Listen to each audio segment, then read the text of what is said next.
famine, war and genocide, the rise of fascism might make everything feel hopeless. But there is still time to fight for a better tomorrow.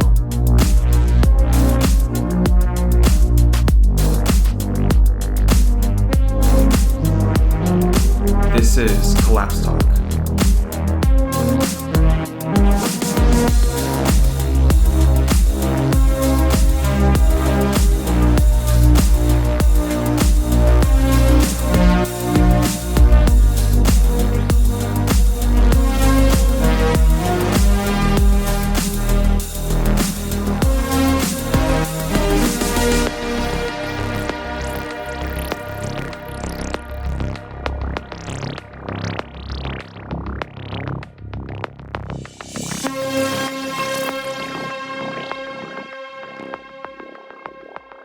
Hello and welcome. This is Collapse Talk with your host Gabriel Marrero. I'm glad you can join me, and we have a lot to discuss. I hope you've been having pretty steady and stable conditions and experiences lately. I know it's been kind of wild, especially with gas prices and especially just in general the coming shortages and rationing that will affect us. I mean, they're already discussing peace talks and whatever, but yeah, it's totally uncertain. What is, at least a given is that we've had a tumultuous last couple months. I've tried to at least, just monitor the situation, obviously, which is really just like scrolling Twitter, all these open source accounts. But I mean, yeah, it's kind of hard not to acknowledge how this war is going to start affecting daily life. I mean, just again, with gas prices in my area, it got up to like $4.09. It's down at least to $3.89, but like that just speaks to like how even if things stabilize, those gas prices are still going to be inflated. Then they're not going back down for a while. That's just to say the least. And this is the summertime. That's where there's increased demand as well. Fertilizer prices, that's also been affected. I saw one report where the wheat production is down from like 50 years ago. Like it's like down to like 1972 levels. Yeah, like we're kind of like not there just yet in terms of feeling the effects, but it's, growing. And that's what I'm saying, at least for next year, there's going to be some serious implications and just the consumer spending. It's going to be wild. That's at least, just for now. I mean, there's still plenty to observe, and people haven't really it hasn't really set in for most people. I can say at least at my job, working in a kitchen, we've definitely had to cut back on certain items, so sometimes we'll just be out of something. And this is a retirement home, so these people, they don't really, these are fucking boomers, and not even that, like some of them are straight up like Great Depression era, like silent generation.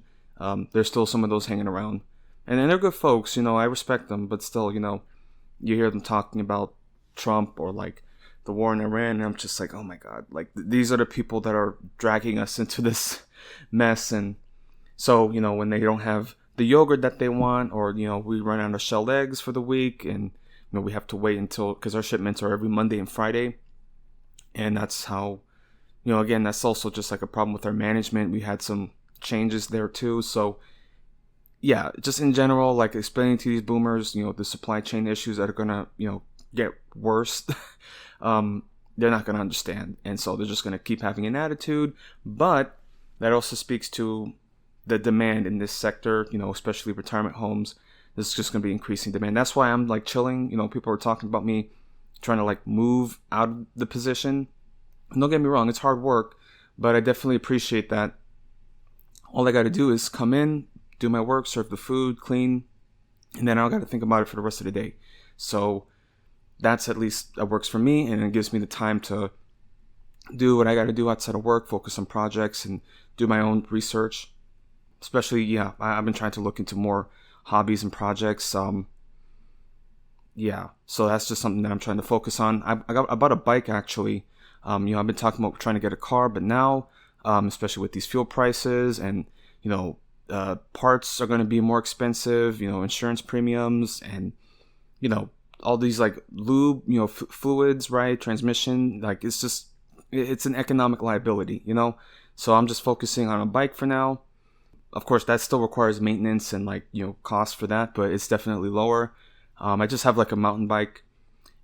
I think I'm like too heavy for it. I mean, again, that's why I have a mountain bike, so it can take a bit of a beating. That's what it's designed for, but I think I'm like over the weight limit a bit. I don't know. It gets me to and from there. I just got to like make sure the gears are, oiled up correctly. But yeah, definitely a difference. I mean, I definitely feel like the change in my legs, like the strength there, because I thought all my walking was going to get me strong in the legs, but this definitely helped, and my cardio. And especially now as I get into my 30s, I definitely need to keep an eye on that. Like, in general, my health is pretty good. I do smoke, so that's a bit of a vice that I still have to deal with, but otherwise, pretty lucky health-wise. And, when I do my biking, and it's been about like, I'm like my second week biking to work, I definitely feel improvement in my cardio, so that's good. I need to focus on that. And that's right, one of the first rules of the apocalypse, right? Cardio, keep your health up. So I'm just talking shit, but I feel very lucky with what I got. I mean, I'm about to turn 30 actually, in June. So it's kind of just like, I guess a time to reflect, And again, I'm not saying that like I'm in the best position of my life. I certainly have a lot of improvement to make, but I will say, considering what little I've got, this is definitely like the best time of my life, if that makes sense. I mean, it speaks to, because people might look at my situation and like, yeah, I'm a bit alone. It's a bit of a bachelor pad. It's kind of, messy at times. It smells like cat piss. And I'm trying to deal with that with my cat. I mean, it's going to take time. I can certainly clean the place up. It certainly could be a lot worse. That's all I'm saying. But, I consider to what I had before growing up, just total, dysfunction, parents, toxic marriage, I mean, domestic violence, quite frankly, on a daily basis. Imagine that for like 18 years and then you get thrown out into the world for the first time. Yeah, I was going to have a lot of issues. So, that's at least, what I've had to come to terms with. It's like I've made mistakes. I never hurt anybody, so nobody can say that. But, yeah, it's the past. You just got to let things go, even including certain relations that you got, because I need peace. At least, the bare minimum. When I have peace and quiet, I'm a pretty normal guy, keep to myself. And I do pay respects to folk, it's just, if people don't see me, fitting their certain expectations, then, yeah, generally speaking, like, I don't have issues unless it's somebody who's just, kind of narcissistic. I mean, anyway, I'm just trying to like reflect on like, as I get into my 30s now, the growth that I need to make, obviously, but everybody needs growth. And, if people are still going to judge me regardless of the change and the growth that I've made so far, I mean, that's their problem, because I'm moving on. That's all we can really do. And, I believe in redemption and second chances, and I'm doing all that I can really to just make amends. But hey, like, as a matter of fact, it was weird, like on social media, there's one person who had blocked me, again, not for anything that I've done inappropriately, but just, people ghost you, right? But for whatever reason, like, they showed up again, and I'm just like, hello? Like, and again, it's just, they left again, like, just leave me alone. Like, okay, I mean, you don't want to talk?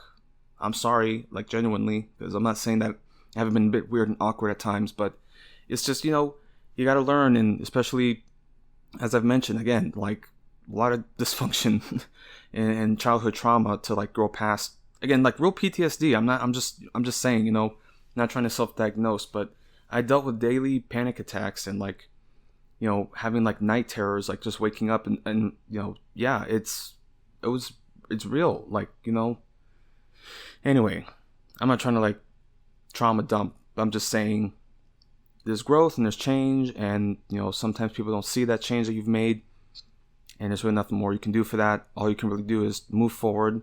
And as I've talked about this, and I mentioned on my Twitter, I really think for, like, a lot of young guys, a lot of the times you just need to, like, go to a new environment and start over. Just make sure that you do right by the people that you meet.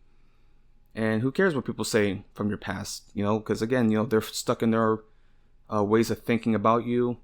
they've never really made an effort to actually get to know you because you fit a certain mold for them because they need something to, vilify, right? And, at every turn that I've tried to make amends, you get thrown away, then that's just whatever. I don't know. It's just like, yeah, that whole experience with this, because they're kind of like a romantic interest. I was just like, what the fuck? Like, I was just really starting to get over her for real. And then she's just back on my social media again, like, hello? Like, I don't want to talk about that. But yeah, just in general, a lot of reflection. And I don't mind, being cringy and like talking about my issues on this podcast. I really don't. I do need to go to therapy though. So I'm gonna have to sort that out. But again, I'm trying to be real because, people always try to like cancel, like, try to like dig up your past, like, oh, this person did so and so, and I'm just like, you know what? I'm gonna beat people to the punch on that. I'm gonna be real and honest, and hopefully, serve as a like, if any other young guys are listening to this, as a like example of what not to do, because I didn't have anybody to talk to when I was dealing with these issues, and especially when you're a young guy, people don't give a shit. You're just left to survive. So yeah, I don't know what I'm getting at. I'm just trying to like open, and again, turning 30, people try to like act like, oh, it's like the downhill, like, oh, your peak is past. I feel, honestly, I really do feel that like the better days are ahead. Like, that would be great to see, like, if in my 30s, things just like immediately improve, especially with certain plans that I have and projects. So, I mean, obviously I want to focus on this podcast, but it's probably good to just keep things low key at least, because this political climate is getting pretty heated, and especially those with like big platforms are going to be targeted. I mean, Hassan Piker just got subpoenaed for his trip to Cuba because they're trying to manufacture a war with Cuba. So, he's going to get hit with that because supposedly, I don't know. I mean, again, it's targeted. It's political, retribution. They're calling, and then on Fox News, they're calling him like a Marxist influencer. That's just, yeah, man, that's why I don't mind staying low key, and my plan are more like small scale, I should say, but obviously small scale in the sense of like a decentralized network coordinating with other, either creators or with my plan at least. I talked before about my rabbit manure idea. I certainly dug deeper into that kind of research, because we're going to need to rise to the occasion and build like true cooperative networks. So at least in the area that I'm in, something like this could work. So here's what my plan is. Okay, so I talked about rabbits and their manure. It's some of the best manure that you can get, rich in nitrogen. Well, it's like PNK, right? So potassium, phosphate, and nitrogen. So it's very high in that organic matter. Cold manure, has no barely affects pH levels, no ammonium. So that was the idea. Like, I already bought my rabbit pen. It's a 4x2 pen with like panel covers, because I don't want my rabbits to jump out and I don't want my cat to jump in. But at least something there, because they don't really need a lot of space. But still, I don't want to keep them like caged in like a small like, yeah, I don't want to do that. So at the least, I wanted to keep it in a small pen area. But my idea was to put some bedding. So I've collected some newspapers, just like local newspaper, because nobody reads it anyway. Also, I'm going to use like wood shavings. And I want the rabbits, because, there's the one idea that I had was to have like a litter box. Or, maybe I could put the shavings in the litter box. I'm just thinking, like, do I have the whole pen area with bedding? Because I want them to naturally, move about and poop and pee wherever they have to. Or do I put like a box, like a litter box or some tray with the bedding? I'm going to have to experiment with that. But anyway, my idea was to get the bedding so that they can poop and pee in. That material will absorb the urine. And I could use that once every time I clean it out. I can use that bedding, well, obviously, and also sifting out the manure from that for worm composting. because the vermicomposting, especially with my idea for worm towers, like those little hut towers, using that bedding along with whatever organic compost that I have to make earthworm castings and also breed them. Again, this is like a Huntsville area. There's definitely fishing shops and bait shops, so I could sell that. I'm just like trying to like think of like ways to like become a producer, because that's the way that our economy is going to shift. Those are the ones who are going to benefit. If I can produce that, and this is like, at least for this research phase that I'm doing, I want to at least have a proof of concept that this can work, and then possibly scale it up. That's at least, also I want to create a system of like organic, recycling, right? With the bed shavings for the rabbits, the poop and pee on, along with whatever organic waste that I have, like, vegetables, especially these rabbits, they're going to eat lots of greens, leafy greens. So, whatever like waste that I have from that, use it towards my composting at the earthworms. Also, again, with the bed shavings, if they're like sort of, soaked in that urine, and if I like, age it up right, like if I pour some water on it to keep it moist and let it break down, makes it easier for the worms to compost down. And also pre-composting some organic waste like my coffee grinds, tea bags, avocado skins. That's my main like vegetables that I eat. I already have like a small compost pile of that, so I'm like slowly getting things going. I want to get the rabbits like now, but I really got to be careful, because once I get them, it's going to be a full-time commitment. So I'm still going to have to like save up. I already have the pen. Like, I bought it when there was like 3 left in stock, so I got that. I'm going to buy the earthworm tower or like vermicompost hut, but it's going to be like the one with the spigot to also get the worm tea. Again, I could sell that too. Yeah, man, because again, I look at my, Craigslist, Facebook Marketplace. I don't see anybody really selling that. All of the, manure or like earthworm castings are like in far off places. So I certainly have like a niche that I can fill here. And as I said, chemical compost or chemical fertilizer costs are going to be affected by this war in the Middle East. So there's potential. I could fill that gap. I'm just trying to think, I just want to do it now, but all this time I spent researching on it, if I do it right, if I'm patient, this could really grow into something. And at the same time also, I've also looked into biochar. So that also is like, because again, if I'm going to run a business, I need to have like a diversity of products, so I can have the organic fertilizer, right, earthworm castings, rabbit manure, but then also sell biochar and sell that at a premium. Like people act like I don't know how to make money and run a business, and like this is like for real, like something that I can do.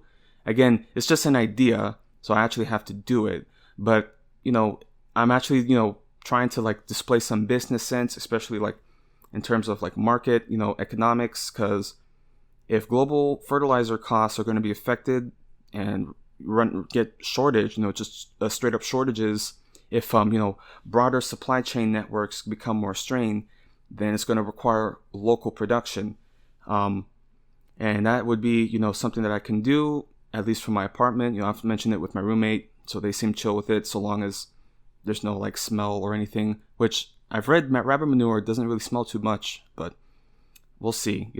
I just have to do it. But at the very least, if I can get a storage unit, I can store it there. But yeah, man, I'm not really like much of a business entrepreneur type, and this especially isn't like sort of like this is like something that's actually beneficial.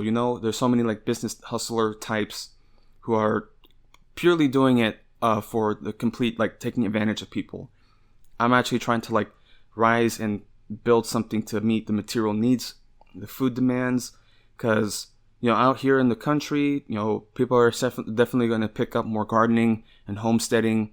And if you could serve as like some sort of like producer in that network and meet the demands, fertilizer demands, that would help. Earthworm demands, again, like earthworms, like I feel like earthworm farming is gonna be a boom, like especially with these climate change effects, because what the earthworms do is they are like promoters of and the producers of these earthworm castings, which have micro bacteria that infiltrate the soil and help with that process of breaking down the organic material and also storing the nitrogen and the carbon. Again, I'm like poorly explaining it, but that's the science. Like the bacteria is like the catalyst and sort of like the chemist, if you could say, that makes it possible for the plants to absorb those carbon and nitrogen sources. Again, I'm poorly explaining it, but that's at least what I've read, and especially with biochar. But first you have to inoculate the biochar. That's the other issue, because you can't just like pour charcoal in, because, well, it's not charcoal, it's biochar. It's a different thing. But you can't just pour it in. You have to actually inoculate it and then treat it, and that's when it's ready.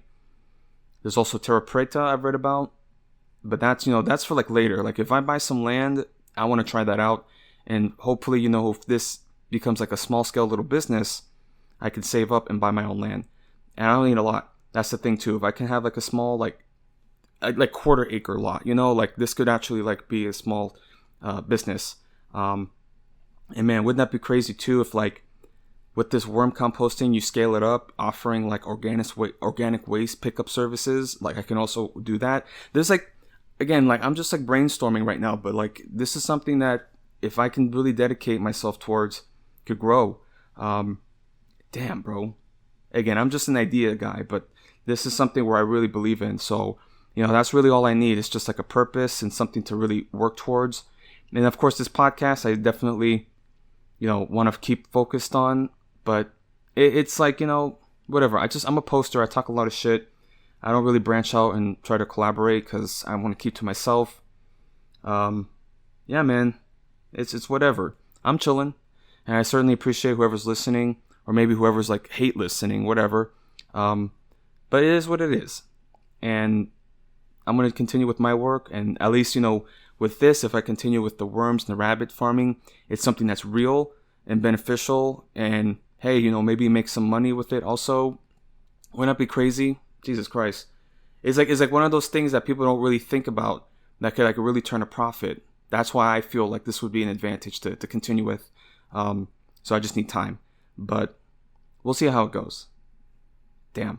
I'm just like, I'm trying to like, I want to keep things low key, but, I have met a couple folks who are like farmer types out here, and I've, asked like, just like some hints of like, how are rabbits, and earthworms, like, what do you think about these? And they've given me some pointers. So that's also part of like that farmer life. Wouldn't it be funny calling myself a farmer, but I'm just like in an apartment.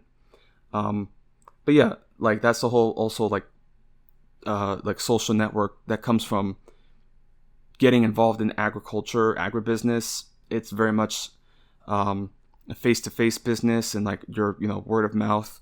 So hopefully, at least, if I can produce something and get like some small clientele connections, maybe even sell at the farmer markets. Either farmer markets. I've also thought about online shipping, so we'll see about that. I certainly do think that there's going to be more demand for organic fertilizer just in general, because these fertilizer costs are going to be rising exponentially. Yeah. Anyway, I don't know. I'm just like reading a lot. I've also been reading about permaculture and just like all these like YouTube vlogs of like farms, like trying to build like desert forests. So it's crazy. Like, I want to do stuff like that, but that's for later. I would certainly need to build a lot of capital. I don't know how that would be possible, but hey, if I can do this and have like a small scale business and slowly build it over time, who knows where it could go. So yeah, that's at least, just me saying for now. I want the rabbits. I want to get the rabbits so quickly. Like, but I'm gonna focus on the worms first, because that's gonna be lower cost and less demanding financially. Because these rabbits, if they get sick, it's gonna be a pain in the ass, and also with the castings, like I feel like it's going to take more time to slowly accumulate, because I want to get like 3 rabbits, like 3 does, because I really want them to poop. Like I want a lot of poop, and I need to store that, you know, in whatever bins that I can find. But I certainly feel that for next spring, the next planting season, that's when it's going to be really advantageous. So, you know, it's okay. At the very least, I want to have them before like Thanksgiving. I want to at least have like 6 months worth of rabbit manure before I really start selling it, you know, locally. But we'll see. Oh wait, okay. That's just at least, you know, my plan. And who knows, maybe if the things really work, I could start doing like my own like video vlog just to document the process. Because if this could work, you know, I definitely want to spread this knowledge, make sure at least other people can see, you know, this proof of concept that they can work and help within their own community as well, right? Anyway, because we're going to need, you know, food gardens and all sorts of like, you know, coordinations locally. Man, imagine like doing something like that in a place like Houston. But again, I'm not really built for a place like that. But a small town like this, it could work, you know, at least, you know, forming a little niche for myself. And again, you know, some people that I trust, you know, I've tried to like propose this business idea, and they said that this is a thing that could work, you know, so I certainly believe in it. Man, I'm just like, you know, it's just good that I have something to focus on. So I'm going to try to really build towards that, and we'll see how it goes. But again, this summertime, I just need to focus on buying the material, saving up. Hopefully at least by August, September, I'll have these rabbits, and then things will really take off. So anyway, that's at least, you know, just my plan for now. But now we're going to discuss some real issues, and I just wanted to like kind of have a cold open in that sense, just at least, you know, discussing my personal life and plans and just reflections. But now we're going to really talk about some real issues. So if you're new to this program, you know, the way I divide it up is I speak on different segments. So I speak on domestic issues, I speak on geopolitical issues, and also, you know, natural climate news or pandemics. So that's how I divide it, like in 3 sectors. So we're going to start with the domestic field. Obviously, you know, I do focus a lot on like military developments, especially with this Iran war, and there's a lot to discuss, but I'm going to save that for the geopolitical segment. Also, Trump, he had a visit in China, pretty substantial one, so that's going to be something to also reflect on. But man, and Latin America too, Venezuela and Cuba, those are the next, that's going to be the next arena of imperialism, because the US is doing what it did in Iran, and this is like a real war now. So I feel like they're going to focus on Latin America to secure those interests, you know, colonial resource interests. That's the real goal. But we're seeing now in places like Bolivia that is leading to instability and turmoil and possible revolution. So, man, that's just wherever the U.S. goes, you know, there's instability and strife, and we're going to see it. And again, probably in Venezuela too.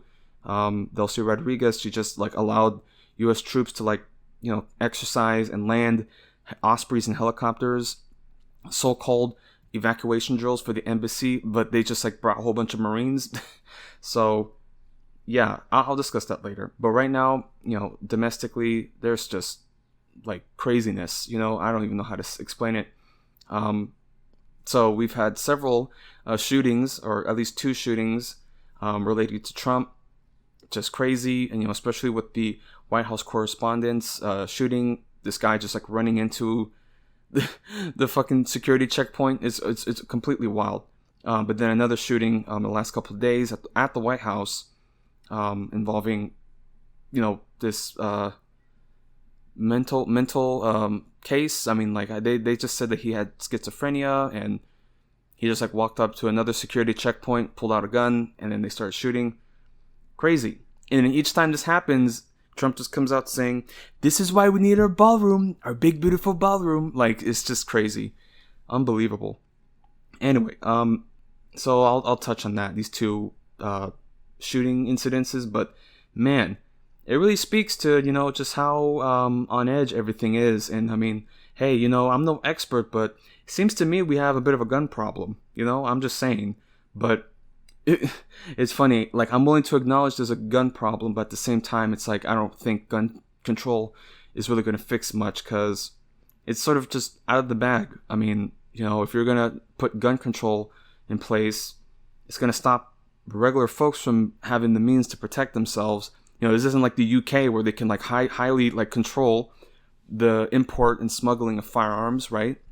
Also Australia, right? I mean, they could, control that to some degree, even though they do have gun violence, serious gun violence. Of course, not to our scale with mass shootings. Also, again, another mass shooting attempt at the Islamic Center in San Diego. Just crazy, man. Crazy. And that was a disaster that was, oh my God. Because what happened was there was the security officer there who returned fire and prevented them from, invading and taking the children hostage. Because that was their plan, I would imagine, is to kill the children. And then these guys did the live stream. I didn't watch that, but like people are making memes about that. Shot themselves, these kids, these fucking losers. I mean, unbelievable, man. Just the fucking craziness in this country. And actually, in our local area too, in Huntsville, there was I don't know, like they said it was an active shooter, but I think he was just like having a mental like health crisis. This guy, he was being disruptive, and then the police were called, and then he ran to Walmart, tried to get into the Walmart, so they locked down, and he was just in the parking lot having a standoff with SWAT teams. Like, they brought snipers and shit. Like, dude, it's just crazy. And this was before I bought my bike, so people were just like, yo, you shouldn't be walking, let me drive you. Like,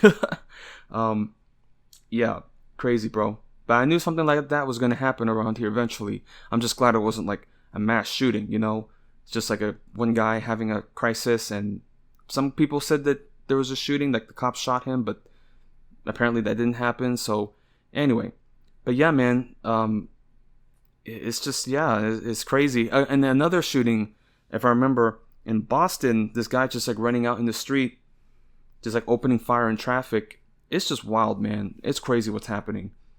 Yeah, it's real, like, end time stuff, and like we're about to have GTA 6. Like, it's just like this is just our lives now. It's just real life.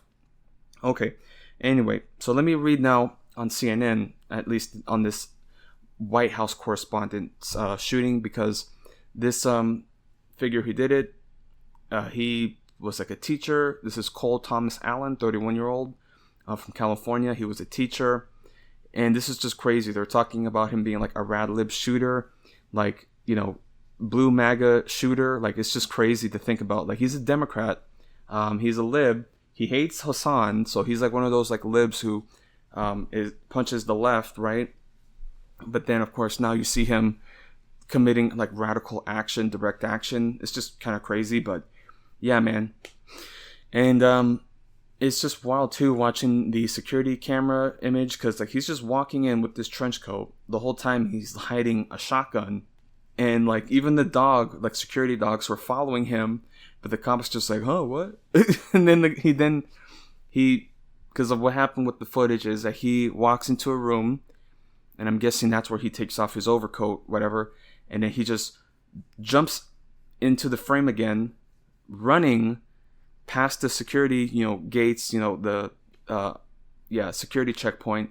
They're already like breaking it down, basically. It's just like, dude, like these cops were like chilling, man. Like it is crazy to think about somebody doing something like this. That's probably why they let their guard down.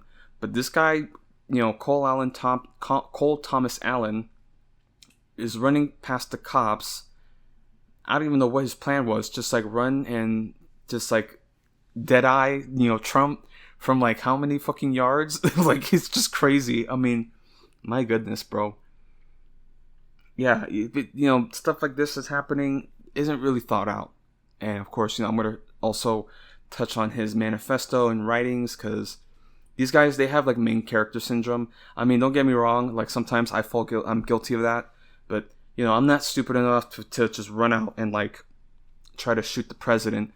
I mean, dude, like when I bought an AR-15 during COVID, I was treated as like a terrorist, like by very close people which I'm still very sour about. I mean, I never got my apology. But, dude, you see stuff like this, like, it pisses me off that people think of me when stuff like this happens. It's just like, dude, are you kidding me? Anyway, that's just, that speaks to what I have to deal with. But, yeah, I'm just... Okay, I'm going to read now from CNN. So here, and this is touching on, I'm going to read the article. Quote, I don't expect forgiveness. Authorities review writings of California teacher suspected of shooting. So this is just reflecting on his manifesto. But here, the day after a man opened fire at the White House Correspondents Association dinner, authorities are combing through a message sent by the shooting suspect, seeking to understand what allegedly led him from his life as a respected California teacher to a would-be assassin. Quote, let me start off by apologizing to everyone whose trust I abused, end quote, reads a note that authorities say was sent by the suspect, Cole Thomas Allen, a 31-year-old from Torrance, California, who worked part-time as a teacher and also developed video games, according to public records. The note, which Allen allegedly sent to family members before the attack, said he intended to target administration officials and express his political anger, while noting, quote, I don't expect forgiveness, end quote. Allen had a tendency to make radical statements as he became involved in left-wing activism in Los Angeles, acquired firearms, and began regularly practicing at a firing range. His sister told law enforcement, according to the White House, in recent days, authorities said that talk turned into action. He boarded a train in Los Angeles and traveled to Chicago and then D.C., where he checked into the downtown hotel hosting the actual dinner featuring President Donald Trump and including other top administration officials. So yeah, he was at the hotel. He booked at the hotel. So he came armed with a .38 caliber semi-automatic pistol and a 12-gauge shotgun, authorities told CNN. And then he allegedly sent family members a written statement calling himself the friendly federal assassin. Dude, like, you see what I mean? It's just like, not exactly, these people who have been trying to kill Trump, they're also like nut jobs themselves. It's wild. But yeah, expressing anti-Trump sentiments before trying to storm past security outside the dinner Saturday night. The suspect got off a couple shots and hit one Secret Service agent wearing a bulletproof vest before he was quickly apprehended, Acting Attorney General Todd Blanche told CNN, as Trump and other leaders scrambled for safety inside the nearby ballroom. Now authorities are reviewing the statement Cole allegedly sent in his social media history, which Trump has described as, quote, anti-Christian, end quote, speaking to family members and seeking to learn more about what drove him to allegedly carry out the violent attack. Quote, we're still looking to try to understand a motive from our preliminary investigation. It does appear the suspect was targeting members of the administration, end quote, Blanche said. The note laid out a number of grievances in broad terms that could point authorities towards that motive, including anger towards conditions in detention camps and appearing to refer to Trump as a traitor. The suspect in the attack is being charged with 2 counts of using a firearm and 1 count of assault on a federal officer using a dangerous weapon, according to the U.S. Attorney for the District of Columbia, Janine Pirro, who did not name him publicly. Blanche said the suspect is not cooperating with authorities. Allen attended the California Institute of Technology from 2013 to 2017, according to his LinkedIn profile, where he participated in the school's Christian Fellowship Organization and its Nerf Club. Facebook photos from 2016 also show Allen at Christian Fellowship events at the school. As a student, Allen was also featured in a local news report in 2017 for developing a prototype emergency brake for wheelchairs. He graduated in 2017 with a mechanical engineering degree, according to his LinkedIn profile. It was featured in a Caltech graduation announcement posted by the university that included a picture of him as an adult wearing a cardigan and a photo of him as a beaming young child holding a stuffed bunny. After graduating, he found work as a part-time teacher at C2 Education, a test prep and tutoring company. C2 named Allen the company's Teacher of the Month in December 2024, according to social media posts from the company. No one answered a phone number for C2 last Saturday evening. He also worked as a video game developer and published an indie game called Boredom for sale on the Steam gaming platform for $1.99. He registered a trademark for the game's name in 2018, according to federal trademark records. The game is described on Steam as a, quote, skill-based, non-violent, asymmetrical fighting game, loosely derived from a chemistry model that is itself loosely based on reality, end quote. On LinkedIn, Allen wrote that he was, quote, currently developing a second game, working named First Law, end quote. Allen became involved in political activism in recent years. His sister, who lives in Rockville, Maryland, told authorities, according to the White House, including by joining, quote, the Wide Awakes, end quote, a leftist group whose name is a callback to the anti-slavery protesters in the 1860s who worked to get Abraham Lincoln elected president. Allen donated $25 to Kamala Harris's presidential campaign in October 2024, according to Federal Elections Commission records. Investigators from the Bureau of Alcohol, Tobacco, and Firearms and Explosives found records indicating that on October 6, 2023, Allen purchased a .38 caliber semi-automatic pistol from a store in Southern California.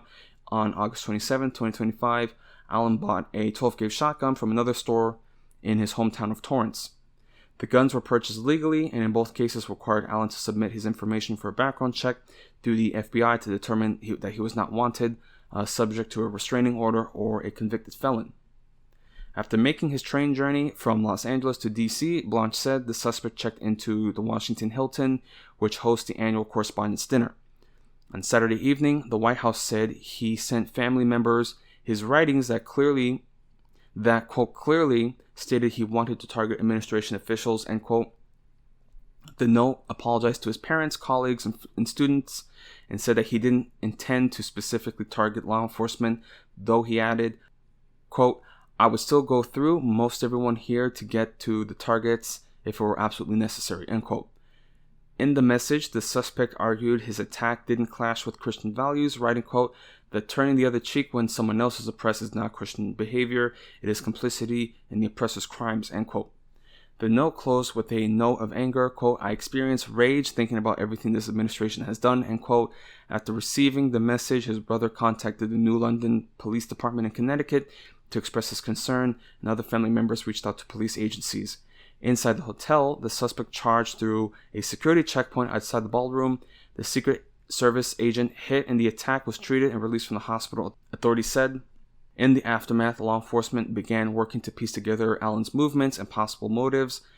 Secret Service agents and Montgomery County Police interviewed the suspect's sister in Rockville.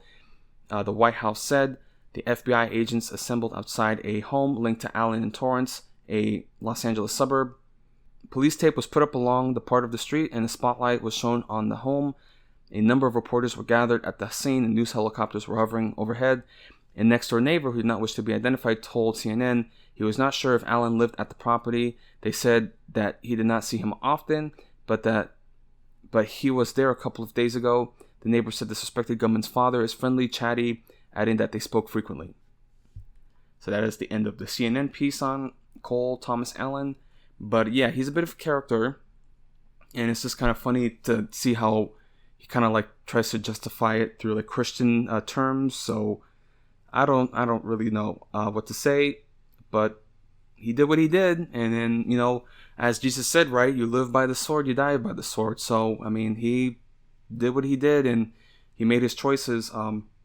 That's why personally I don't think I could ever do something like that, because it's like, what's the point? You know, you're just gonna run and kill the president, and then what happens then? You know, like, I don't get it, man. It's not productive. That's why I want to do something like with my rabbit and Worm idea, you know, at the very least, you know, produce something and actually meet the needs of like the material conditions, right? Like, that's the way that we got to move forward instead of just running and gunning, right? It's adventurous, right? Custer-esque, as, you know, certain activists have mentioned before. Yeah, so anyway, that's one shooting that happened, but then we have another shooting, and this is just totally random, at the White House, just like a security checkpoint. And it's funny to see how like different like news anchors were in the middle of recording, and then suddenly they're shooting, and they're like, "What is that?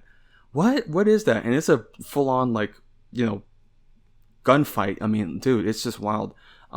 So here, at least the White House, and I mean, dude, like the White House is going to turn into a fortress. Like this keeps happening. Anyway, so here the White House, and I'm reading from NBC. White House shooting is latest incident in a string of political violence. The shooting comes less than a month after authorities say a man attempted to assassinate the president at the White House Correspondents Association dinner. I mean, dude, people are coming after him. I mean, it's going to be funny. You're going to hear Trump talking, he's going to be playing a recording of 50 Cent, Many Men. Many men wish death upon me. Oh my gosh. Okay, anyway.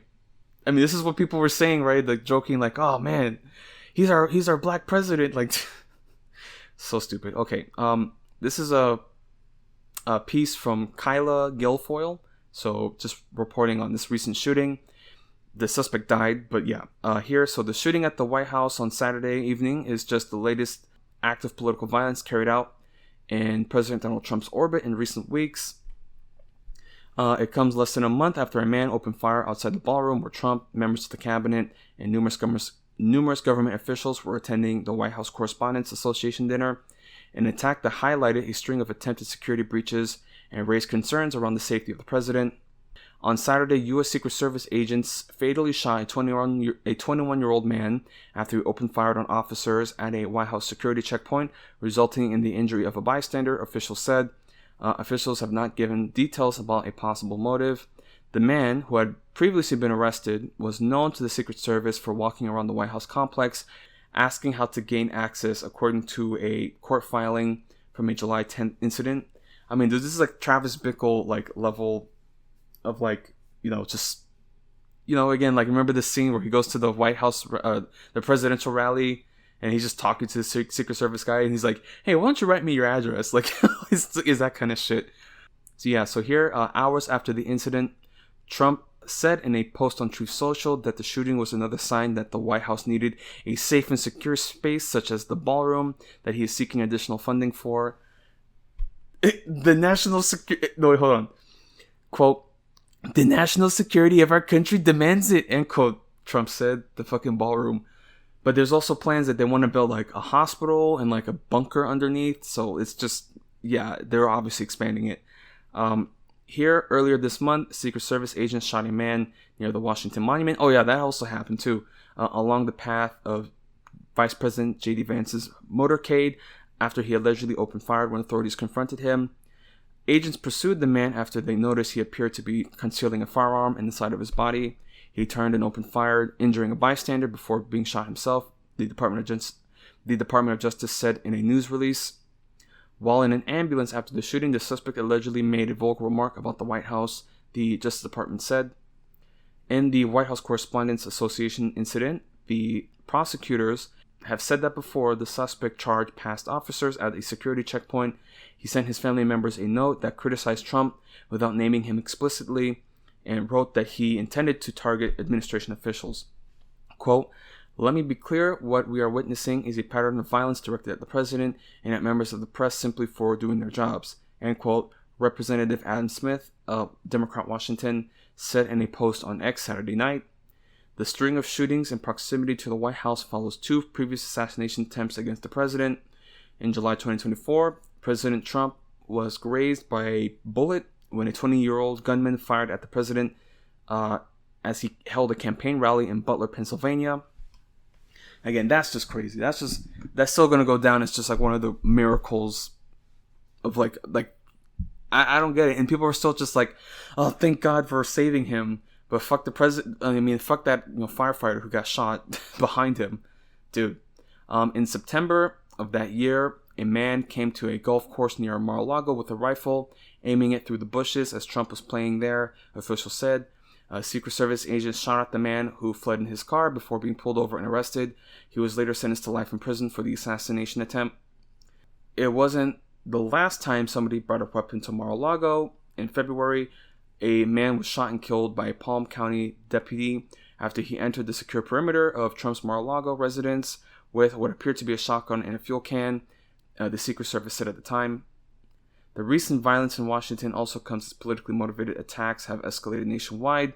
In April, two men allegedly brought homemade bombs to an anti-Islam protest outside the residence of Zohar Mamdani. The men pled not guilty to the charges last month, but had told police that they were inspired by the Islamist State group, according to a federal complaint. They were recorded on their vehicle's dash cam describing their plan to kill as many 60 people in an attempt to start terror, prosecutors said. On Capitol Hill, a general report by the U.S. Capitol Police found that threats against lawmakers climbed for the third year in a row, reaching nearly 15,000 cases in 2025. Lawmakers on both sides of the aisle have spoken out against political violence amid mounting incidents. I mean, dude, there was like a representative in Minnesota that got assassinated, and there people treat that like it's like just a normal thing. Man, it's just wild.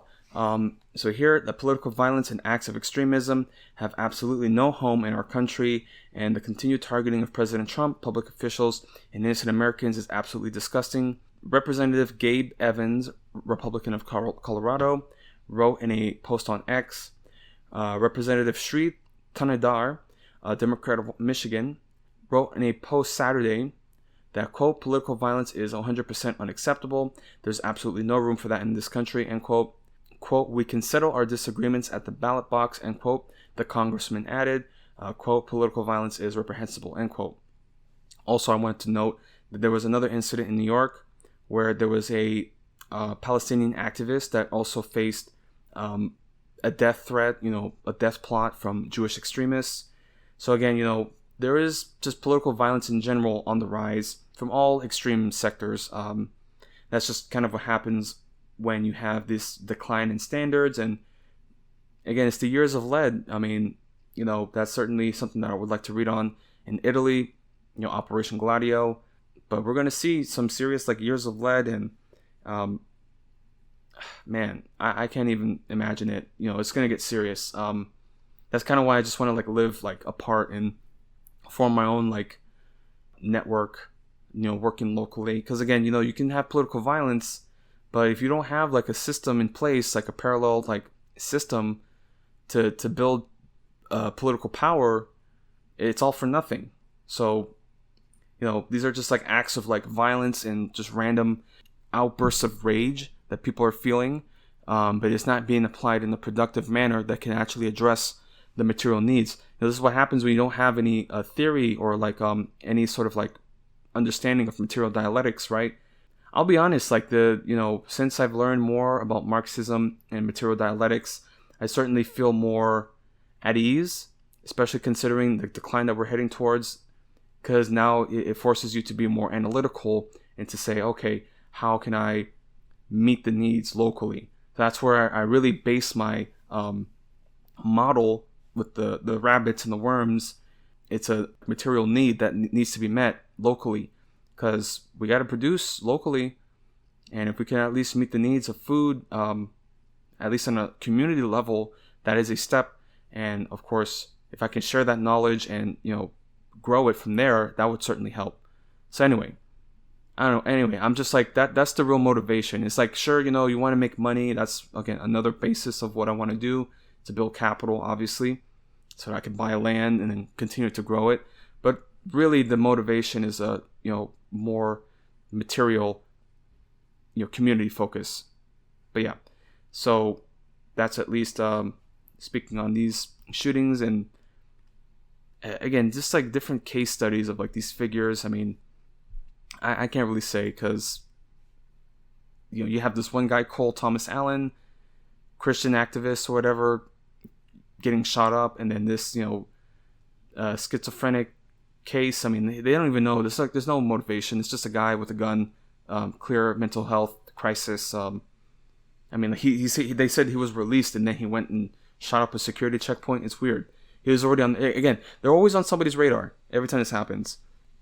Yeah, but at least those are just the two main cases, and of course Trump is going to use that as an excuse to build his ballroom. The national security demands it. It's just crazy. But yeah, but now I want to speak on certain announcements from the Supreme Court regarding the Voting Rights Act, also just redistricting. It's wild, man. We're really sliding back in certain areas, and these Republicans, neo-Confederates, frankly, they're getting too comfortable. I mean, we're really seeing the resurgence of the Jim Crow. That's what they want to take it eventually. And that's why I get worried about staying here long term, because I'm I don't know if I want to do this. Texas doesn't seem to be heading in a good direction, and just the South in general, I don't know. The only main reason why I think about staying here long term is because, if my sisters, they have children, I want to at least help in some capacity, because I don't know what kind of world they're going to live in, and they're going to be stuck in Houston, and who knows what that city is going to turn into. I could be like that unk who lives, out in the country, and if I can have some land, have like a little farm going, shit, man, like, who knows, like, that'd be cool, at least, be that unk that has like a peaceful plot of land so they can get away from the city. Anyway, that's just something to think about.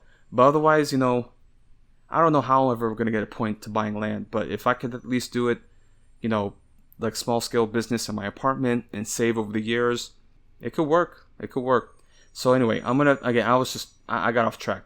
I'm just like talking like, I don't know how I see a future living in the South, especially in Texas, when I see stuff like this, Voting Rights Acts being rescinded, drawn back. I certainly also see like other cases like Loving v. Virginia and, Brown versus Education, Board of Education, like all these different like landmark cases in civil rights just being magically overturned overnight. All that sacrifice that people made, people dying, and it's just gone now. So yeah, man. So here again, like I said, the South, there's certain things I like about it, but I don't know long term if this is going to work. Like, I'm not even joking. Like, I've had to like reconsider, like, if I'm going to date, should I date a white woman? Because like, I don't fucking know, man. They're going to try to do like interracial like marriages, like try to undermine it, make it like a state issue, right? That's really what they want to turn it to. I don't mean to get racial, but I'm just like, bro, like, it's going to get weird out here. Anyway, so this is the Supreme Court and their verdict on these issues. Also in terms of like map redistricting, dude, like, it's serious. Also in Tennessee, they've made changes there and undermining, black districts, gerrymandering. It's bad. It's really bad. So here, reading from AP News, here the Supreme Court weakens the Voting Rights Act and aids GOP efforts to control the House. Here, and this is from Mark Sherman.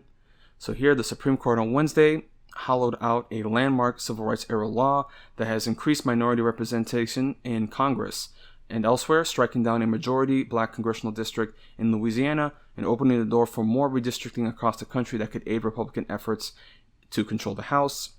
In a 6-3 ruling, as always, the court conservative majority found that the Louisiana district, represented by Democrat Cleo Fields, relied too heavily on race.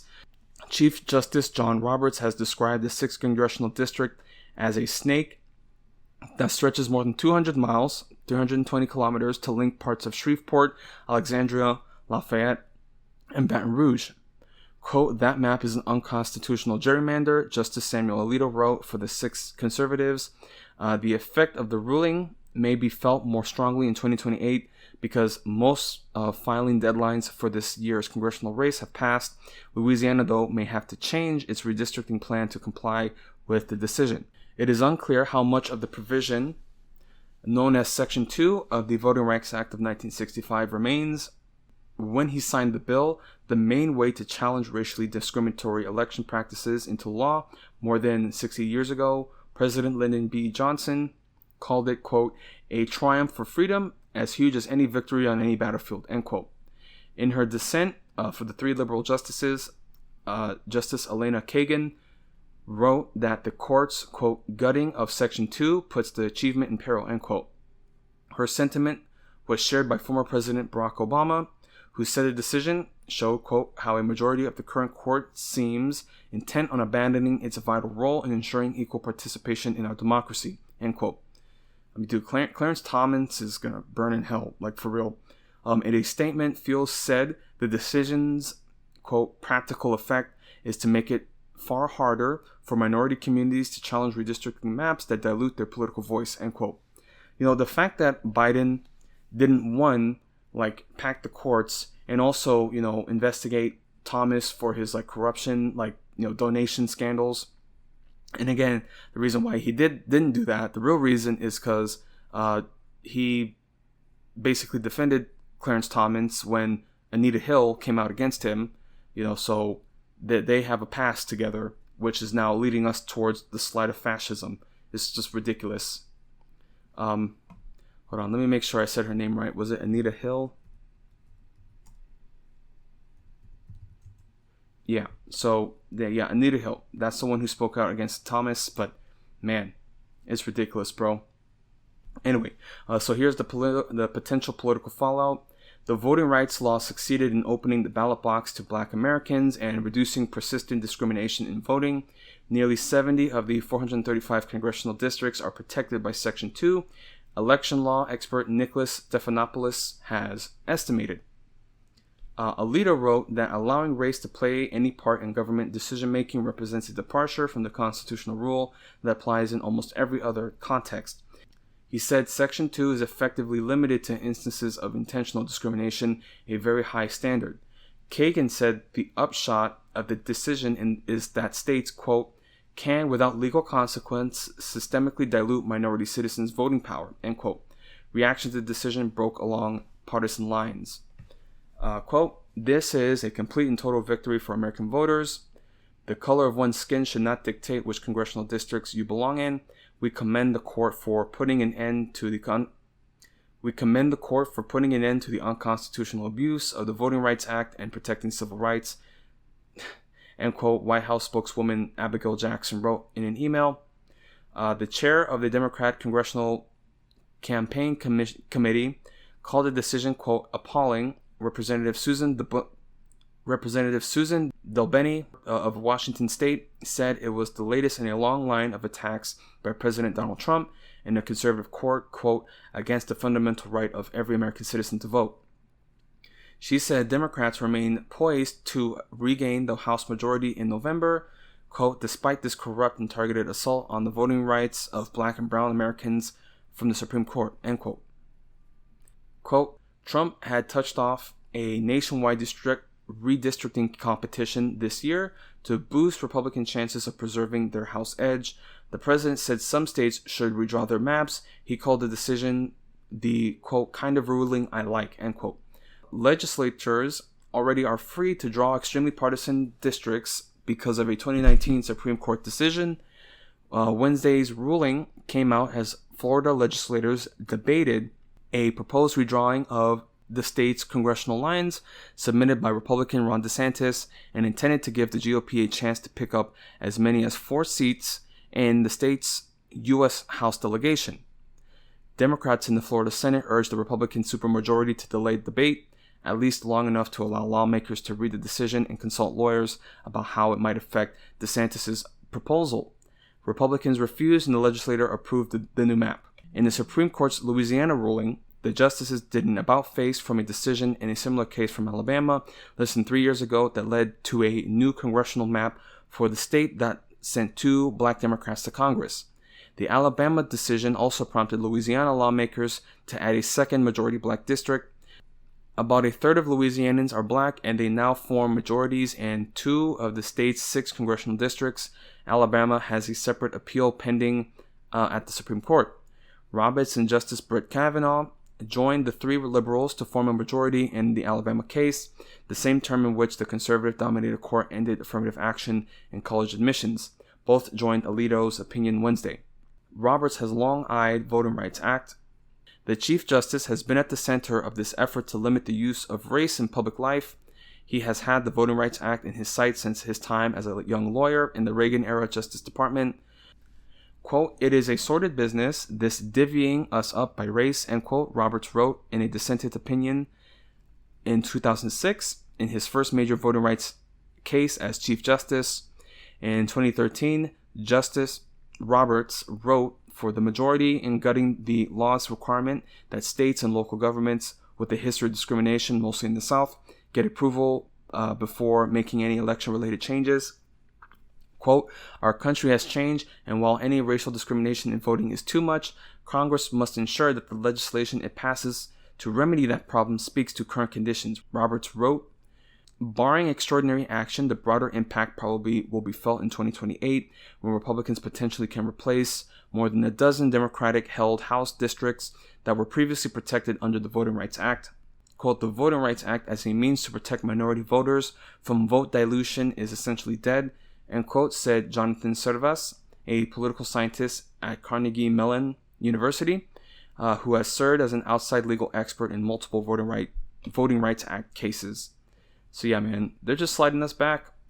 They are sliding us back, and this is just, again, when people are talking about the Supreme Court as like a legitimate, institution, this is what we're seeing. Like, there are actively an effort to undermine many of these laws that have passed, which calls into question everything else.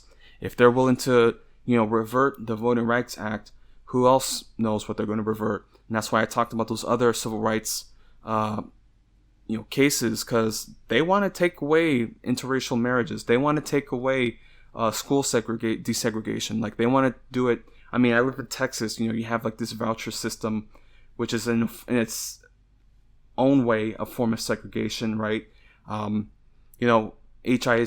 If you read about the state takeover of HISD, it's very clearly an effort to undermine these schools for majority Black and Hispanic students, lower income students. I mean, they're basically like closing down libraries and making it into like detention, ISS centers. They don't want kids to read. They don't want kids to learn. That's why, people are talking to me about being a school teacher. I can't do that in Texas. I don't mind. I love kids and I definitely want to teach, but not like that, especially in Texas. I'm sorry. But, there's many things in Texas that are going to, become an issue. Again, our education system, but also our energy system, our energy infrastructure, especially considering that we're supposed to be like the energy capital of America, right? Especially Houston. But we're going to see now, especially with these data centers being constructed in rural areas, it's going to have a real effect. I've heard some whisperings of like a data center being built in like Grimes County, like not too far away. I mean, dude, it's going to happen, man. I mean, it's just a matter of time. And of course, these Texas Republicans, they don't care about us. They're just in the pocket of big business and big tech, So anyway, this is from Texas Tribune. I actually have like two like related stories, like the data center and also just like water conservation, because that also is a factor. Man. I mean, Texas, again, I don't want to like relocate and move. I'm not exactly in the position to do that. I can probably hold out for a couple more years. But man, I don't know. I don't know if I can stay here and raise a family, have kids here. Like, at the bare minimum, I like Huntsville, so I can definitely see myself raising a family if I get lucky enough. But man, otherwise, like, just Texas as a whole, you just gotta get out of here. But anyway, this is Texas Tribune and their writings on data centers, because this is a growing issue. I mean, like, even like in my retirement homes now, you got these old folks talking about data centers and AI. But it's kind of funny hearing them, because they're like, what is AI? I don't understand what the fuss is about. Like, it's funny. But of course, I can't offer any insight on that, because I'm just there to serve food, and take their orders. But anyway, so here from Texas Tribune, this is from Taylor Goldenstein, about construction. So, right, Texas Republicans have a data center problem. And this is becoming an issue even for rural, voters. Like, there's a certain point where you might be conservative, but like, you're ruled by like the material reality. And if your water, is affected, your power grid it gets affected, like, who cares what you believe, like, ideologically? Like, you need your material needs met, and that's where you're going to see a lot of this activism. And I mean, who knows if people wake up to that, the reality that our ruling class is ruled by the tech interests and the big business interests, not by our interests. Maybe that can push people to a better path. But I don't know, man. That's why they got us stuck on these culture war issues and trans people and shit. Like, that's, immigrants, that's why they keep people divided, because when they start waking up to, their pocketbooks getting, smaller each year, their savings being diminished, they're watching their food prices rise, they're watching energy prices and everything else rise, fuel. It's like that leads to radicalization. So they need distractions, and that's where they get stuck. And I certainly sense, like, especially with liberals, there's going to be more animosity towards the left because we didn't vote for Kamala Harris, so it's our fault now. Like, that's where it's going to happen. Man. Yeah, man. People are just going to be more divided than ever. That's where this like alienation and like, just radicalization comes from. It's going to become more tribal. That's another thing too that I'm noticing. But anyway, so again, just to read now on data centers and like just the overall effect, especially for Texas Republicans, because now they're going to face this issue, especially with their voter base. This growing issue that's going to, wake up the people, because we need water. Like, dude. So anyway, here, yeah. So just to read here. The Republican Party has felt like home to Rena Schroeder since her teenage years when she joined a high school club for conservative Latinos. She cast her first presidential vote for Ronald Reagan, and she's lost friends over her ardent posts on social media, some touting her anti-abortion views. Quote, "I've always been committed," end quote, said Schroeder, 62, of her allegiance to the GOP. That is, until she learned about a massive data center, part of OpenAI's $500 billion Stargate project going up south of her property. The project has been championed by party standard bearers, President Donald Trump and Governor Greg Abbott, but the more Schroeder learned about data centers popping up across the state, the more she became convinced her party was corrupted by industry lobbyists, and seemingly brushing off what she saw as an existential threat to rural Texans like her. So in late March, at a GOP precinct meetings in Falls County, Schroeder suggested they propose a data center ban at the upcoming state Republican convention, which sets the party's priorities. Quote, "They started screaming and yelling, and you would have thought I started World War III," end quote, Schroeder said. Quote, "They said, we won't accept that, Reina. You're going to have to revise it to regulations," end quote. She threw up her hands in the air and said, quote, "The only thing I'm going to revise right here, right now, is my commitment to the Republican Party. Goodbye." So this is what I'm talking about. Like, even with all these ideological convictions, and this is not me saying that she's going to be like woke all of a sudden, because she still probably holds a lot of those conservative, social beliefs. But yeah, she recognizes the effect that's going to have materially on the average Texan, specifically rural Texans, especially with our energy grid and our water grid infrastructure. I've even read just in general in Huntsville, like the construction updates, because this town is growing. I mean, people keep talking trash whenever I, visit home. But this town is growing, and they're having to make changes to the water system. So, yeah, man, this is going to be a serious issue, especially with climate change. What I mean to say here is that this lady, even with her commitments to the Republicans for years, even she recognizes the failures and the corrupt interests that are at play here. But yeah, anyway. So here she threw up her hands, and I'm going to revise my commitment to the Republican Party. So now Schroeder identifies as an independent, and she exemplifies the growing divide among Texas Republicans over data centers. As the massive digital information processing facilities proliferate, Republicans are caught between a zealous president and governor bent on Texas becoming the next global data center hub, and outraged constituents like Schroeder in red and rural districts where a majority of them are being proposed. According to a Texas Tribune analysis, at least 82 data centers, or nearly 60% of those that are either planned or under construction, are in state house districts that voted for President Donald Trump and elected a Republican representative in 2024.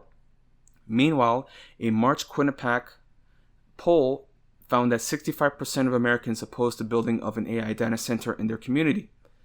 Republican state lawmakers caught in the middle have offered mixed opinions about data center development amid calls from city and county leaders to give them more freedom to regulate the facilities.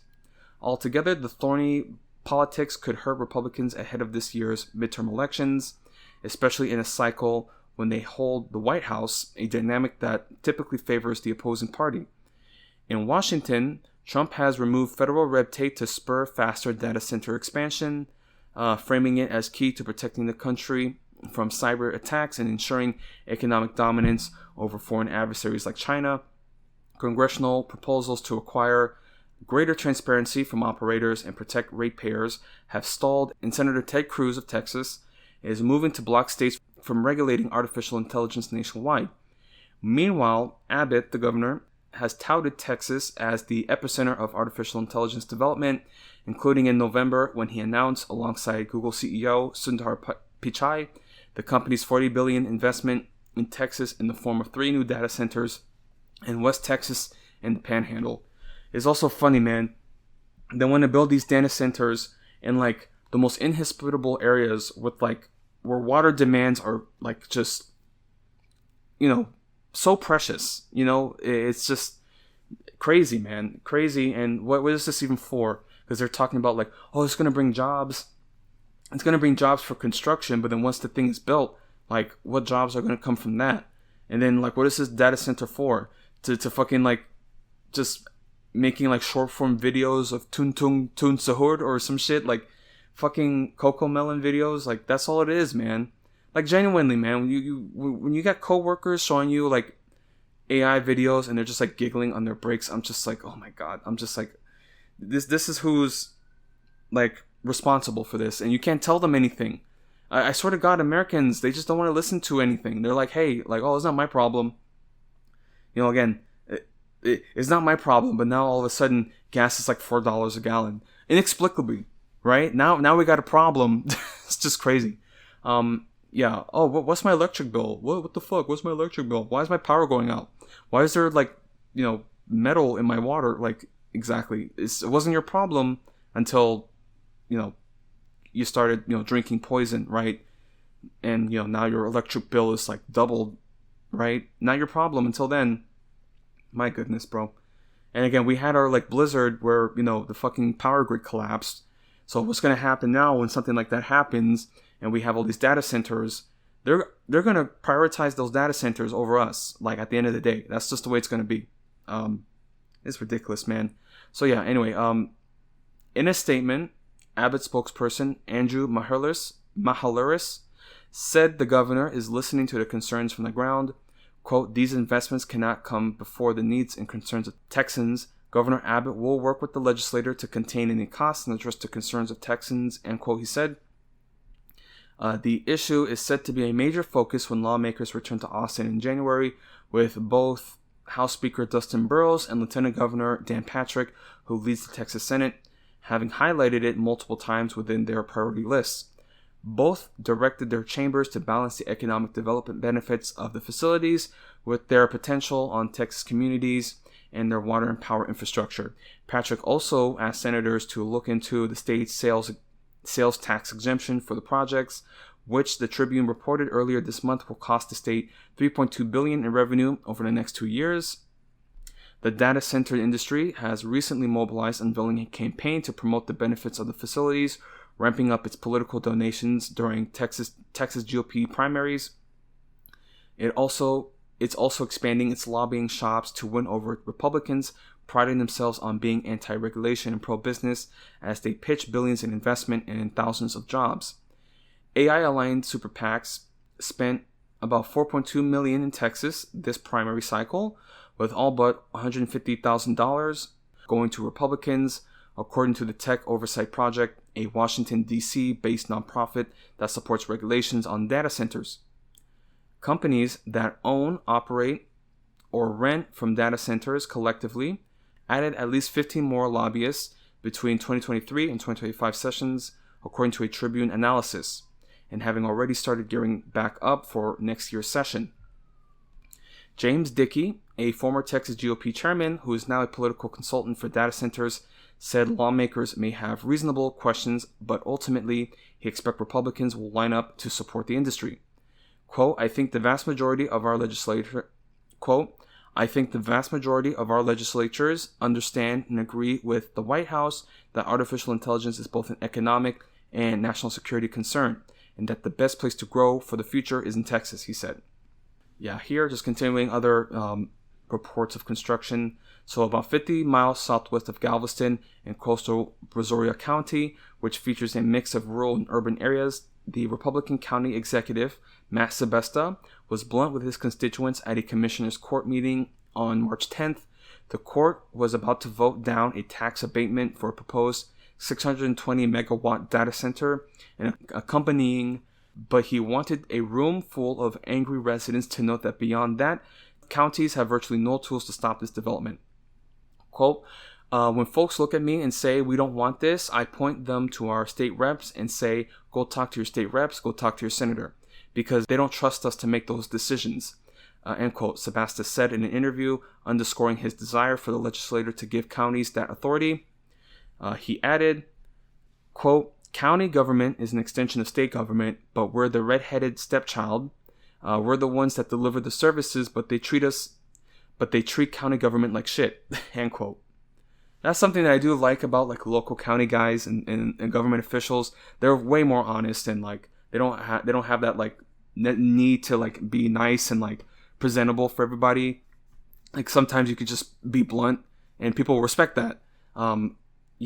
State representative, and especially again, this is a local like rural county issue. So these are folks that have lived together for years. So again, like there's real pressure, especially for these representatives. So State Representative Cody Vasut from Angleton, who showed up to the Brazoria County meeting, said he filed legislation last session to give counties regulation authority over large developments like data center that have the potential to impact health, safety, or noise levels. Though it did not make it to the House floor, he committed to bringing similar legislation in 2027.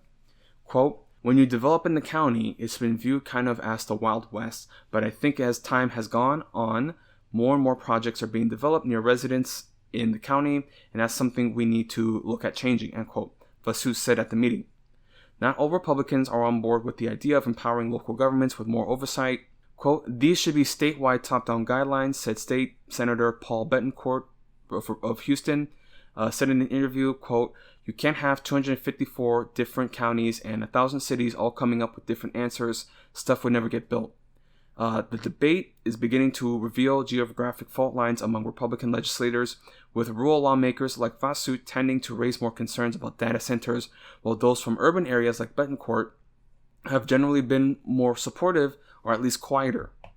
At a House committee hearing on the issue in March, for example, outgoing State Representative John Smithy of Amarillo worried aloud about the state's long-term water supply, while State Representative Will Metcalf of Conroe openly pitched an executive of bringing a data center to his district.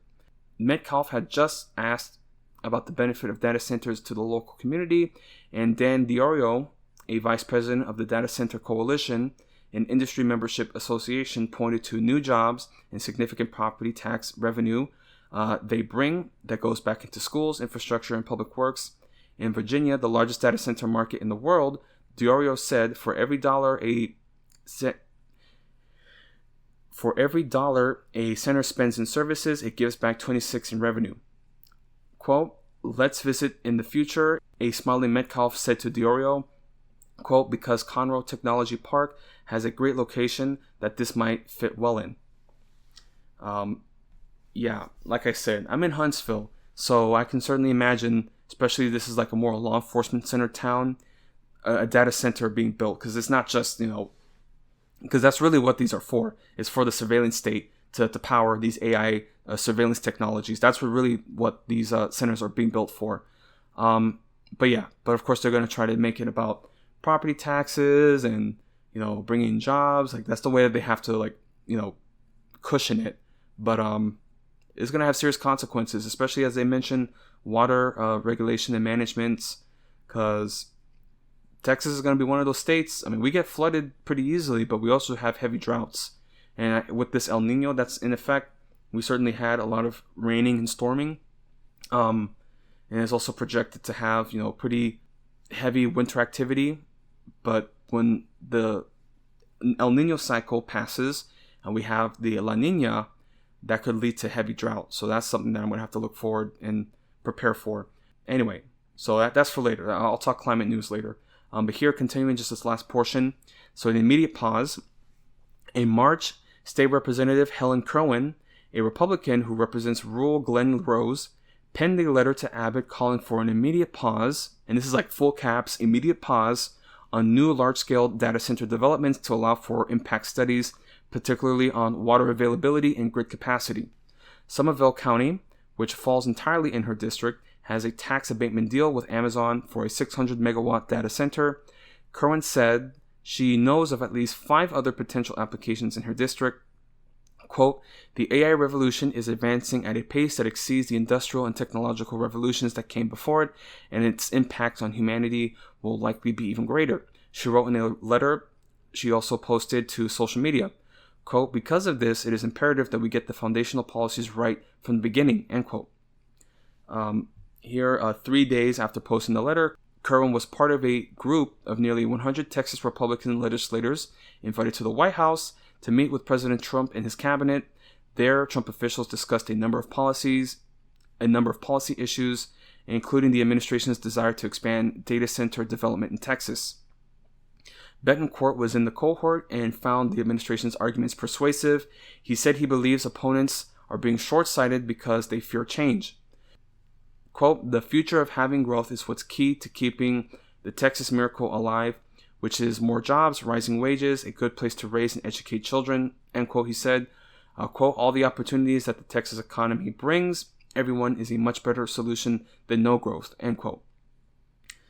State Representative Wes Verdell of Brady wrote on Facebook that he and other members warned the Trump officials that the state lacked the resources for a data center influx, and he also described his constituents' concern that new high-voltage transmission lines will, quote, "destroy the hill country," end quote. Quote, "I left with the impression that our concerns fell on deaf ears," wrote Verdell in a rare break for the deeply conservative MAGA Republican. Quote, "It looks like it is up to us, the people, to fight against data center expansion in Texas." In an April interview about her letter, Kerwin said it was, quote, "misunderstood initially as her calling for restrictions on the industry, and she stressed that she is not against data centers or artificial intelligence. Quote, "All I'm asking the governor to do is let's just pause, not stop. I don't want to halt," she said. Quote, "We all know we have to embrace this or we're going to be left behind, and we may already be behind with China. Who knows? But we have to do it right, and we have to protect our water, our aquifers, not for decades, but for generations." The North Central Texas representative stopped short of saying she supports regulation, though she raised the possibility of the legislator considering a guideline that would limit developments to closed-loop cooling systems, which tend to use less water. Quote, "The word regulation scares me. As a grassroots conservative," she said, "I don't want to use that word regulation right now until the study, but if we can get one determines that might be needed." She's like, again, this is the thing about Republicans, man. They hate regulations, but then they recognize the need to have certain guidelines and rules, hence regulations, so that way they don't abuse, again, as they said, the water, infrastructure and supply systems and the grid. Again, it's like this. It's what it boils down to. It's just, it's just like, again, when they talk about taxes, we don't need taxes. Okay, but who's going to keep the roads maintained? It's like you need it. Like that's the only way you can do it. The thing with conservative and Republicans is that they draw a conclusion. Like again, they shoot an arrow or they shoot off whatever target they want, and they just draw it, a bullseye to make it seem like this is my conclusion. Now I'm going to make everything benefit my conclusion. But here, there's like a real objective material need to make sure that things are like regulated and managed effectively, or it's gonna affect people's lives. And again, this also boils down to like agriculture, again, water conservation. Anyway, unbelievable. Again, I was talking I think last episode about Eddington, really underrated film. I mean, wow, just to see especially this data center issue becoming like a central focus, especially for a lot of conservatives, rural conservative people. It really speaks to how this divide is going to grow deeper. And of course, with our ruling class, especially our political system, is going to prioritize their needs over the needs of the people. And this is going to cause a real divide. So yeah, man, this is a long ass article. I'm just saying. Okay, I'm almost done. I'm just, Okay, so here, a PR campaign in its infancy. Again, this is just more of the grassroots effects and efforts. So sensing that anti-data center sentiment was worsening in Texas, the governor's office called meetings with top data centers representatives. The San Marcos City Council had recently denied rezoning for a $1.5 billion data center over concerns about water, and the other local boards were entertaining anti-data center proposals. An Abbott staffer gave them a stern warning that they needed to step up their public messaging or risk losing political support, according to 3 people with knowledge of this conversation, not authorized to speak publicly. Quote, there is bad press after bad press after bad press, end quote. One of the sources paraphrased the governor's aides as saying, quote, elected officials are getting beat up for this. Y'all are doing absolutely nothing. I mean, it was almost, what are y'all are thinking, end quote. Here, within weeks, a new nonprofit dedicated to educating Texans about the data center industry rolled out an outreach campaign touting the benefits of the facilities. Its first advertisement video, entitled Built for Texas, highlighted that the centers house critical data like medical information, business payrolls, creating high-paying jobs, quote, high-paying jobs, and, quote, pay billions in taxes, while also promising that the data centers will consume minimal water thanks to new technology. Here, the nonprofit Texas Connects mirrors a similar effort in Virginia, whose parallel group Virginia Connects, both of which were put together by the Data Center Coalition. The Virginia campaign cost at least $700,000 in the last fiscal year, according to Fast Company. Statewide political campaigns in Texas, home to several major media markets and more than 3 times as many residents as Virginia, have to raise significantly more money to have a similar reach here. The coalition did not respond to questions about where in Texas they plan to air the videos or how much they expect to spend. Kate Goodrich, an attorney at KL Gates and lobbyist for data centers, said the industry, quote, has taken a bit to get everyone moving in the same direction, end quote, on its public messaging, but that's been changing in recent months. You know, again, it's so funny how they say industry, but like, what are they producing? It's just AI videos and images, and like, it's just like, and of course they're talking about like storing data. It's not just, you know, medical information, which again, the fact that it's stored at a center kind of, you know, should raise some alarms, right? But all kinds of personal data. What do you think about these Amazon data centers and all the Alexas, right? That they're gonna, you know, how much audio information have they collected? Like, it's a true surveillance state that they're building. That's really what they're doing this. But yeah, just talking about like an industry. What industry? Okay, so here, quote, there is currently an industry-wide endeavor to do a better job at clearing up any misconceptions, end quote, Goodrich said. Quote, any new emerging technology is scary. Even when airplanes were created, people were like, what's this? And this is going to change everything. So there's just a need for education, end quote. Now, you see, this is just like, again, when you hear a lot of these AI like proponents talking about like these revolutions in technologies, like they're not wrong technically that AI isn't going to revolutionize just our economy, you know, production, automation. And again, that's just like the concern, especially in like the white collar field. Like a lot of jobs are going to be replaced by AI.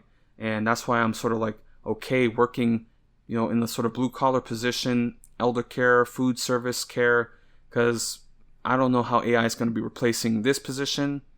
And plus, they're in demand. We're always needing new people and people to work. And obviously, a lot of them are college kids, so they really don't want to deal with this kind of work. But yeah, man, you know, I can certainly fill a niche in that sense. And they keep telling me all the time about giving me raises. I mean, I've already had 2 raises in the last year. So, like, there's high demand. Anyway, just like in general, like from what jobs reports I've read, the growth that is happening is in these healthcare service sectors, you know, social, like elder care sectors. And that's just, you know, again, with these boomers, that's all they're going to really invest in. Everything else is going to get gutted except for, you know, end of life care, right? Anyway, so these data centers, that's going to be another thing that it's just going to change the game. It really is. And they're not wrong. It's going to be a whole new industrial and technological revolution. And just like with industrialism in the 18th century, 19th century, the proletariat are going to be hit the worst from it. It's going to have massive repercussions, and it's going to be foisted upon them, whether they like it or not. Man, so it's just a matter of who can adapt and meet the occasion. Because think about it this way. People moved into the cities because of the Industrial Revolution, because that was the whole point. The ruling class needed jobs to fill in that industrialism. So they offered wage labor, which they couldn't really get out in the countryside. But out in the countryside, you know, work was more natural, and people could at least, you know, even like garden and produce their food at home. When you're in the city and you have all this wage labor, you have to, you get paid, right, by the capitalist, but then you go out into the world and then you have to buy all these services, right? You have to pay for room and board, you have to pay for food, other services and goods, and I mean, people can only barely afford to survive, and that's not even including our current day and age where we have consumerism, right, which is slowly receding, and we might very well go back to that sort of Victorian era level of poverty. But again, that's why that demographic change occurred in the 19th century. There was work, there was demand for labor, people went. Of course, they were basically like cattle, essentially worked to death, right, living in these slums. But that's, I think, going to be an issue moving forward if AI starts replacing people and replacing jobs. Like, what are they going to do? They're going to be stuck in living in these cities.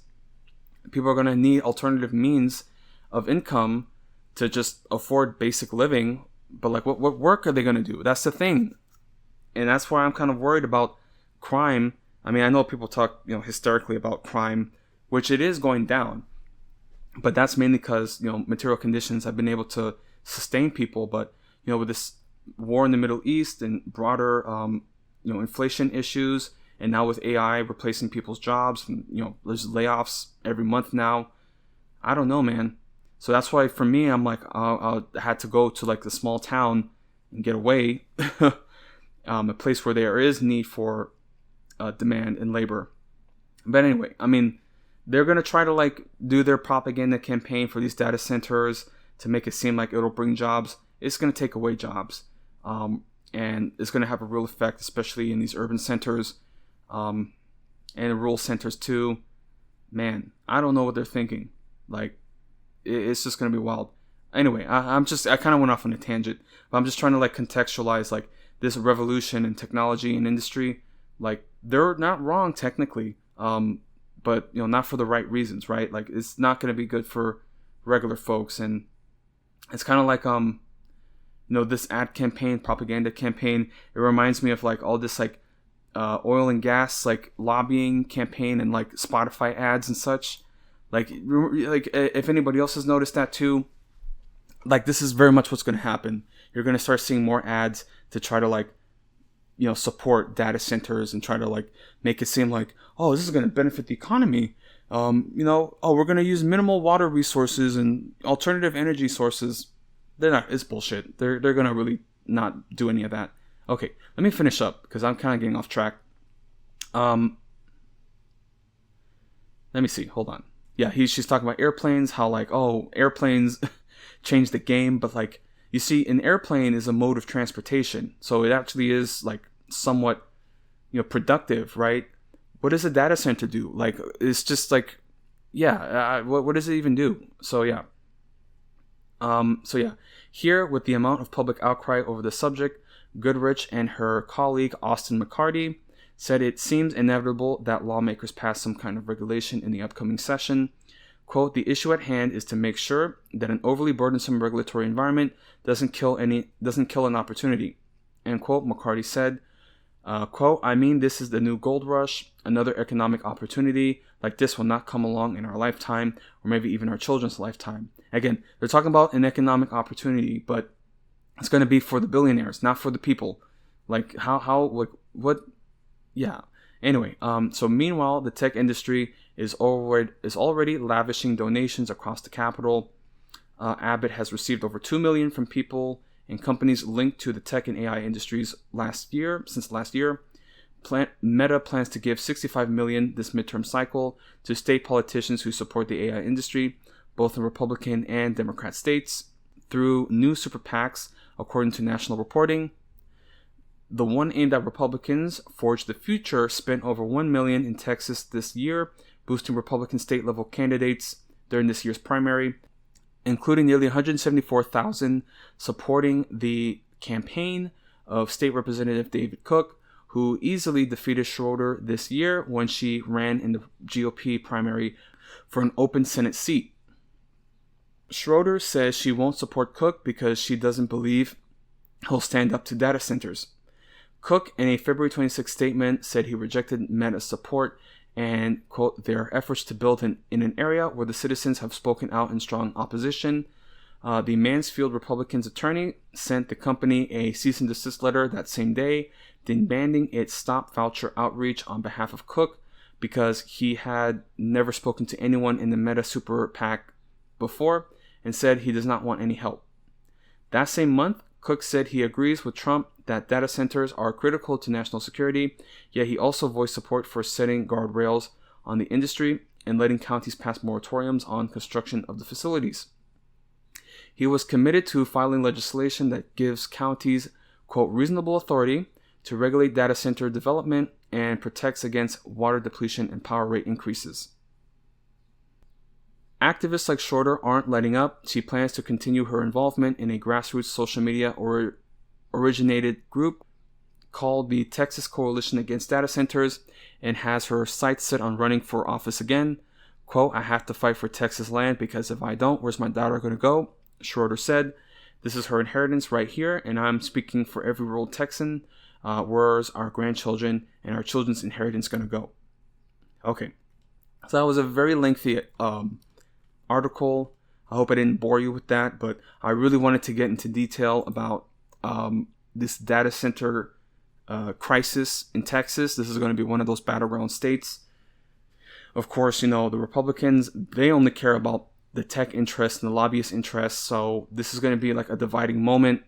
Like, it's funny, like, I don't even think the Epstein issue is going to be like that big of a deal for Republicans, but if you mess with their water, yeah, I feel like that's going to be an issue. Their power grid, energy demands, that's going to be a real divide, which again just speaks to like the shallowness of Republican voters. But I mean, if a broken clock is right, then you got to call it, as it is. So, we'll see.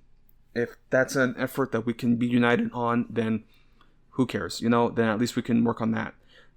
Here at least, just also speaking on, to touch on more on like the water issues, I'm going to touch on Corpus Christi and their water crisis currently, and I feel like this is going to be just a broader issue for Texas, although we've been having some good rain.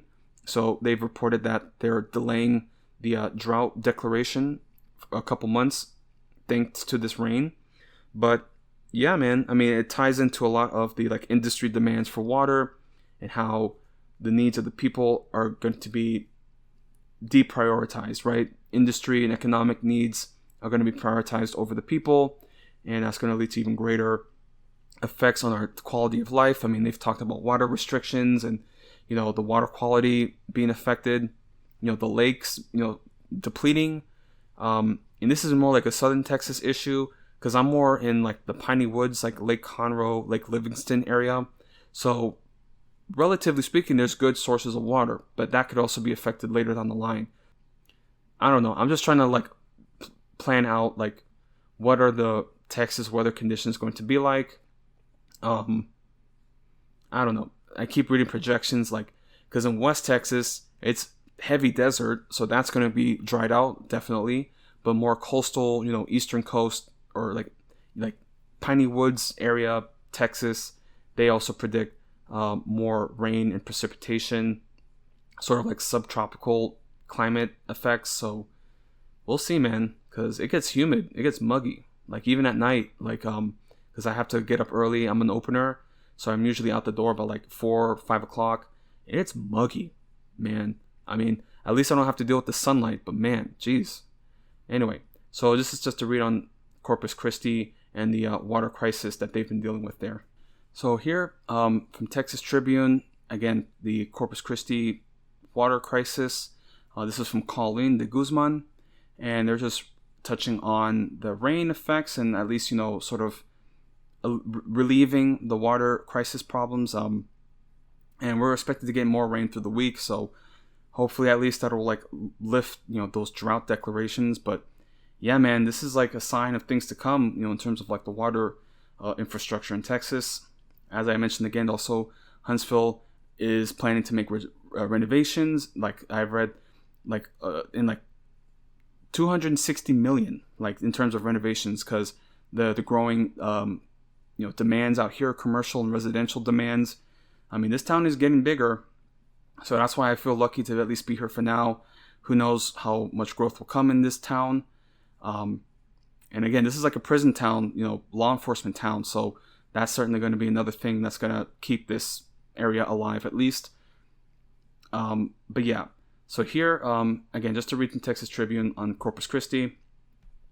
So a projection for when Corpus Christi expects to reach a water crisis was pushed back by 3 months after a wet April brought enough rain to delay an emergency, but too little to quench a brutal drought.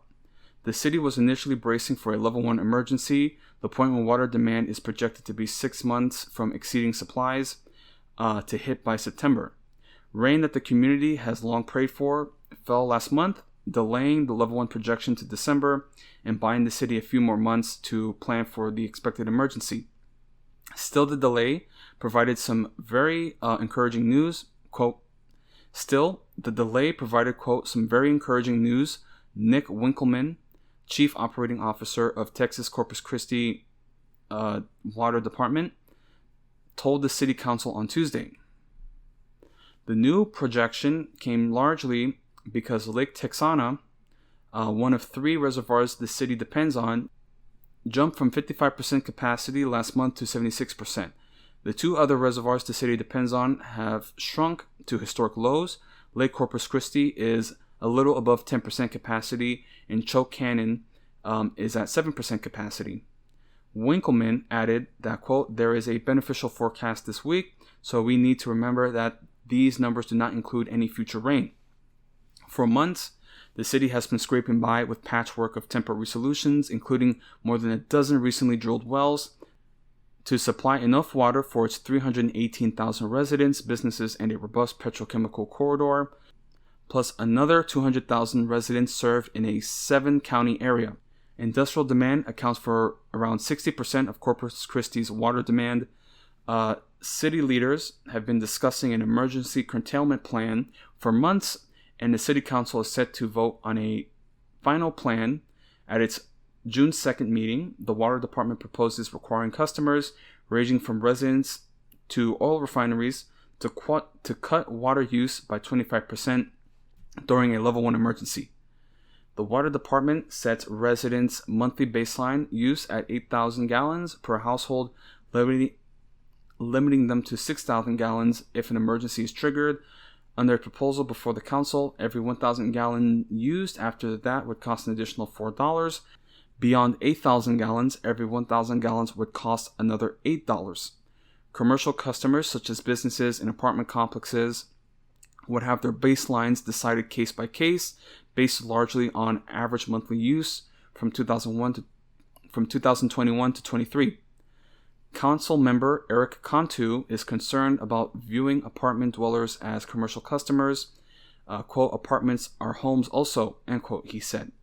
Winkleman said the Water Department will meet with the local apartment association this week to discuss possible solutions. So yeah, definitely an effect on residential water usage. And again, they said there 60% of the water use in Corpus Christi is for industrial economic demands, especially heavy petrochemical demands.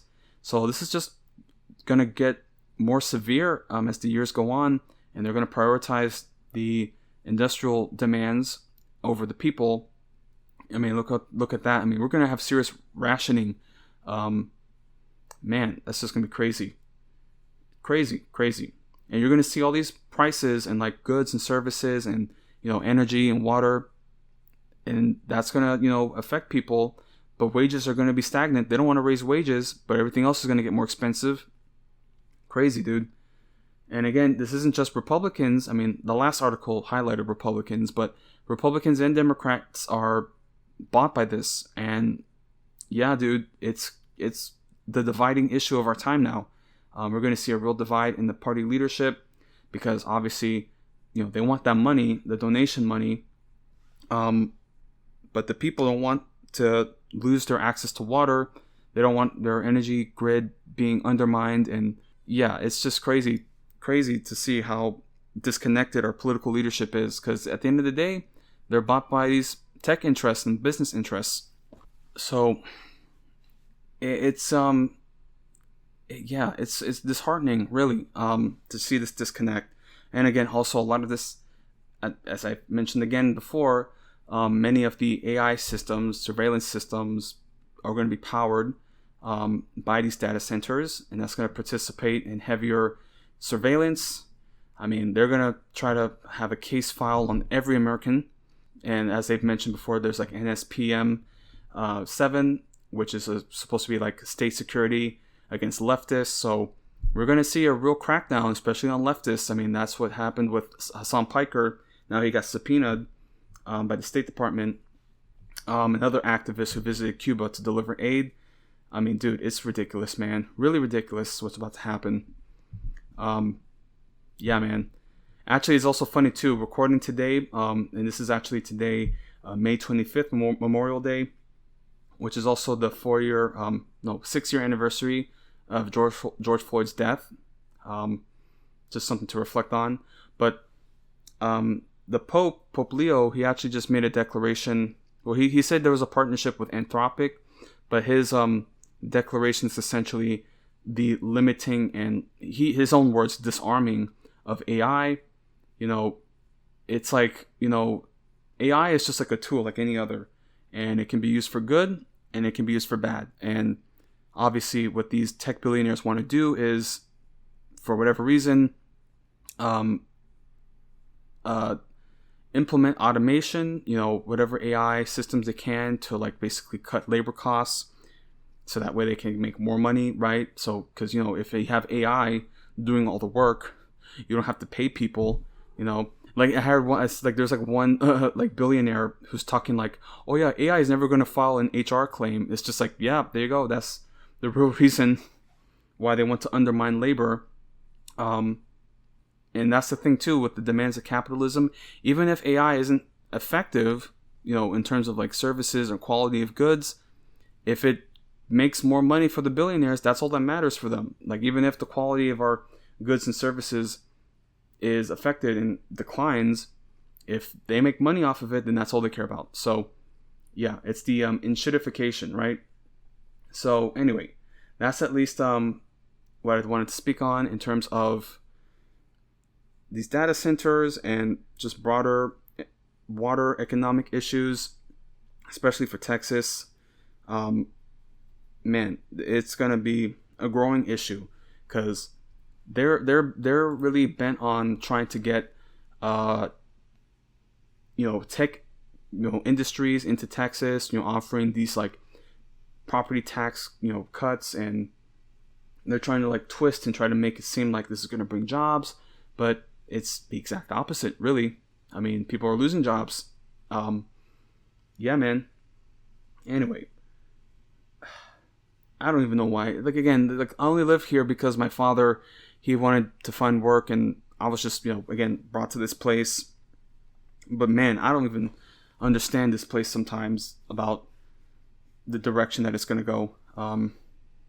Again, that's why I have to live in like a small, quiet town, because these cities, it's going to get rough, especially Houston. Man, it's going to get rough. So here, to shift more towards like a national focus, we'll talk here at least about the Fed chair. So they sworn in a new head at the Fed, the Federal Reserve. Jerome Powell is out. So we have the new Fed chair, Kevin Warsh, which is funny because Jerome Powell was, selected by Trump, but then Trump, all he did was talk trash about him. And now we have this Kevin Warsh guy taking control, who's seen as like pro-crypto. Yeah, man. I mean, geez, they have full control. I mean, like, they're really taking the powers of the economic lever. Like, they're just gonna take their.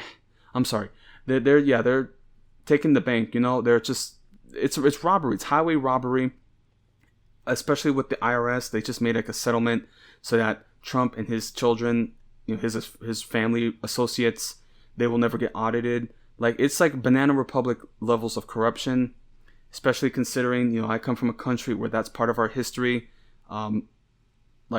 Just corrupt families, taking over the country, basically running the country like the CEO, like some sort of piggy bank, personal piggy bank.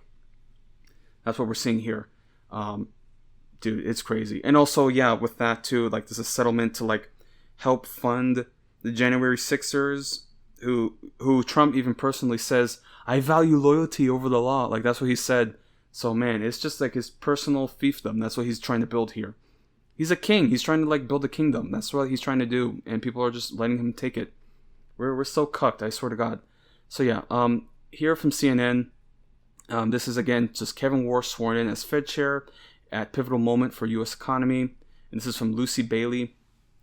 And just hers, writings on Kevin Warsh and, like, the potential for the Federal Reserve. Because if this guy is in line with Trump and Trump gets his way, that's not good news for the U.S. dollar. So, yeah. And again, that's also to call into question, like, the petrodollar with this Middle East war. Like, that's going to be also increasingly undermined. It's not a good situation with the U.S. dollar. So, yeah, here, Kevin Warsh was sworn in Friday at the White House as chairman of the Board of Governors of the Federal Reserve System, succeeding Jerome Powell in one of the world's most powerful economic positions. Warsh, 56, stepped into the 4-year role at a time of mounting uncertainty over inflation, geopolitical conflicts, and volatile financial markets, alongside rising political pressure on the central bank's independence. Quote, I expect he will go down. Oh, wait, this is Trump. Quote, I expect he will go down as one of the truly great chairmen of the Federal Reserve that we've ever had. I really believe that, end quote, President Donald Trump said during remarks from the East Room, marking his first public appearance with Warsh since he nominated him earlier this year. Quote, he's got abilities that very few people have, covers a lot of territory, and he's respected by everybody, end quote. Warsh has not been shy about the significant changes he envisages for the Fed, which he emphasized in brief remarks after being sworn in. Quote, I will lead a reform-oriented Federal Reserve, learning from past successes and mistakes, both escaping static frameworks and models, and upholding clear standards of integrity and performance, end quote, Warsh said. Handpicked by Trump in January when expectations pointed to stabilizing growth and cooler inflation, Warsh now takes the reins of an economy that is shifting under the weight of the U.S.-Israeli war with Iran. The oil shock has sharply pushed up gasoline prices, mortgage rates have climbed to their highest level in 9 months, and overall inflation has surged to the highest level in 3 years. The U.S. consumer has remained surprisingly resilient, continuing to spend despite higher prices and insulating the economy from a downturn, but affordability concerns have left many Americans unhappy about the economy, which could lead to major political ramifications for the midterm elections. Consumer sentiment is at an all-time low. Americans feel worse now than they did during wars, 9/11, the Great Recession, the COVID-19 pandemic, and inflation surge afterward.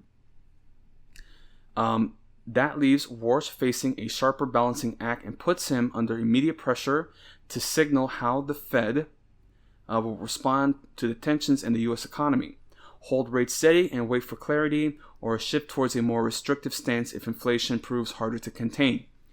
Warsh is widely viewed as being aligned with Trump, who has aggressively demanded rate cuts and even joked that he would sue Warsh if he does not lower borrowing costs. Trump has said rates may be lower to reduce the government's borrowing costs and to juice economic growth. But Trump said Friday he wants Warsh to be totally independent. Quote, don't look at me, don't look at anybody, just do your own thing and do your great job, Trump added. However, he repeatedly berated Powell for not lowering rates quickly enough, calling him a numbskull and an average mentality person, and even threatened to fire him. Warsh stressed his own obligation to lead the Fed independently and with the goal of lowering inflation and stronger economic growth. The Fed chair alone, however, cannot cut rates. The central bank's monetary policy arm, the Federal Open Market Committee, sets rates based on current economic conditions and outlook, not the demands of a sitting president. Trump said Friday he believes Warsh has the, quote, Trump said Friday he believes Warsh has, quote, the temperament and leadership abilities to foster collaboration among the board, among the entire board, and I know he will welcome robust debate in his missions to keep prices stable and employment high. Kevin will have the full support of my administration, end quote. While Fed policymakers in March projected a rate cut later this year, they have shifted their thinking in recent months as they assess the economic impacts of higher energy prices and geopolitical instability. The majority of policymakers now favor holding rates steady, with some even floating the possibility of a rate hike. Warsh's first meeting as Fed chair is set for June 16th and 17th. A new era for the Fed. Warsh has proposed several key changes for the central bank, including limiting Fed's officials' communications with the public regarding where they believe interest rates should be. Warsh has also been a strong proponent of keeping the Fed out of issues that don't have direct connections to core responsibilities. That's in line with Trump's thinking. Quote, the Fed lost its way in recent years, Trump said. Quote, it became distracted by concerns far removed from its core mission and mandate, drifting into matters such as climate policy and DEI initiatives, with the Fed straying from its mandate. Powell, during his time as chair, was especially judicious when questioned about these topics. Quote, the Federal Reserve is not and will not be a climate policymaker, end quote, Powell said in a statement from 2023. Quote, decisions about policies to address climate change must be made by the elected branches of government, end quote. But he said that the Fed has, quote, narrow but important responsibilities regarding climate-related financial risks, end quote. So that's at least the piece there.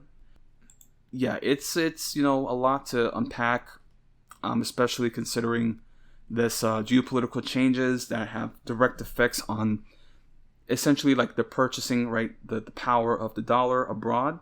Again, the petrodollar, as they were talking about, this instability with the war in the Middle East is definitely in jeopardy.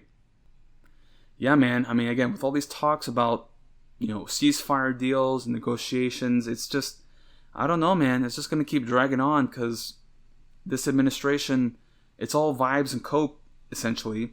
And, this war in the Middle East is kind of out of Trump's hand at this point. I mean, Iran is really like beating the brakes off of us. I mean, there was the recent report about an F-4 Phantom like jet, like a fixed wing jet, somehow beating the air defenses and like directly bombing one of the bases in Kuwait. So like that's like the first like direct bomb from a fixed aircraft since World War II. Dude, it's ridiculous, man.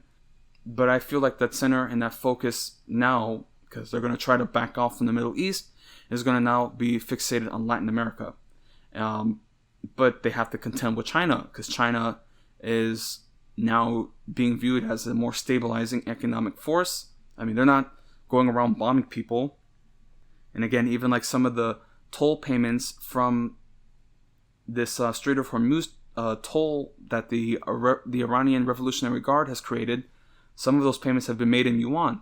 So like this is going to see like the growth and strength of the Chinese yuan, while the US dollar becomes less and less stable and prioritized, and especially has to do with these bases that we have in the Middle East that are meant to protect the oil infrastructure. Now they're becoming a liability and they're becoming targets. And I mean, this also speaks to like Dubai. I mean, Dubai's also been heavily hit. Tourism has plummeted. I mean, dude, like, it's the Iranian century, man. We're just living in it, bro. But I did want to touch on. I'll speak on it later, more focused on my geopolitical segment. But I definitely wanted to touch on at least this meeting with Trump and China, because it's a new day. And I mean, even China was like talking about like, oh, can we avoid the Thucydides trap, which is essentially the way that works is that you have a declining imperial power versus a rising imperial power, and that eventually there has to be a clash in order for the new power to take hold. Yeah, that's essentially what Xi Jinping was saying right in front of Trump, and then Trump had to be like, the U.S. isn't declining. Like, it's just ridiculous, man.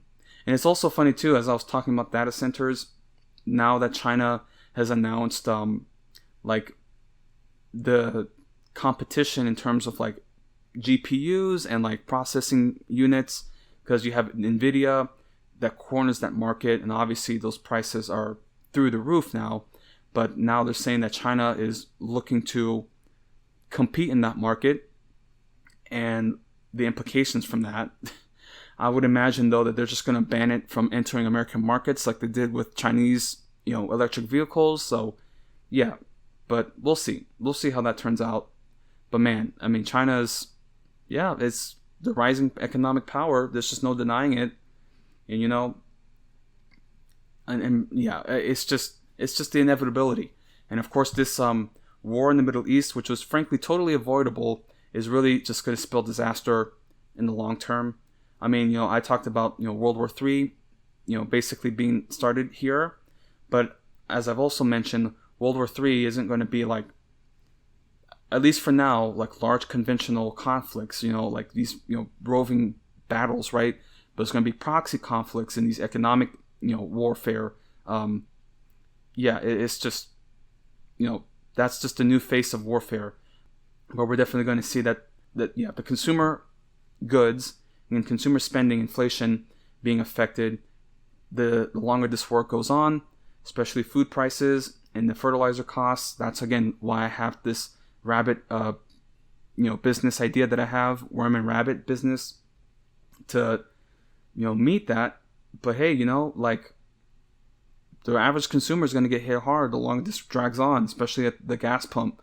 I mean, dude, it's not looking good. That's why now I have a bike and I feel, pretty relaxed. Like, honestly, I always hated having a car, if I'm being real with you. Like, just the constant maintenance and the economic drain, the fucking sleepless nights I've had over, can I afford this repair? Am I going to have to ask my mom for money? Like, dude, it's just, now that I have a bike, it's just like a night and day difference. Of course, I would like to later invest in an e-bike. But man, it's like, if this could all be avoided if there was like better public transport, but that's socialist, that's socialism. Anyway, no, we just, what we need to do is build an extra lane. That'll really fix things. Look at fucking Katy Freeway. It's like 26 lanes and they're still constructing on it. It's just unbelievable. I can't live in Houston. I'm sorry, man. So here at least, we're going to talk at least about the conclusions from this meeting between Trump and Xi Jinping. So here, President Donald Trump returned from the spectacle of a Chinese state visit to a less than welcoming U.S. economy, with the military band and garden tour in Beijing, giving way to pressure over how to fix America's escalating inflation rate. Consumer inflation in the United States increased to 3.8 annually in April, higher than what he inherited as the Iran war and the Republicans' president-owned tariffs have pushed up prices. Inflation is now outpacing wage gains and effectively making workers poorer. The Cleveland Federal Reserve estimated that annual inflation could reach 4.2 in May, as the war has kept oil and gasoline prices high. So again, just to summarize, right? If the fuel prices continue to rise and the transportation costs and the supply chain become strained, that is also going to be reflected in those consumer goods to make up for those losses, which means less money in the pocket of Americans if they have to pay more for fuel, for food, and other consumer goods. So that's basically the breakdown for that. Again, man, I just get all these people saying, don't think about that. That's not your problem. It's not your problem. And now look where we're at, and now all they can do is complain about, why is gas so expensive? Why is that oil lube expensive? Well, there you go. And you can thank Israel and Trump for that, but nobody likes to hear that. Continuing. By the way, I'm reading from PBS. So this is a PBS article, NewsHour. So here, Trump's time with Chinese leader Xi Jinping appears unlikely to help the U.S. economy much, despite Trump's claim of coming trade deals. The trip occurred as many people are voting in primaries leading into the November general election, while having to absorb the rising cost of gasoline, grocery, utility bills, jewelry, women's clothing, airplane tickets. Yeah, by the way, also Spirit Airline shut down. Like, it's also affecting airlines, delivery services. Democrats see the moment as a political opportunity. Quote, he's returning to a dumpster fire, end quote, said Lindsay Owens, executive director of Groundwork Collaborative, a liberal think tank focused on economic issues. Quote, the president will not have the faith and confidence of the American people. The economy is their top issue, and the president is saying, you're on your own. end quote. I mean, he really said that. It's like, I'm not concerned about rising fuel prices. He does not care. So here, the president's trip to Beijing and his recent comments that indicated a tone deafness to voters' concerns about rising prices have suggested his focus is not on the American public and have undermined Republicans who had intended to campaign on last year's tax cuts as helping families. Trump described the trip as a victory, saying on social media that she, quote, congratulated me on so many tremendous successes, end quote, as the U.S. president has praised their relationship. Trump told reporters that Boeing would sell 200 aircraft and maybe even 750, quote, if they do a good job, end quote, to the Chinese. He said American farmers would be, quote, very happy because China would be buying billions of dollars of soybeans, end quote. Quote, we had an amazing time, Trump said as he flew home on Air Force One and told Fox News' Bret Baier in an interview that gasoline prices were just some short-term pain and would drop like a rock once the war ends, which is no end in sight, quite frankly. Despite whatever ceasefire talks they're making, this is going to drag on. So yeah, inflationary pain is not a factor in how Trump handles Iran. Trump departed from the White House for China by saying that negotiations over the Iran war depended on stopping Tehran from developing nuclear weapons. Quote, I don't think about Americans' financial situations. I don't think about anybody. There's some honesty there. Oh, no, let me do the voice.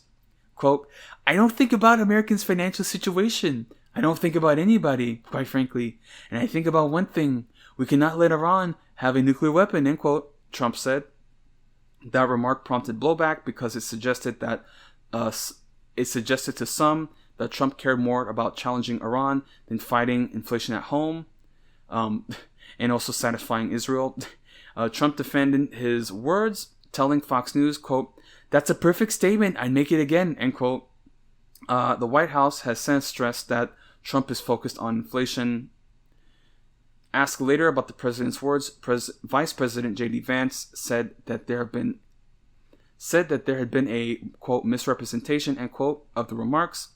White House spokesperson Kush Desai said, quote, the administration remains laser focused on delivering growth and affordability on the home front, while indicating actions would be taken on grocery prices. I just love that Trump is just straight up saying, I don't give a shit. And then they have to do so much legwork to say, no, he does, he cares, he's laser focused on it, and he's just like, I don't give a shit. Okay. Here, but as Trump appeared alongside Xi, news reports back home showed inflation rising for businesses and interest rates climbing on U.S. government debt. His comments that Boeing would sell 200 jets to China caused the company's stock price to fall because investors had expected a larger number. There was little concrete information offered about any trade agreements reached during the summit, including Chinese purchases of U.S. exports such as liquefied natural gas and beef. Quote, foreign policy wins can matter politically, but only if voters feel stability and affordability in their daily lives, said Brittany Martinez, a former Republican congressional aide who is the executive director of Principles First, a center-right advocacy group focused on democracy issues. Quote, midterms are almost always a referendum on cost of living and public frustration, and Republicans are not immune from the same inflation and affordability pressures that hurt Democrats in recent cycles, end quote, she added. Democrats see Trump as vulnerable. Democratic lawmakers are seizing on Trump's comments before his trip as proof of his indifference to lowering costs. There is potential staying power of his remarks as Americans head into Memorial Day weekend facing rising prices for hamburgers and hot dogs to be grilled. Quote, what Americans do not see is any sympathy or support or any plan for Trump and congressional Republicans to lower costs. In fact, they see the opposite, Senate Democratic leader Chuck Schumer of New York said Thursday. Vance faulted the Biden administration for the inflation problems, even though the inflation rate is now higher than it was when Trump returned to the White House in January 2025 with a specific mandate to fix it. Quote, the inflation number last month was not great, Vance said Wednesday, but he then stressed, quote, we're not seeing anything like we saw under the Biden administration, end quote. Inflation peaked at 9.1 in June 2022 under Biden, a Democrat. By the time Trump took the oath of office, it was it was a far more modest 3%. Okay, and continuing, Trump's inflation challenge could get harder. The data tells a different story as higher inflation is spreading into the cost of servicing the national debt.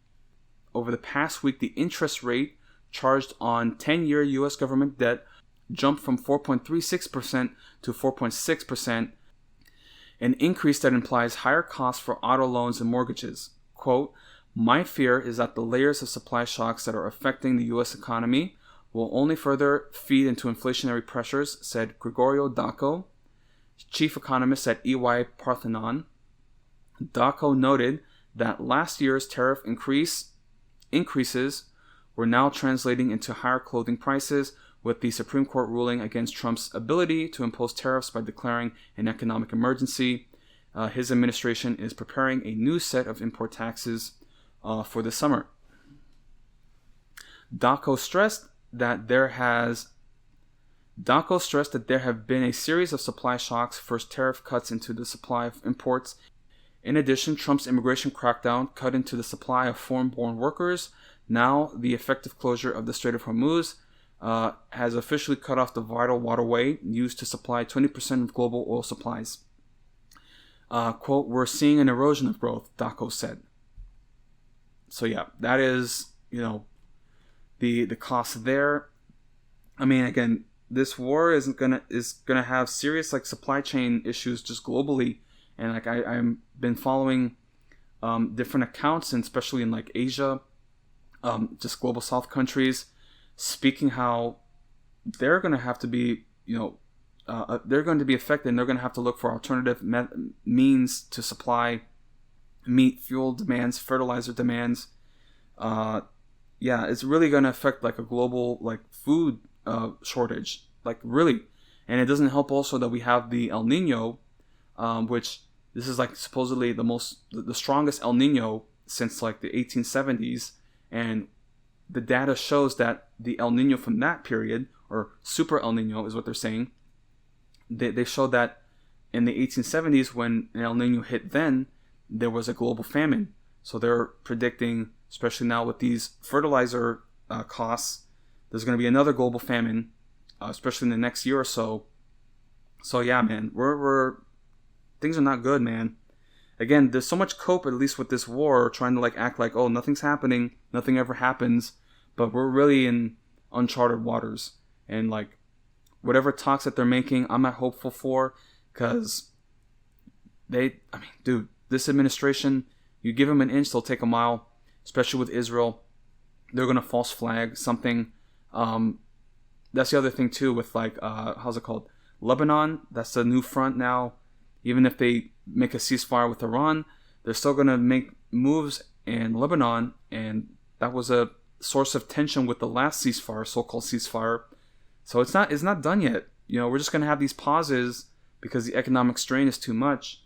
But then there's going to be a new military development and a new round of fighting. Plus, again, man, we killed their Ayatollah. They're not going to forgive that easily. It's crazy. It's ridiculous. Again, man, the effects, internally, domestically, we're just seeing the beginning of it. And that's why I'm concerned about next summer, next planting season, especially the food costs, how that's going to be affected, dude. So that's why I want to get the rabbits as soon as possible, because I really want to get ahead on that, because those fertilizer costs are going to rise, and then people are going to look for alternative cheaper methods. And yeah, and part of it's also because I need to have a business and I need to build capital, but it's also rising to the demands, right? So we'll see. I just have to do it. So that's just something that I want to do. And I'm going to keep talking about that a lot, but I'm just really focused on it. This is really the first time I've really had a project that I want to build on that could possibly be scaled up for future, business ideas and proposals. So it's something. But that's at least what I want to speak on domestically. And I'll touch on further geopolitical developments, military developments. But yeah, man, it's wild to follow this, because it's true history in the making. And this is really going to be the moment where the American empire is truly on the backslide, as much as they'll try to cope and argue otherwise. But yeah, that's for later. But I'll touch on that when we discuss not just this war, but also just the broader theaters, including Ukraine, Sudan, right? Other areas where everything is connected, man. It's all connected. And now, especially with Latin America, that's also going to become a new hot zone, unfortunately, which is going to lead to even further migrant crises, right? So all these wars and economic turmoil is going to create to a migrant crisis, which is only going to lead to even more reactionary, fascistic politics. Dude, it's bad. Anyway, but I'll touch on that later. And so now, as we get into the geopolitical segment, very military-focused segment, a lot of conflicts at the moment, but it just speaks, at least, for this last couple months, all these developments and, frankly, a stalemate, if you could say, but also just like an economic, like slowly impending economic decline. I feel like we're just like in the early stages where they're trying to mitigate it and they're trying to just keep the vibes going. That's really how it seems to me, because they keep saying that there's a new ceasefire or negotiation deal.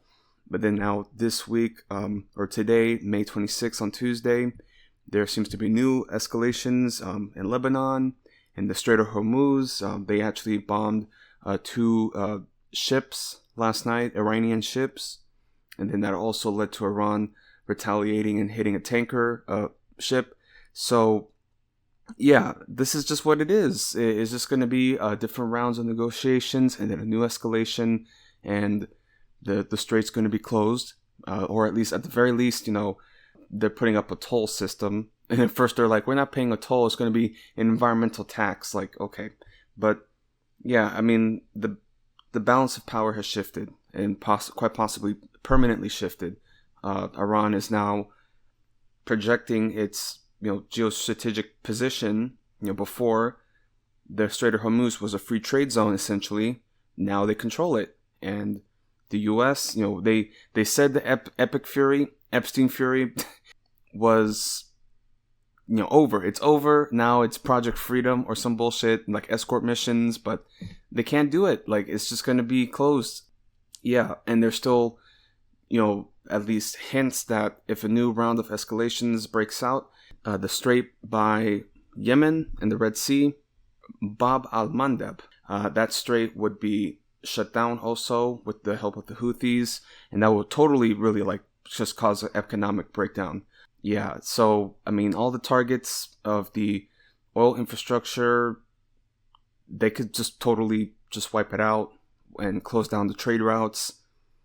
Man, I mean, Dubai is done. Dubai is done for. That's just everything, man. This is a whole new era. And this really speaks to the strategic vision that Iran has, which is a more economic, outlook. Certainly an economic war that will certainly affect the cost of living in the West and the United States. Man, I mean, we're just seeing the beginnings. I mean, I can kind of tell at my workplace, we're kind of having some shortages, or at the least we're not ordering at the same volume as before. Try to stretch things out, fruits, veggies, whatever we can. But I can certainly see it. And then, especially shelled eggs. Sometimes we run out of shelled eggs, and then the residents get upset. At least one resident, she wants her eggs poached a very specific way, which our cooks are that's not poached eggs. You're just boiling them solid, but that's the way she wants it, so we have to make it that way, or she gets mad. That's the thing that I'm just kind of dreading. I recognize that in this sort of service sector, is going to be an increasing demand. But yeah, a lot of these residents, these old folks, they're going to be dealing with supply shortages pretty soon, very likely. And they, of course, you can't explain this shit to them. They're not going to fucking get it. It's just, oh my God, dude. And of course, if you don't have it for one day, then it's you don't have it forever. And you have to deal with their attitudes. Dude, they have nothing better to do but complain. Holy shit, dude. But that's for me, again, I like old people. Of course, I want to help and take care of them. But shit, man, it's I'm just like, I just recognize long-term, like, service sector demands, and we constantly need people. So that's why for me, I'm like, I'm gonna stick with this. Of course, people talk to me about being a school teacher. I don't really like the direction of schools right now. So right now, at least, this will help, or at least I gave myself 5 years, so I'm on year 2 now. But yeah, that's just what I'm saying for now, because this isn't going to be reliant on like consumer spending. This is sort of like healthcare, service sector, food service sector. So this is going to be an essential service, and again, increasing demand as like the elder population grows. We actually had to expand like our assisted living, because there's like different like hospice cares, like therapy care levels that we have, memory support. So we expanded the assisted living like room space capacity that we have, because there's a big wait list. So again, that's why for me, I'm like, I'll stick with this. A lot of the younger workers, college students, they're going to go and leave. Me, I can do it. I'm going to be 30, so I got a good couple years left. Not couple years. I got plenty of time.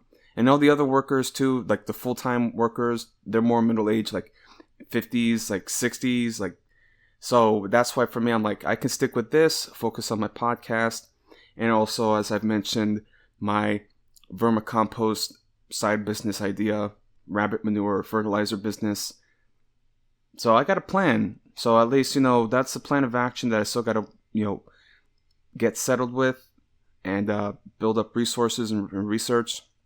But it's going to be something to keep an eye on, and very much the reason why I'm doing this, or at least, why I want to build it. I haven't even started, but get going as soon as possible. At the very least, have a good supply of fertilizer for next planting season, is because of these geopolitical changes, the trade routes and market, shocks that are going to happen. Like it's going to affect everything. And as I mentioned, if broader supply chains get strained, then it's going to be important to produce locally. So I hope I can at least start something small and then build on it to, sell just like on Facebook or Craigslist. I mean, who knows? Farmers markets, like it's gonna happen. Like I've seen, I try to follow the farmer market groups, and there's been more activity that I've noticed in the last couple weeks and months because of this war. At least my theory, because again, there's like greater like activity for homegrown veggies and fruits, and like that's what's gonna happen out here. But yeah, so at least that's just what I'm trying to like anticipate and make it moves to like better position myself. But as we examine this war, there's the economic effects, but then there's like the real human costs that are being affected in Iran. And I really wanted to touch on some specific incidents that occurred, especially like the very early phases when Israel and the United States were bombing them, basically like ambushed them, Iran, the civilians, the government, military infrastructure and targets. I mean, what do you expect from the Israelis and the Americans, especially for Trump? I mean, one of the first like opening salvos was on this Iran primary school, the girls' school, where they killed 150 children and students and like faculty members.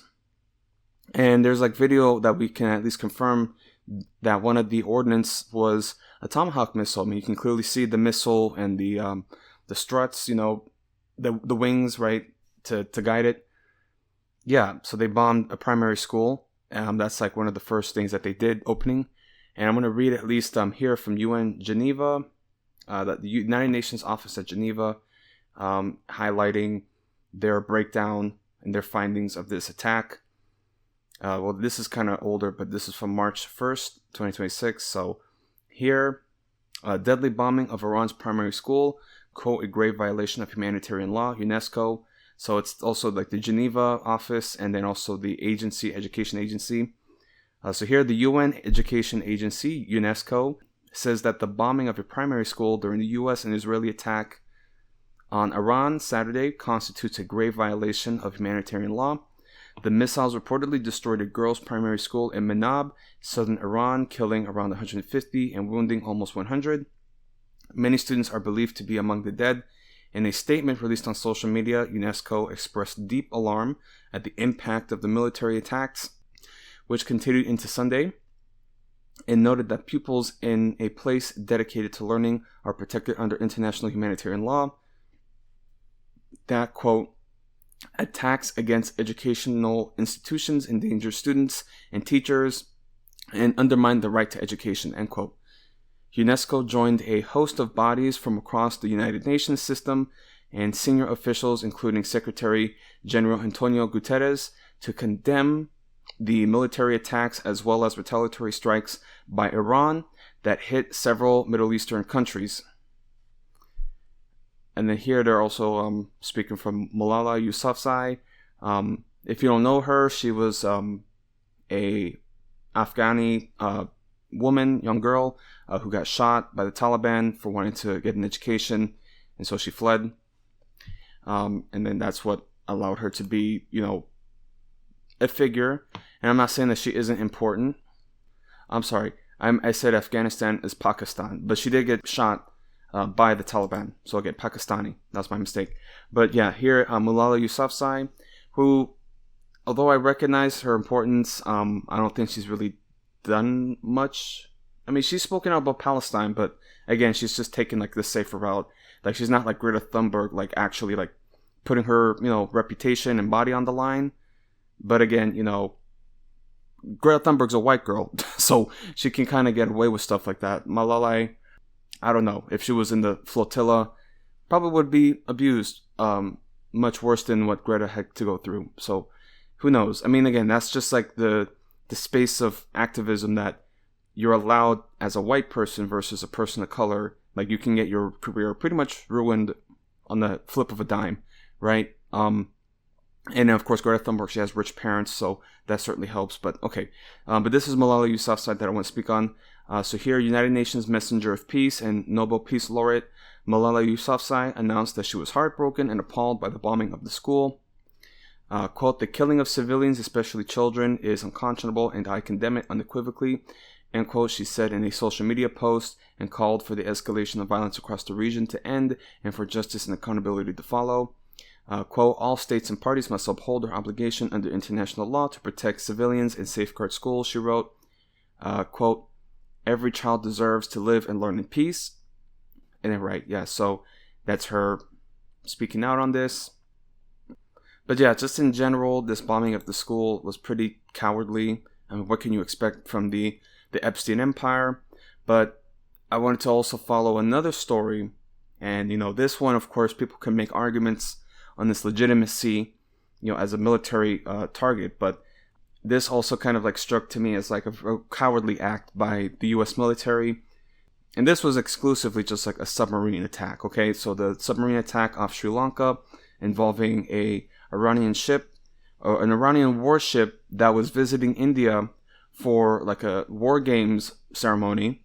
And usually when they do operations and, war games exercises like this, the ships arrive disarmed.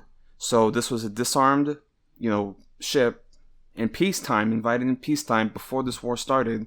And they're theorizing that India and the United States had kind of planned this to invite this warship. And then as this ship is away on this exercise, start the war. And as it sails back, bomb it, and kill the crew. And they're saying here that 87 bodies were recovered. So yeah, so here Sri Lanka, they made a distress call to India, which India ignored, but Sri Lanka responded. So, I mean, this is just, the news from this is harrowing. And, again, this is the thing where, you got to remember, even though it is wartime and this is technically a military warship, these are still people, these are still combatants, and there's rules of engagement. And especially when you're talking about naval warfare, you have to administer aid to a crew. Those are part of the rules of engagement. But again, they don't apply anymore, especially with, our Hegseth, fucking whiskey breath secretary, he wants to do away with the rules of these woke rules, right? Oh, we're not gonna be hampered by, these rules saying that we have to respect the lives of our combatants. Like, again, like he all he respects is body count. Yeah, that's all he respects. So here, Sri Lanka, this is from PBS. Sri Lanka recovers 87 bodies from Iranian warship sunk off its coast by U.S. submarine. And this is the first U.S. submarine kill since World War II. I mean, not really much of an accomplishment if you really delve into the details. As I said, this is an unarmed ship that they ambushed on a peacetime exercise. Like, very, very cowardly move. Because you think about naval warfare, it's supposed to be like this chivalrous affair, and you read about German U-boats, they were knights on the sea, even with their adversaries and British crews. So yeah, it's very cowardly. So yeah, here a torpedo fired by a U.S. submarine sank an Iranian warship off the coast of Sri Lanka, whose Navy said Wednesday it recovered 87 bodies and rescued 32 people. The Iranian vessel sunk in the Indian Ocean was the Islamic Republic's prize ship. U.S. Defense Secretary Pete Hegseth said it was one of the few instances of a submarine sinking a ship since World War II. The sinking of the IRIS Dena illustrates a U.S.-Israeli military operation against Iran that is stretching beyond its borders. U.S. President Donald Trump has said one of the key objectives of the war is to wipe out Iran's navy. Quote, an American submarine sunk an Iranian warship that thought it was safe in international waters, end quote, Hegseth said at a Pentagon news briefing. Quote, instead, it was sunk by a torpedo, end quote. After Sri Lanka's Navy received a distress signal from the IRIS Dena, which had 180 people on board, it sent ships and planes on a rescue mission, the country's foreign minister Vijita Harath told Parliament. But by the time Sri Lanka's Navy reached the location, there was no sign of the ship. Quote, only some oil patches and life rafts, Navy spokesman Commander Boudica Sampath said. Quote, we found people floating on the water, end quote. A video released by the U.S. Department of Defense on X showed the moment of the torpedo attack. The Iranian ship appears to be hit by an underwater explosion that causes it to break apart as a large plume of water rises up in the air. The 32 people rescued were admitted to a hospital in Galle, a town on Sri Lanka's southern coast. Sampath said the bodies were also being brought to the land, he said. At the National Hospital in Galle, again, I don't know how to pronounce it, I hope I said it right, Iranian sailors' bodies were arriving in trucks and being stored in a makeshift mortuary. The hospital was guarded by Sri Lankan police and naval personnel as workers unloaded bodies away from view. Dr. Anil Jasinghe, a top health ministry official, said one of those rescued is in critical condition. 7 are receiving emergency treatment, and others are being treated for minor injuries. The IRIS Dena, one of Iran's newest warships, patrolled in deep water and was armed with 2 heavy guns, surface-to-air missiles, anti-ship missiles, and torpedoes. It carried 1 helicopter. The ship had been sanctioned by the U.S. Treasury Department in February 2023, along with 8 executives of an Iranian drone manufacturer that supplied weapons to Russia for use against civilian targets in Ukraine. At least 17 Iranian naval vessels have been sunk during the ongoing war, said U.S. Admiral Brad Cooper, who leads the American Military Central Command. So yeah, this is just the findings here. They are saying that this, again, was an unarmed ship for a peacetime, war game exercise, and they started the war to, they invited the ship before the war started, and then as it was away, started it, and as it was transporting and sailing back, targeted it and left them to die. Really, they just left these people to die. Just totally cowardly act. And of course, with this administration, their just goal is to kill as many targets as possible. Again, again, that's their measure of success, is going to be body count. Which, again, if you're basing your progress on body count and not your strategic objectives, you're going to have a bad war on your hands. And of course, this administration, they're too proud. They're not going to admit defeat and just the general quagmire that this is turning into, they're going to keep dragging it on. Like, their pride is too strong. Crazy, man. So those are just like the two things, at least like in the early stages of the war, that I wanted to touch on. Again, there's been huge developments. I mean, they shot several F-35 jets, or at least they shot one F-35 jet, and it was able to crash land, and the crew survived. Here, another F-15 was shot down over Afghanistan, or over Iran, and the two crew members were initially lost, but eventually rescued. At least one of them had a more prolonged, rescue mission. I mean, very dramatic. I'll touch on it here, some of the details. But yeah, I mean, this is like pretty heavy stuff, and that's probably why they had to do the so-called ceasefire and pause in fighting, because we're running out of our standoff. Tomahawk missiles.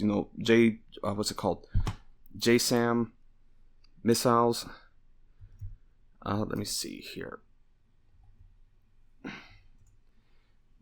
Yeah, okay, JASSM, Joint Air to Surface Standoff Missile. So just general standoff munitions that these bombers launch away, from the airspace.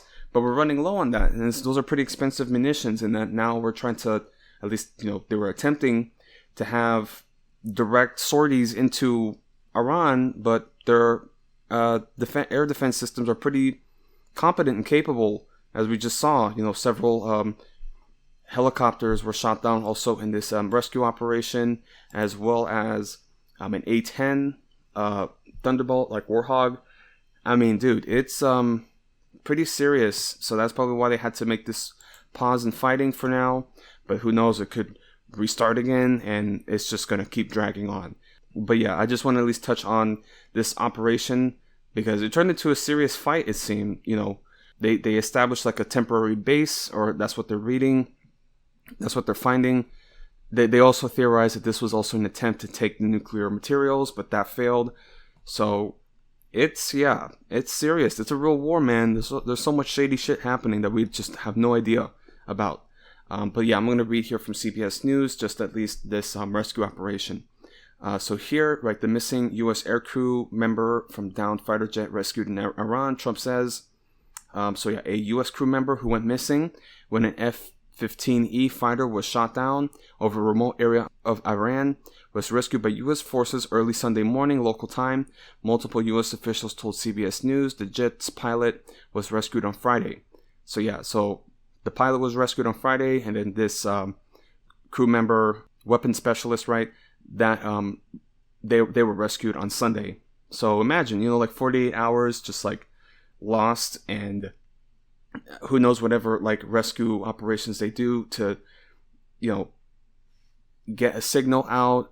Who knows how much food that person had on hand. And it is also interesting with at least the rescue of the pilot on Friday, the videos that were coming out, because they sent those rescue teams with, and these are like special forces, like Air Force rescue teams.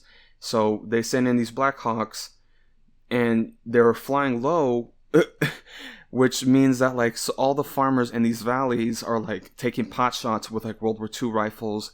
And apparently they said that some of the crew were hit by these small arm fires. So like it's pretty serious. I mean, again, like we just the whole country would rise up if we even put troops on the ground, just at least from this small raid, and also the rescue and all these like different helicopters and planes being shot down, damaged. Like it's too costly. So this is a true quagmire, and we don't know how to deal with this. So here again, just reading on the rescue. Quote, "We have rescued the seriously wounded and really brave this is President. Let me do it. Quote, "We have rescued the seriously wounded and really brave F-15 crew member officer from deep inside the mountains of Iran," end quote, President Trump wrote in a Truth Social post on Sunday, calling him, quote, "a highly respected colonel." So here, Mr. Trump said the pilot was rescued, quote, "in broad daylight," end quote, after U.S. forces spent 7 hours over Iran. He plans to share more about the operation at a news conference on Monday, according to the Post. The president originally confirmed the crew member's rescue in a Truth Social post overnight. Quote, "We got him," end quote, he wrote in the post. Quote, "My fellow Americans, over the past several hours, the United States military pulled off one of the most daring search and rescue operations in U.S. history. For one of our incredible crew member officers, who also happens to be a highly respected colonel, and who I am thrilled to let you know is safe and sound," end quote. Mr. Trump said that the rescued officer had, quote, "sustained injuries, but he will be fine," end quote. Of the rescue operation, the president said that, quote, "At my direction, the U.S. military sent dozens of aircraft armed with the most lethal weapons in the world to retrieve him," end quote. Again, just one guy. They did all this just for one guy, and they still were able to shoot several planes and, or at least damage several planes and helicopters. Like, this is, yeah. So, U.S. officials had previously told CBS News the jet was carrying a two-person crew when it was downed by Iranian forces Friday. Iranian Revolutionary Guards took credit for the strike, alleging the jet was brought down in southwestern Iran Friday morning. Photos of debris that Iranian media said showed the wreckage of the downed U.S. fighter jet appeared consistent with an American F-15. Two weapons experts told CBS News. The pilot of the F-15E had safely ejected and was rescued by two military helicopters. Again, that's where, you see the videos of the farmers and, sometimes some police, shooting at the helicopters. Again, it's crazy that we have this footage now. So U.S. officials earlier said, but the second crew member, a weapons systems officer, had remained missing. During Friday's recovery efforts, a U.S. chopper carrying the rescued pilot was struck by small arms fire, wounding crew members on board, U.S. officials said, but the helicopter landed safely. An A-10 Thunderbolt that was part of the Friday's search mission took fire and was damaged. The Warthog's pilot ejected over the Persian Gulf and was successfully recovered. Yeah, so they basically destroyed an A-10 Thunderbolt. It's crazy. Yeah. Mr. Trump on Friday put some other operations on pause in Iran to prioritize the search and rescue, directing hundreds of special operations forces to the effort, zeroing in on the stranded crew member's beacon. I mean, this was a huge undertaking, and I think they're already talking about making a movie for Michael Bay. Oh my god. Yeah, it's going to be big. I mean, this is a true, it looks like a real battle that they had to rescue this guy. So here, a U.S. official and a White House official confirmed to CBS News that U.S. commandos recovered the missing crew member in a complex operation that involved dozens of U.S. Special Forces personnel and several dozen warplanes and helicopters. The news was first reported by the New York Times. The rescue officer was flown to Kuwait to receive treatment for his injuries, the two officials said. The harrowing military operation utilized bombs and weapons fire to keep Iranian troops away from where the missing officer was believed to be hiding, the two officials said. While stranded, he had only a handgun to defend himself, the two officials disclosed. Two transport planes tasked with flying out rescue crews were unable to take off from a remote base in Iran. Those planes were demolished to keep them from being captured by the enemy, the official said, and the commandos flew out on 3 extra aircraft that were sent in to fetch them. The 3 rescue planes flew out of Iran to Kuwait, each just a short distance behind each other, the officials disclosed. The mission was completed just before midnight, with all U.S. forces out of enemy airspace. The CIA was deeply involved with the rescue mission, a senior Trump administration official told CBS News on Sunday. Before locating the airmen, the CIA launched a deception campaign spreading word inside Iran that U.S. forces had already found him and were moving him on the ground for exfiltration out of the country. While the deception operation was ongoing, the agency used its capabilities to track the crew member in a mountain crevice, the official said. The CIA shared the crew member's exact location with the Pentagon and the White House, the official said. The president ordered an immediate rescue mission, with the CIA continuing to provide real-time information. The downing of the F-15 fighter jet marks the first time a U.S. fighter jet has been shot down in combat in over 20 years. Retired Air Force Brigadier General Houston Cantwell, a former F-16 pilot, told the Associated Press. At least 4 U.S. fighter jets have been shot down since the Iran war began on February 28th, but 3 of those were in a friendly fire incident, the Pentagon said. On March 1st, 3 American F-15s were mistakenly shot down by Kuwaiti air defense. Not air defense that we know now. It was actually a pilot, a Kuwaiti air pilot. The ghost of Kuwait. U.S. Central Command said at the time there were no casualties from the incident. Until Sunday's announcement, Mr. Trump had been mostly silent on the subject of the search, telling The Independent in a phone interview Friday that he couldn't comment on what he might do if the crew member were captured by Iran. Quote, "Well, I can't comment on it because we hope that's not going to happen," end quote, Mr. Trump said. In his social media post Sunday, Mr. Trump said the White House's silence was to protect the missing officer, saying the U.S. military did not confirm Sunday's rescue of the F-15E's pilot, quote, "because we did not want to jeopardize our second rescue operation," end quote. Mr. Trump on Saturday also issued another warning to Iran regarding its control over the Strait of Hormuz, telling the Iranian regime it had 48 hours to reopen the crucial waterway or, quote, "all hell will rain down on them," end quote. This was the whole, civilization is gonna die tonight, like his fucking maniacal threat. So since the war began, the virtual closure of the strait, which sees about 20% of all global oil traffic, has caused fuel prices to skyrocket worldwide. So yeah, so that is at least, the operation there. Now I'm going to read a little more, just at least from Wikipedia, just a brief, summary. But yeah, so here, this is the rescue operation. Here, an F-15E Strike Eagle has a crew of a pilot and a weapons systems officer. The U.S. military launched an immediate rescue operation to extract the 2 crewmen from Iranian territory using special operations forces and air support assets. The pilot was successfully rescued by U.S. forces hours after the crash, but the weapons systems officer, WSO, who held the rank of colonel, was still missing. According to BBC, Trump's national security team spent much of the day in the West Wing, according to the Wall Street Journal. Throughout the operation, they only briefed the president at key moments of the mission. Publicly, Trump played down the incident, but privately, it was likely considered a serious concern as the capture of the airmen would have been a political embarrassment for the U.S. government. Iranian and U.S. forces engaged in a race to find the second crew member. A U.S. surveillance drone failed to find the airman, and his status was unknown. The airman hiked a 7,000-foot ridgeline in the Zagros mountain foothills and hid in a mountain crevice and restricted the use of his emergency beacon signal so that it would not be picked up by Iran. While tracking the airman, the CIA launched a disinformation campaign in Iran claiming that the airman had already been rescued.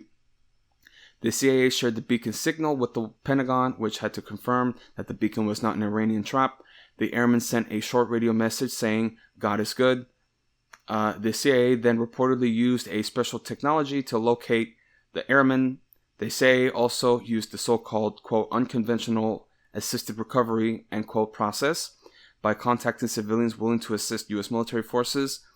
Airstrikes were used to keep Iranian forces away from that area. So the U.S. used an abandoned agricultural airstrip 14 miles north of Shariza city in southern Isfahan as a temporary forward operating base, which was operated and protected by operators from Delta Force, while Iran offered a reward approximately $60,000 for information leading to the airmen. U.S. forces, which included Air Force Special Tactics teams and Navy Special Warfare operators from DevGru, also known as SEAL Team 6, raced not only against IRGC forces but also local Bakhtiari nomadic tribesmen who are traditionally armed with hunting rifles and familiar with the Zagros mountain terrain. During the operation, U.S. aircraft and drones provided fire support. 2 helicopters were hit by small arms fire originating from the tribesmen but remained operational. Some of the helicopter crew were wounded. Iran claimed it disrupted the rescue operation and shot down many U.S. aircraft. The U.S. later announced the operation as a success, stating 2 stuck MC-130 Special Operations transport planes were deliberately destroyed at the abandoned airstrip after replacement aircraft arrived and flew out the rescued WSO, about 100 personnel. Iran then revised its previous statement claiming it destroyed 1 aircraft. According to a U.S. official cited by the Daily Telegraph, the replacement aircraft were 3 Air Force Special Operations Command de Havilland Canada-8, though Flight Global believed Airbus C-295Ws seen flying in the area likely undertook this mission. This was corroborated by CBS. Reuters reported that the 100 Special Operations Forces at the Ford operating base did not have an immediate extraction option for about 2 hours. So they were stuck. There was a time where they could have been stuck, and that's the risk of doing these ground operations, because once you put them in, there's so much effort to support them and prevent, the position being overrun, because, like, it's like, with ants, right? Like, not to compare Iranians to ants, but it's like you put a piece of cheese and then suddenly they get swarmed and then now it's like overwhelmed. So, like, that's the risk. And then you have to put more aircraft and you have to put more troops in. Yeah, so that's why they had to do this quick extraction, but it seems that they had like a serious fight for this brief encounter. So during the daylight, while closing in on the WSO, U.S. commandos fired weapons to keep Iranian forces away from the rescue site, but it did not engage in a firefight. U.S. attack aircraft also dropped bombs on approaching Iranian convoys to keep them away from the area, and engaged in electronic jamming.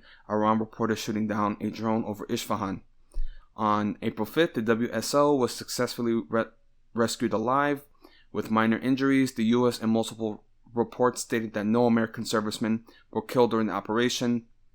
According to Israeli officials, Israeli intelligence and tactical support played a role in searching for the missing pilot, while the IDF targeted Iranian assets to sabotage and disrupt Iranian attempts to find the WSO. U.S. President Donald Trump later stated that the rescue mission had involved 155 aircraft, including 4 bombers, 64 fighters, 48 refueling tankers, and 13 rescue aircraft, along with other aircraft. So much effort just to find one missing Air Force, not pilot, but like crew member. And yeah, man, they already said too, like at least 4 jets have been shot down. And now, they've also been targeting refueling tankers, and they shot down an F-35, or at least, they forced it to crash land. Also shot down an A-10. So it's too expensive, too risky. And that's, again, it wasn't any surprise that after this rescue operation happened, Trump was going crazy talking about, I'm going to kill a civilization tonight. And now we have to have this pause in the fighting, or it looks like it's going to, ramp up again. But yeah, that was a pretty serious escalation, and they had to take at least a pause and a realignment in their strategy. But now we're at least in this next couple of weeks, we're going to really see if the ceasefire will hold. I don't think it will. I think there's going to be a new escalation. I mean, hell, man. I mean, today, Lebanon, they're making retaliatory strikes because these drones from Hezbollah, these FPV drones, are really messing them up, and they're already beginning to expand in the south of Lebanon, and that puts the ceasefire at risk because Iran has been saying that they need to stop violating Lebanon's sovereignty. Yeah, man. Anyway, so that's at least just to touch on, but I'm going to touch at least on this ceasefire, like this weakening ceasefire that's at any moment about to like break down, and then we could see another round of fighting. And I think that's just what's going to be the case for this war. There's going to be some fighting, and there's going to be a pause, try to negotiate, and then new escalation. And of course, Israel is beyond desperate. Like, they have to continue to escalate because they can't back down. They're losing on every front, but they have no other option but to continue to violate and just create chaos and violence, and yeah, man, just pressure the United States into further escalation. So it's ridiculous. So at least I wanted to speak on this recent violations on the ceasefire, and this was in regards to strikes against U.S. or strikes by the U.S. against Iranian vessels. Again, they're saying that the Iranian Navy is destroyed, but right now it's like fast-moving speedboats that are really, taking control. And this is the asymmetric warfare that the U.S. is just not going to be able to meet especially with their drone technologies, because they have surface, drones, water like drones. They also have, they report underground like missiles, like torpedoes that they can launch. Like it's like we have no idea what they have. Like it's just, this is a whole new level. Again, this is like the emergence of Iran as a global superpower now, because they can like project their power economically and control the spice, right? The oil. So yeah, man, it's ridiculous. So this is from the BBC by Ian Eichmann. Here, Iran says the U.S. has committed, quote, a gross violation, end quote, of the ceasefire with new airstrikes it launched on the country. The U.S. CENTCOM, Central Command, said Iranian missile sites and boats attempting to place mines have been targeted with what it called self-defense strikes in southern Iran on Monday. Iran's foreign ministry said it held the U.S. responsible for the consequences of its aggressive and unjustified actions in the Hormozgan region, which has a coast along the Strait of Hormuz, the crucial waterway Iran has blocked, causing a spike in world energy prices. It is unclear what impact the strikes will have on talks aimed to end the conflict. Quote, without a doubt, the Islamic Republic of Iran will not leave any evil unanswered and will not hesitate to defend the Iranian nation, end quote, the Iranian statement said. The U.S. and Israel started the war with Iran on February 28th with a wave of deadly attacks, including one which killed the country's supreme leader. After weeks of fighting, a ceasefire was agreed on April 8th, and it has been largely observed ever since, barring one notable clash earlier in May. In its statement, CENTCOM said U.S. forces, quote, conducted self-defense strikes in southern Iran today to protect our troops from threats posed by Iranian forces, end quote. It did not give details about the location of the strikes, but an official cited by the New York Times said that they had targeted an area near Bandar Abbas, a southern port city and home of an Iranian naval base that sits on the Strait of Hormuz. I was also reading that there were fires on Karg Island, so there might have been strikes on there. But yeah, so here Iranian state media had earlier reported that local officials in Bandar Abbas were investigating after explosions were heard. Iran's Islamic Revolutionary Guard Corps later said it had downed a U.S. drone and fired at a fighter jet that entered Iranian airspace, though it did not specify when this happened. This takes place against the backdrop of talks aimed at extending the current ceasefire, with the eventual aim of bringing an end to the conflict. U.S. Secretary of State Marco Rubio has said a deal from the talks is still possible, but it will take a few days. At the weekend, President Donald Trump initially suggested a deal was close, before later saying he had instructed negotiators not to rush into an agreement. According to U.S. media, the possible deal is not a final settlement, but a memorandum of understanding that reportedly involves a 60-day ceasefire extension, reopening the Strait of Hormuz, and a plan for further negotiations over Iran's nuclear program. Iran said on Monday that some progress had been made, but a deal is not imminent. One of the stumbling blocks reportedly centers on Tehran's request for the release of frozen Iranian funds held abroad. The peace talks have been mainly mediated by Pakistan. However, Iranian negotiators have been taking part in talks with Qatari mediators this week. An official briefed on the Doha visit told Reuters news agency that Iran's central bank governor had attended Monday talks to discuss the frozen assets, with discussions focusing primarily on Iran's stockpile of highly enriched uranium and the Strait of Hormuz. Iran has effectively blocked the vital shipping lane through which around 1/5 of the world's oil passes since the U.S. and Israel started the conflict on February 28th. U.S., Israel, and many Western countries have accused Iran of enriching uranium in order to make a nuclear weapon. Iran says the program is for peaceful purposes only. So that is just the findings, at least with this round of talks, and possibilities of a break in the ceasefire, because it's heating up. And they were also talking here about these destroyers trying to escort a tanker ship, and then that ship being struck. So yeah, it's pretty intense. In fact, actually, there was another incident where destroyers were attempting to pass through the strait, and then they were targeted by drones and missiles, and they had the last line. I forget the CIWS systems, being used to protect the ship. So I mean, like, that's like the last line of defense if they can't hit before that. So yeah, it's pretty serious, and they're trying to at least get together a international coalition to protect the strait. I don't know how that's going to work, but that's where you see this frustration that Trump and this administration are having with NATO, because they're saying, well, what's the point of NATO? They're not helping us. But you started this war. This is not a defensive war. This is offensive, and NATO is hesitant to get involved, although a lot of these European nations are going to be hit by the energy shock. So yeah, it's pretty serious. I mean, again, we're kind of like in a pause in the fighting, but the longer this drags on and the economic strain is going to force people to make moves, because I mean, our gas here, it's at $3.89 or so. But yeah, it's like, it's going to continue to rise, or at the very least is going to stagnate at a higher level. We're not going to see $2 gas for a while, probably ever. So yeah, and this is Texas, Some people are having $7 gallons. It's just like crazy.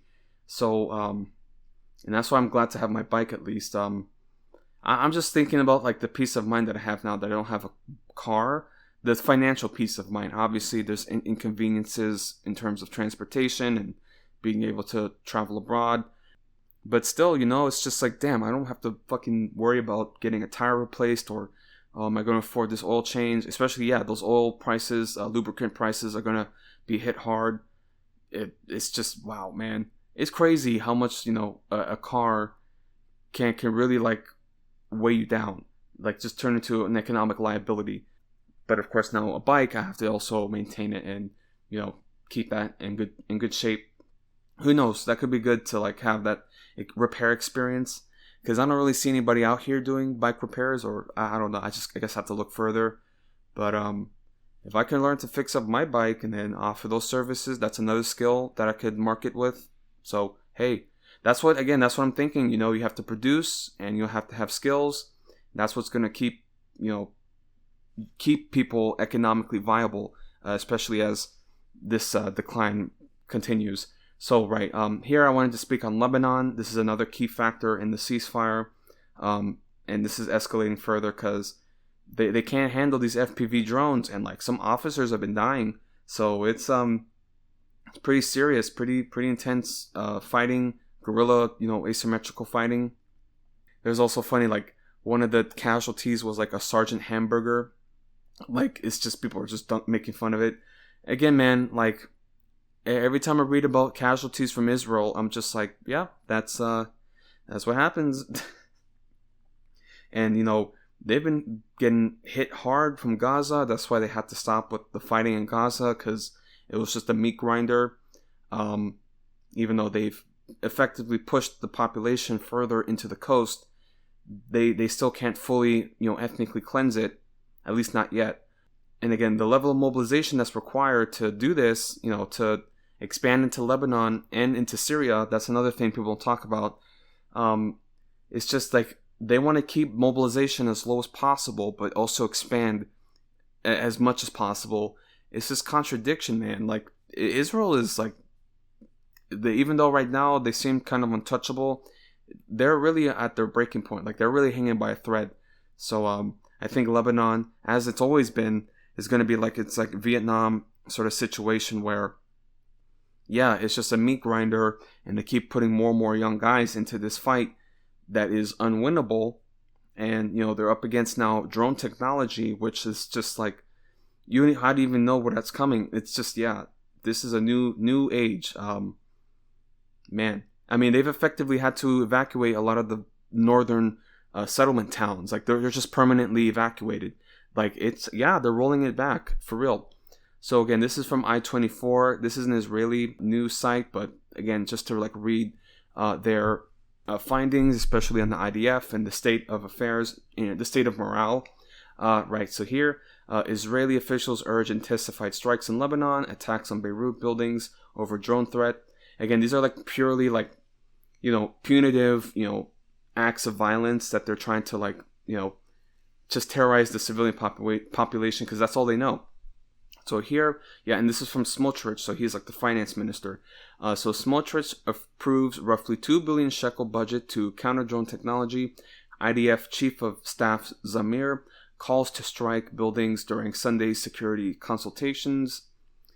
So right here, senior Israeli officials called on Monday for a sharp escalation of strikes in Lebanon, including attacks on buildings in Beirut, in response to the explosive drone attacks targeting IDF soldiers in southern Lebanon, as well as civilian homes, as of Monday, when a drone struck the roof of an Israeli home for the first time. Finance minister and minister in the defense ministry, Bezalel Smotrich, said he had approved a budget of roughly 2 billion shekels this week for technological solutions to the drone threat, including funding to allow civilian bodies to propose out-of-the-box ideas, out-of-the-box, which just is just murder as many civilians and children as possible. That's out of the box for Israel. But he argued that defensive measures alone would not be enough. Here we go. Quote, "The truth is that we will not defeat the drones through defense, but through attack," end quote. He said during a visit to the civil administration in the West Bank. Quote, "For every explosive drone, 10 buildings in Beirut should fall," end quote. Again, it's civilian terrorism. That's all they know. Like, it's just massacre the civilian population. The Hia doctrine. Smotrich said, quote, "A strategic threat is not answered only with protection, but by challenging the rules and the equation. We cannot spread nets over the entire state of Israel, not cover it with automatic machine guns. We cannot protect ourselves to death. Exacting a deterrent and disproportionate price from the enemy must be part of the effort to defend our fighters," end quote. His comments echoed remarks reportedly made by IDF Chief of Staff Lieutenant General Eyal Zamir, who, according to the Israeli media, told cabinet meetings that buildings in Beirut should be struck in response to the drone attacks on civilian soldiers. National Security Minister Itamar Ben-Gvir went further, calling for a full return to war. Quote, "We must not normalize the reality of explosive drones," he said. Quote, "It is time for the Prime Minister to knock on Trump's desk and inform him that we are returning to war in Lebanon. We need to cut off the electricity in Lebanon, occupy Zahrani, and return to a fierce war," end quote. The calls follow a series of explosive drone attacks in southern Lebanon, including an incident in which an IDF soldier, Sergeant Neharai Leiser, was killed and another severely wounded. And again, there's a Sergeant Hamburger who also died. Ridiculous, man. I mean, dude, they're like, and you got Ben-Gvir too, who's really like balls to the wall, like insane Zionist. He's like genuinely like, I mean, after Netanyahu, I could totally see Ben-Gvir becoming prime minister. That's a real thing. And of course, a lot of Zionists, liberal Zionists, want to act like he doesn't represent the country. But in many respects, Netanyahu is a moderate trying to hold back psychos and fucking crazy settlers like Ben-Gvir. So yeah, man. And here I wanted to touch because there was the Lebanon, affairs that are happening with Israel and the ceasefire that's in jeopardy. I mean, at least, that I'm reading today, they are reporting that an expansion of Israeli operations in southern Lebanon, which also includes casualties and evacuations that they're reporting. In fact, there was a moment, like one video I saw, where one of the drones fell short of one of the evacuation helicopters. So, I mean, like, they get hit by a drone, and then they bring a helicopter, and then there's more waves of drones. And this is just, what they got to deal with now. I also read, at least today, that a Humvee full of Israeli soldiers was also targeted. So, yeah, they're not ready for this. They really aren't. Man, and imagine if they had that level of drone warfare in Gaza. Man, it's just ridiculous, bro. But, yeah, man, they have a real fight on their hands. But here I wanted to touch on the global Samud flotilla and the attack, frankly, like the piracy of the Israeli Navy against these humanitarian activists, just like abducting them, frankly, in international waters. They abducted them out of Cyprus, like in Crete. It's just, total impunity. And then you have Ben-Gvir humiliating these activists, basically torturing them, And as they're reporting here, sexual abuse, rapes that occurred, and nothing's going to happen. Nobody talks about it. It's unbelievable. And again, Israel has a right to defend themselves and do all this crazy shit. But again, when they do something crazy every week, every day, that doesn't represent Israel, no, Ben-Gvir doesn't represent Israel, it's unbelievable. So here, I just wanted to read from Reuters. Here, freed Gaza flotilla activists allege Israeli abuse, including rape.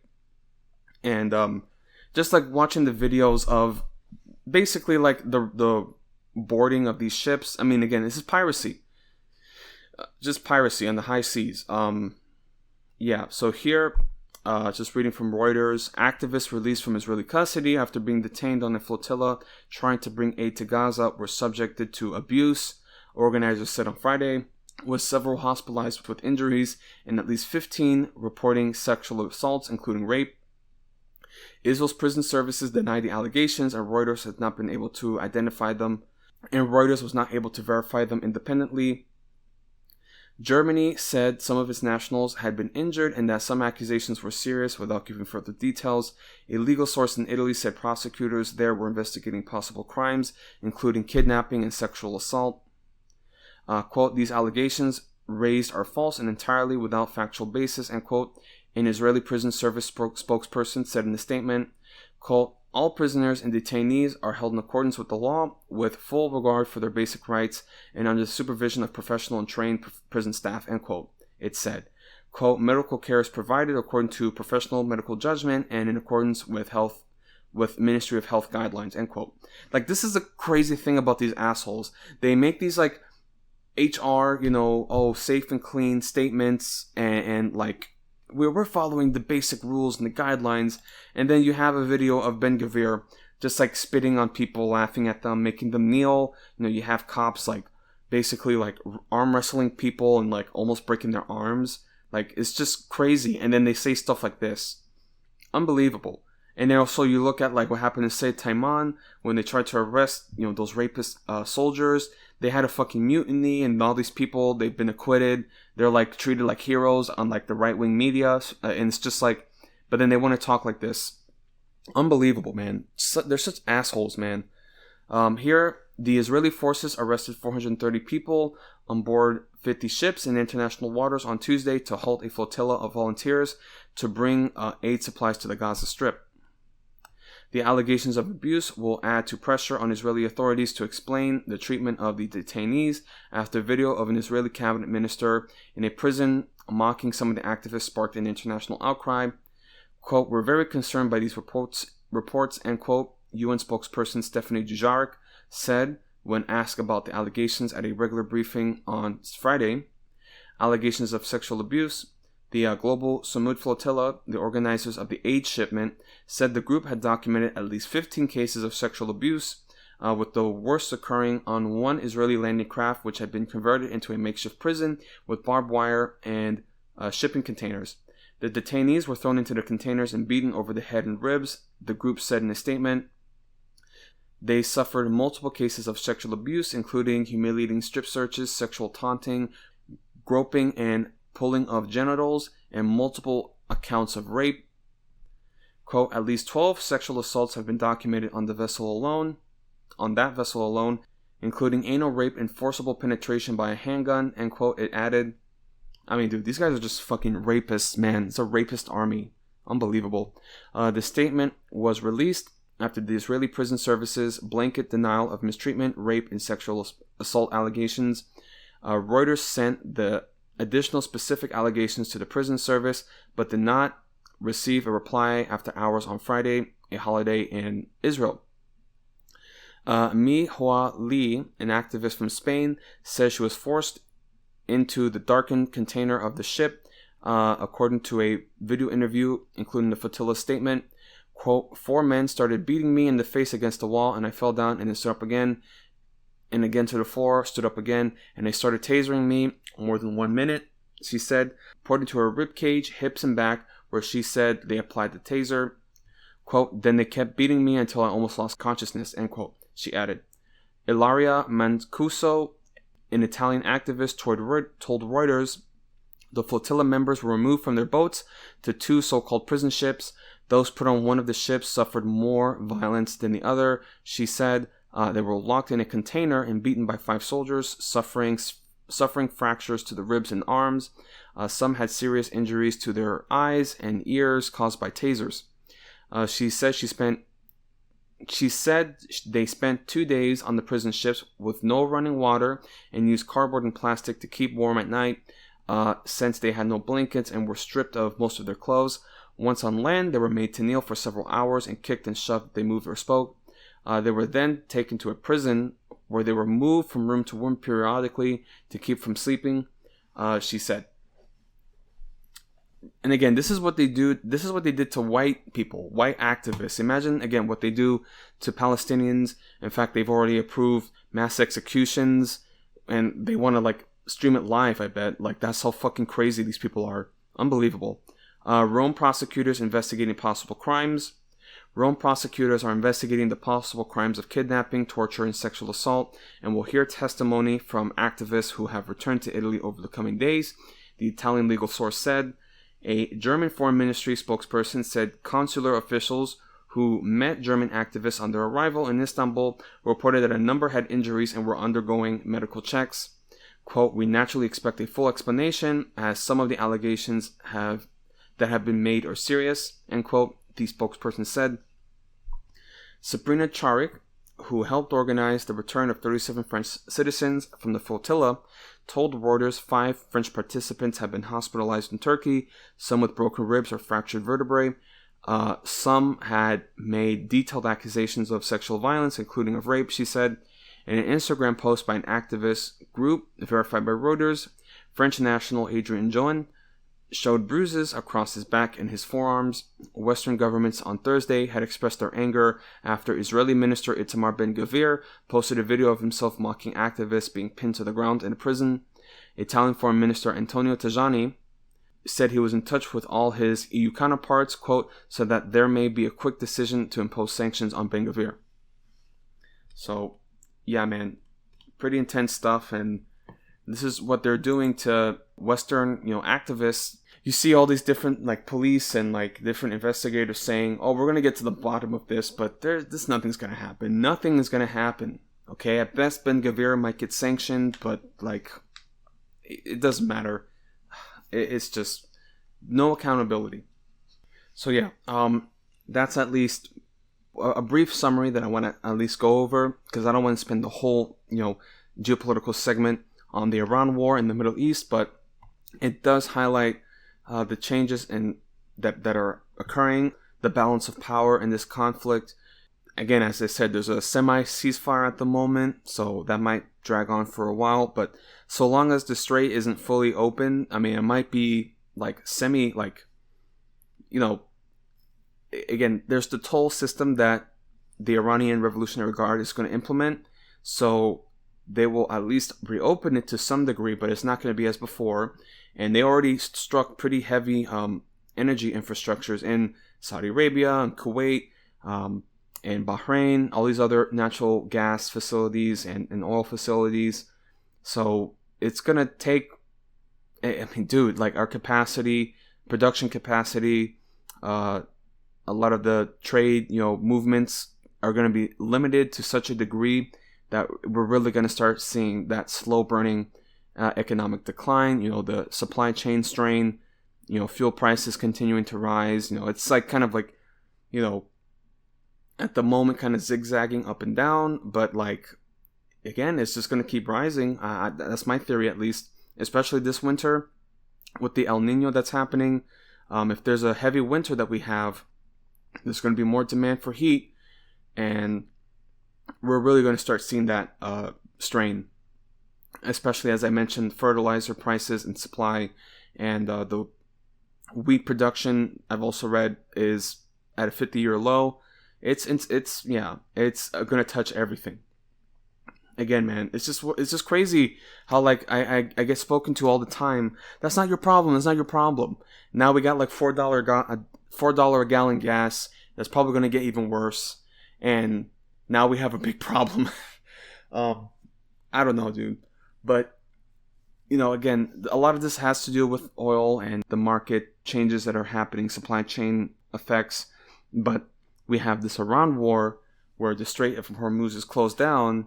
But then we also have Venezuela, which is going to be a new theater, just Latin America in general, a new theater. And, when I was speaking on Venezuela and Delcy Rodriguez, I was at least trying to give her the benefit of the doubt to say very likely she probably did portray Maduro. I think she does believe in Chavismo, or at least, whatever remnant can sustain itself.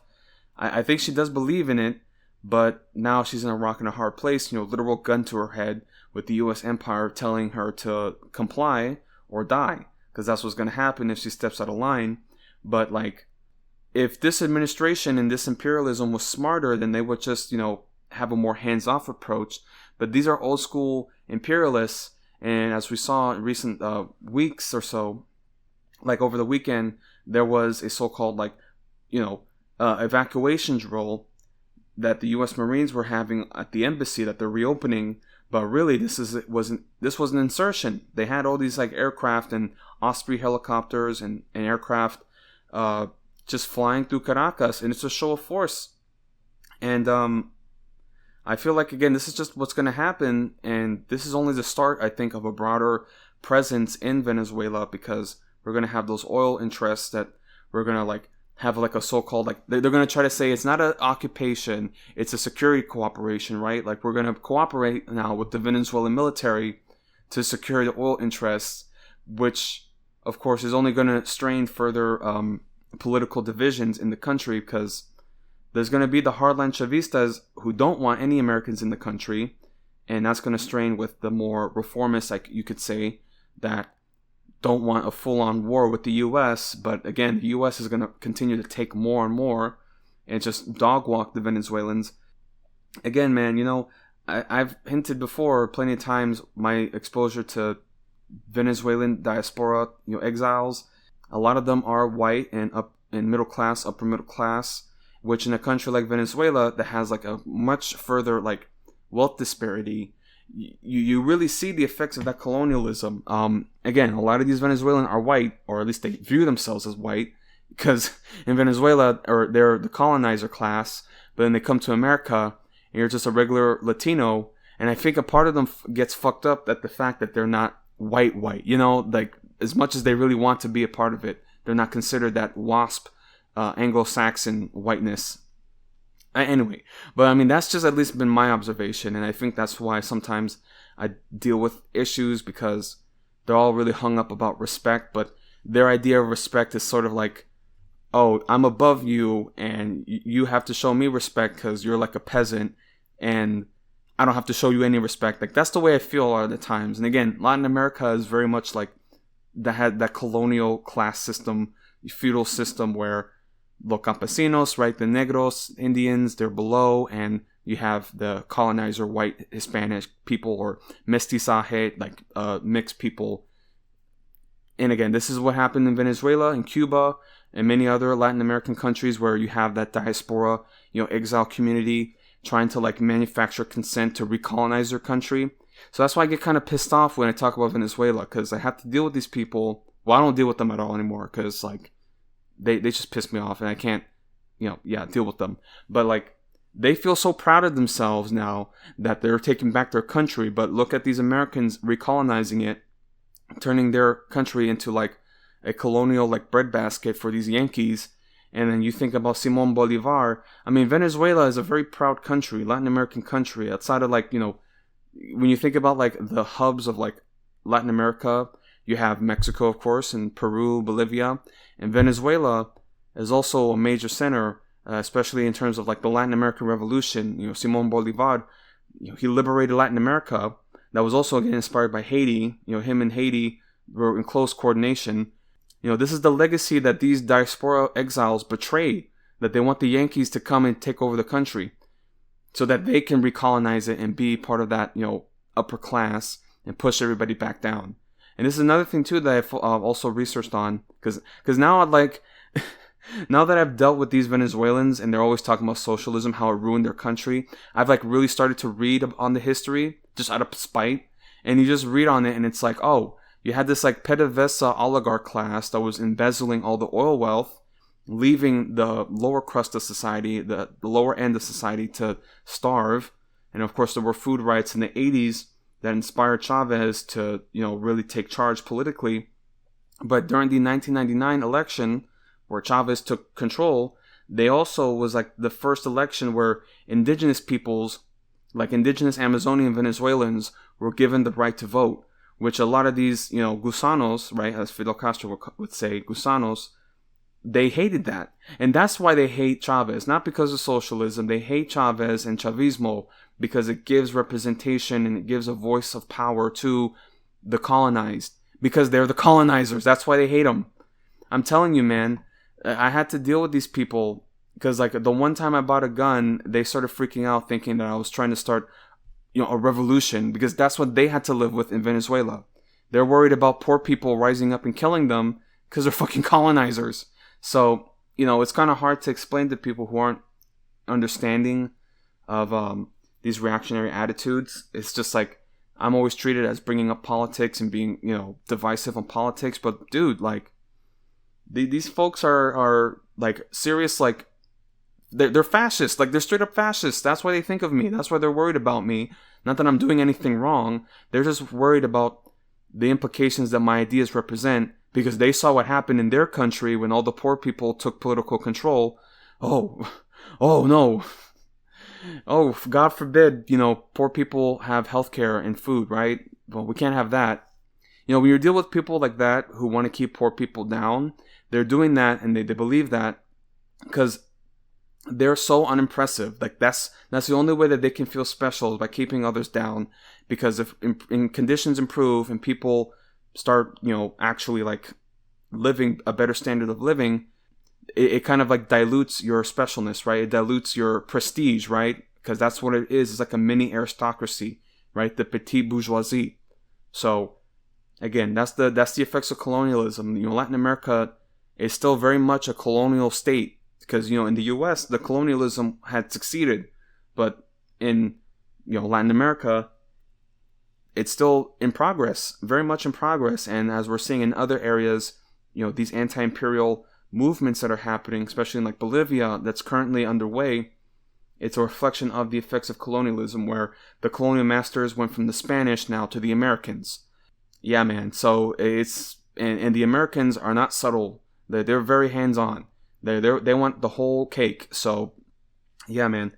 So here, I'm sorry, because like when I talk about Venezuela, I get dragged on. Again, it's a personal subject because I got to deal with this shit with my family, but also like, it's the broader implications for Latin America and the Caribbean. And now I'm seeing my homeland turning into a military outpost, and I want to talk about Cuba also. It's personal.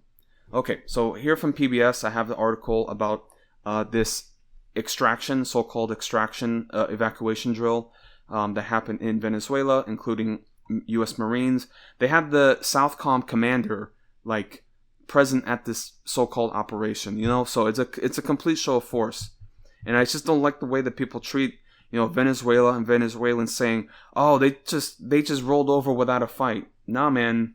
Like, people are gonna see now if the U.S. isn't. Because again, if this administration doesn't, take a more hands-off approach, just prop up this, state, and prop up Delcy Rodriguez, and if she has divisions in her like military, institutions over this political divide, like prop up the loyalists, like that sort of hands-off approach, which is still imperialism and colonialism. But Trump, he wants to have a war somewhere. So he's probably going to like slowly put more troops in Venezuela, as I mentioned, right, to secure oil interests, security interests, peacetime cooperation, right, security cooperation. That presence alone is going to create more hostilities and divides in the country. I mean, again, man, so many of these Venezuelans, they want a civil war in their home country, and they don't care how many of those poor, black and indigenous people die. Like, they just want to take it back. That's really what this is. Again, that's what pisses me off, man. They talk all of this, like they think that they're special, that it won't happen to them. But then look what happened in Iran when that school got bombed. The first, like, opening minutes of the fight, like, of the war. that shit will happen here, and that's their idea of liberation because they think they're special. Yeah. Okay. Let me read now. So here, the U.S. military conducted a rapid response exercise involving Marines and military aircraft in Venezuela's capital on Saturday, more than 4 months after the ouster of the then President Nicolas Maduro. Two Marine Corps Osprey aircraft, which have characteristics of both helicopter and fixed-wing planes, flew over the recently reopened U.S. Embassy in Caracas. They landed in the parking lot with the downdraft blowing tree branches. Forces then descended from the aircraft. Quote, ensuring the military's rapid response capability is a key component of mission readiness, both here in Venezuela and around the world, end quote, the embassy said on Instagram. Venezuela's government had announced the drill earlier this week. Foreign Minister Yvonne Gil said the United States would conduct the exercise to prepare, quote, in the event of medical emergencies or catastrophic emergencies, end quote. The drill comes almost 2 months after the U.S. formally reopened its embassy in Caracas. The reopening followed the restoration of full diplomatic relations with the South American country after Maduro's ouster in early January. Some Caracas residents gathered near the embassy to watch the aircraft, while a few dozen others gathered elsewhere in the city to protest Saturday's exercise. The protesters held a Venezuelan flag with the message, "No to the Yankee drill," written over it. U.S. military aircraft last flew over Caracas on January 3rd when elite forces rappelled down the helicopters and captured Maduro and his wife, Celia Flores. Both were taken to New York to face drug trafficking charges. They have pleaded not guilty. Squadron markings on the Osprey that landed in the capital Saturday identified them as belonging to Marine Medium Tiltrotor Squadron 263. The same squadron is currently deployed aboard the amphibious assault ship USS Iwo Jima in the Caribbean Ocean.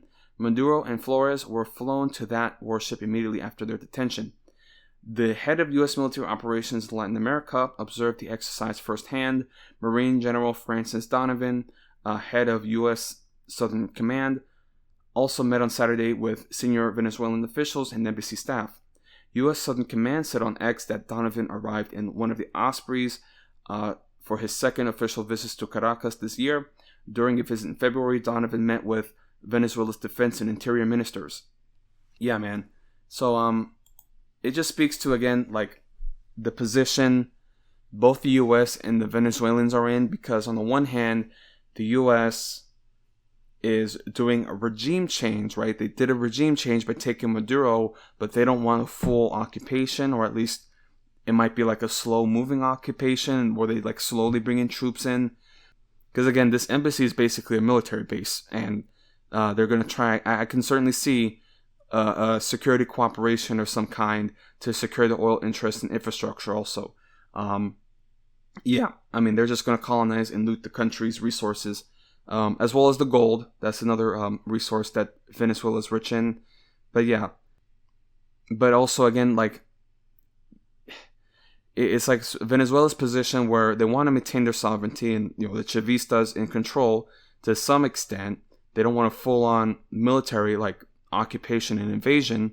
But yeah, I mean, the U.S. is threatening them, and they had to give up Maduro, and the U.S. is going to continue to take more and more. I feel like Delcy Rodriguez, she does believe in Chavismo and the commune system, and she's going to try to expand that, but the U.S. is going to continue to take more and more, and then she's going to have to reluctantly give in, and she's going to be made to look a fool trying to appease the colonizers. But yeah, that's just what's happening, and that is, I can certainly see, going to create further divides politically, which, again, who knows to what extent. I mean, I'm not totally in tune with Venezuela's interior politics, but again, I can imagine that there's plenty of people happy about the invasion, but also pissed off, and I certainly will see that. I can certainly see that if the U.S. just slowly brings in more troops and more Americans are present on the ground, people are going to see directly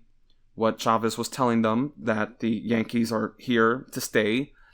And then, of course, what's that going to do? I mean, if people can tap into the legacy of Bolivar, like, the Venezuelans are proud people.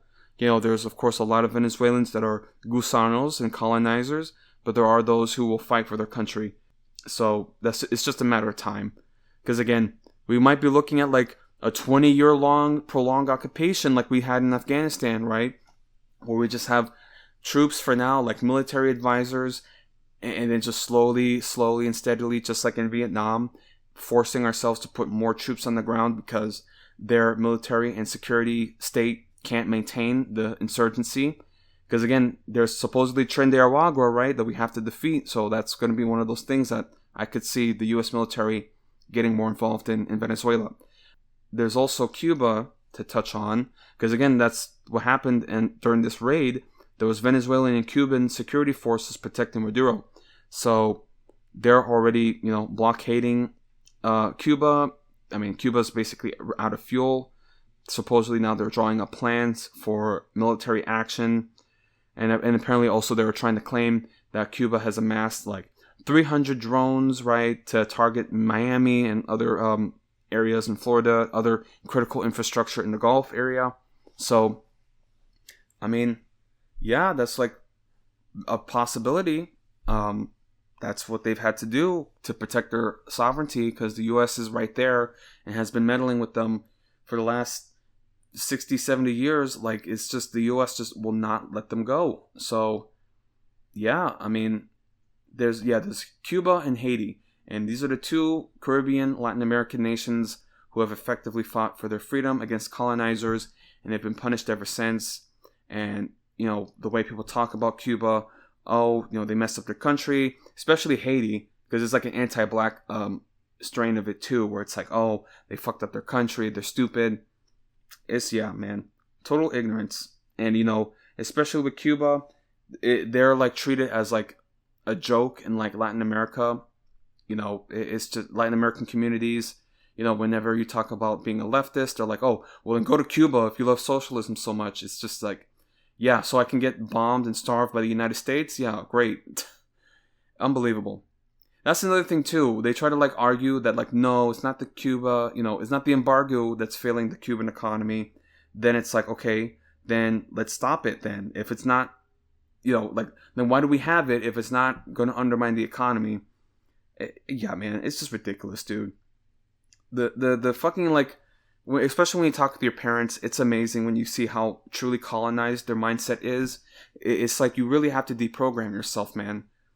Crazy. But yeah, so here, this is another article from PBS, just speaking on Cuba. So here, Trump's Cuba strategy echoes his Venezuela playbook, but experts point out key differences. So I really don't think if they even attempt an operation, which, they're going to try to bring up charges against Raul Castro for the bombing, the targeting of a civilian aircraft that violated their airspace and was trying to drop propaganda leaflets. But again, they violated Cuban airspace. They were given warnings, and then they were shot down. That's just, that's the message that has to be sent. That's their sovereignty. What are you talking about? What do you mean the U.S.? Are you kidding me, man? Yeah. So anyway, if Cuban civilian aircraft were even within like a mile of U.S. airspace, do you think they would even give a warning? Like, please. But anyway, that's at least what they're indicting Raul Castro on. So PBS, here the Trump administration strategy against Cuba is looking a lot like the playbook for Venezuela: an oil blockade, a growing U.S. military presence, federal charges, and repeated threats of intervention. But similar pressure campaigns do not equal similar results, experts say, even if President Donald Trump has often warned that Cuba is next. And also that Marco Rubio, he's making his attempts to justify action, certainly, taking advantage of his Cuban ancestry and speaking in Spanish. So yeah, here, quote, President Trump viewed the Venezuelan intervention as a fantastic success, end quote, said Brian Finucane, a senior advisor with the International Crisis Group and a former State Department lawyer, quote, and he sought to replicate the Venezuela model elsewhere, including in Iran, but obviously Cuba, like Iran, is a very different country than Venezuela, end quote. If the U.S. were to depose Cuba's leadership, there is no obvious successor who would work with the Trump administration, Finucane said. That is unlike Venezuela, where the U.S. captured leader Nicolas Maduro in January, and his second-in-command, Delcy Rodriguez, stepped in with U.S. approval and remains in power.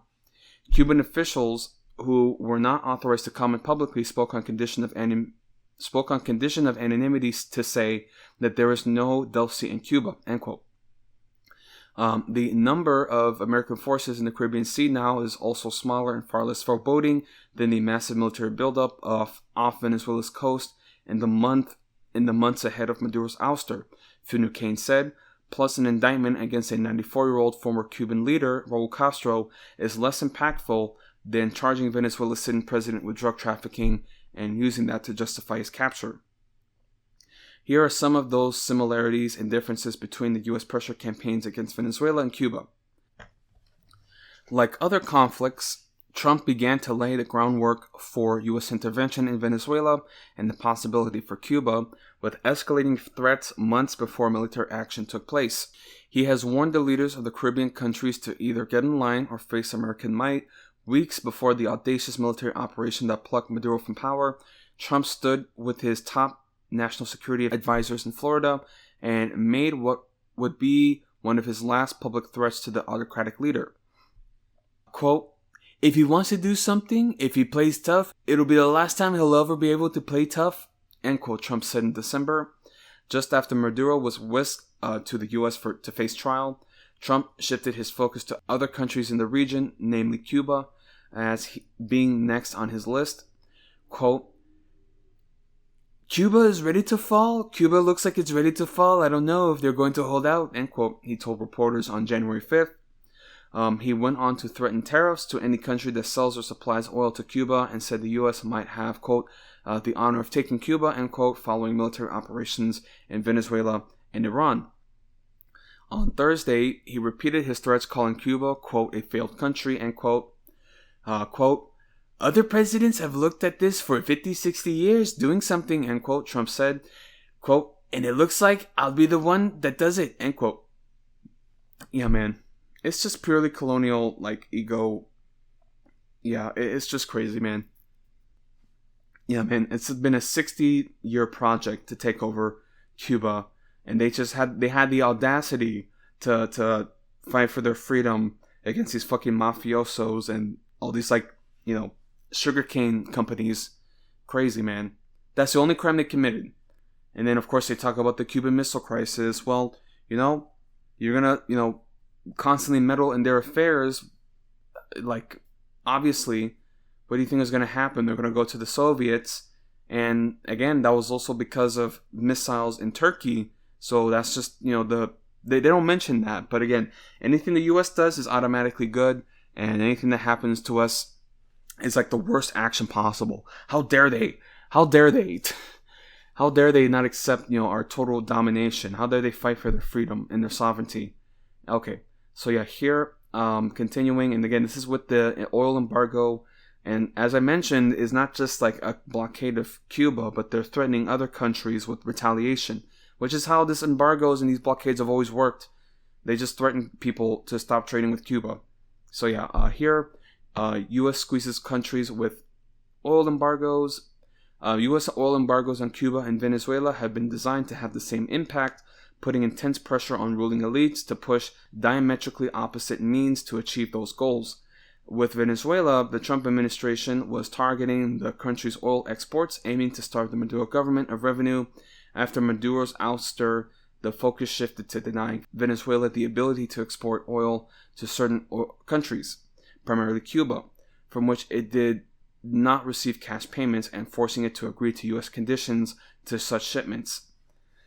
Much of Venezuela's crude is now or will soon be sent through U.S. refineries. With Cuba, the embargo is aimed at starving the energy-strapped country of oil imports, although the U.S. has allowed some limited shipments to arrive on the island, which recently declared it had run out of reserves. The oil embargo, an extension of the broader U.S. blockade on Cuba in place for decades, has made it far more difficult for the government to provide electricity and gasoline to its citizens. The measure could go too far, Finucane said, and prompted many Cubans to head 90 miles north for Florida in makeshift boats, as many did in the 1990s. And again, many of the reasons why Cuba faced, they call it the special period, right? Those economic crises in the 90s is because the Soviet Union collapsed, which was like their main trading partner. So here, quote, President Trump especially cares about immigration, and if they push too hard on Cuba and destabilize the island, there's a possibility of some kind of a refugee crisis, end quote, he said. And then here, also the charges that they're bringing against Raul Castro. So the Justice Department had charged Maduro with narco-terrorism conspiracy and other counts during Trump's first term in 2020. The case was used to justify capturing Maduro, who is now in New York awaiting trial and has pleaded not guilty. The move changed Venezuela's relationship with the United States, which has allowed the sale of previously sanctioned Venezuelan oil to U.S. companies and on the global markets. Just conveniently, now when they have the control of Venezuela, now they can trade and make purchases and deals on the global markets. How convenient. A major shift after largely blocking dealings with Venezuela's government and its oil sector for years. The immediate aim of the indictment against Castro over the 1996 shootdown of civilian planes flown by Miami-based exiles is to take another step up the ladder of escalation in the Trump administration's pressure campaign, said William Leogrand, a professor specializing in Latin American politics at American University in Washington. But he said that capturing Castro, following charges that include murder and destruction of an airplane, would not change the operation of the Cuban government. Castro, quote, still has influence and the leadership seeks his opinion on major decisions, but he is not running the government on a day-to-day basis, end quote, Leo Grande said. And then continuing, building up a U.S. military footprint in the region. In the months before Maduro was captured, the U.S. dispatched a fleet of warships to the waters near Venezuela and what became its largest military buildup in Latin America in decades. The nation's most advanced warship, the USS Gerald R. Ford aircraft carrier, was notably rerouted from Europe to join the operation. 3 amphibious assault ships carried around 2,000 Marines, as well as helicopters and Osprey aircraft. U.S. forces spent months attacking small boats accused of smuggling drugs in the Caribbean and Eastern Pacific Ocean, and still are carrying out those strikes while fighter jets flew over the Gulf of Venezuela.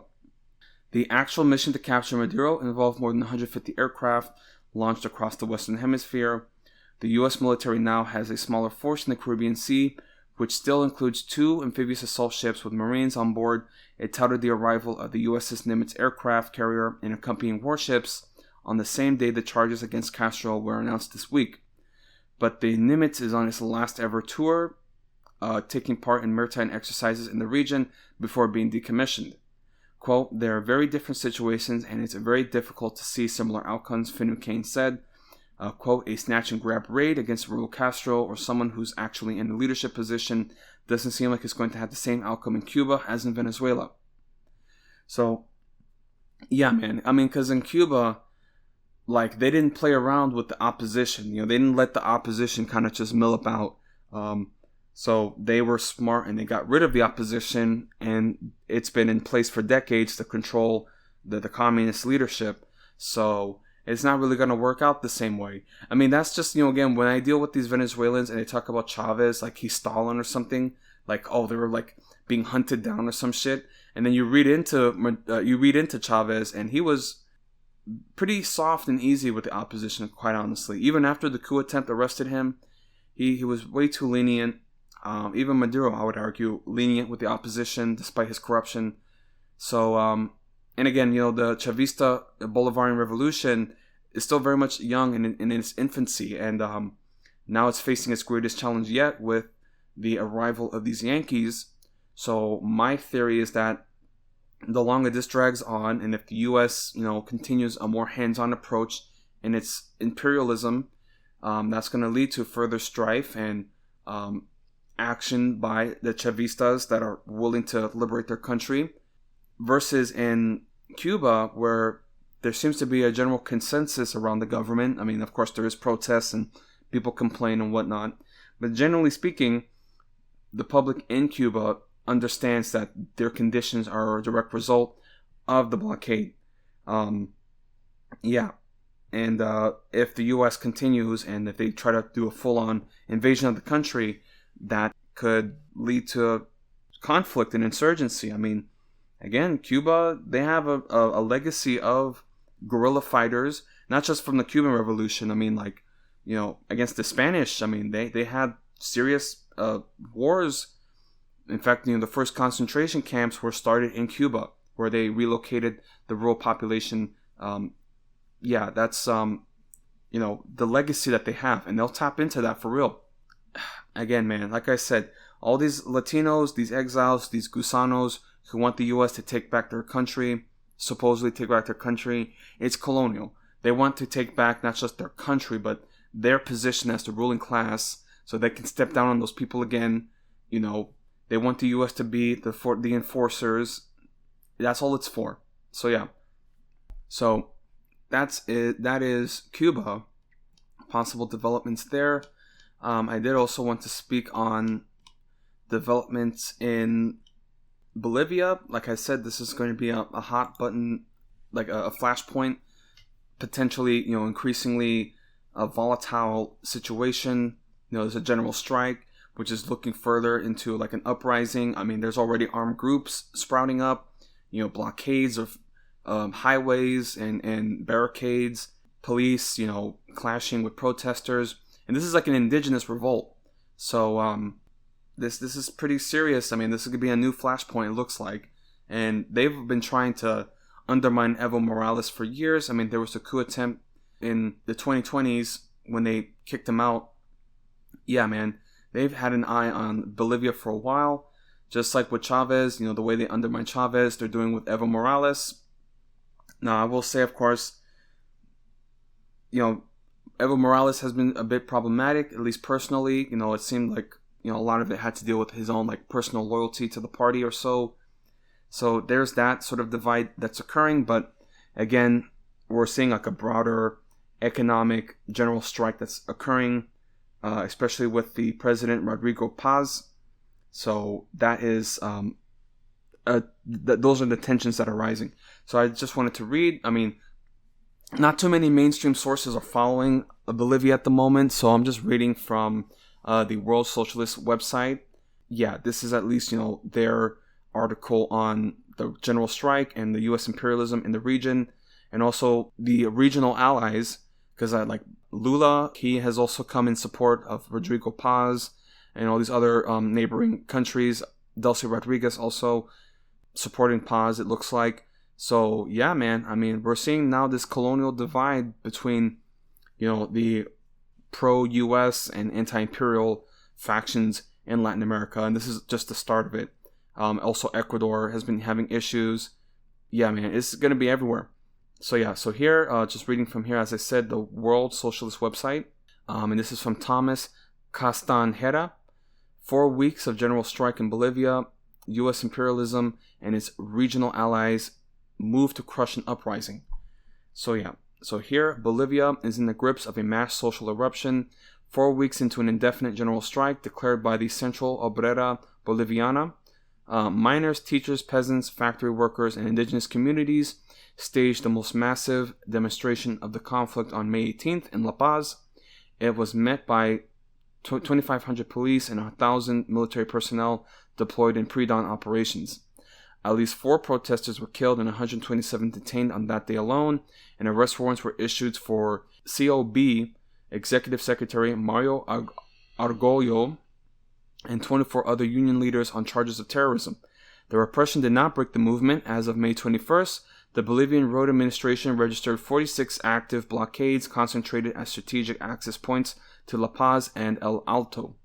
On May 20th, President Rodrigo Paz appeared before the press for the first time in nearly a week, categorically ruled out his resignation. Quote, "I will be here for 5 years to reorganize the country," end quote. He announced a cabinet reshuffle and a new economic social council as a supposed platform for dialogue.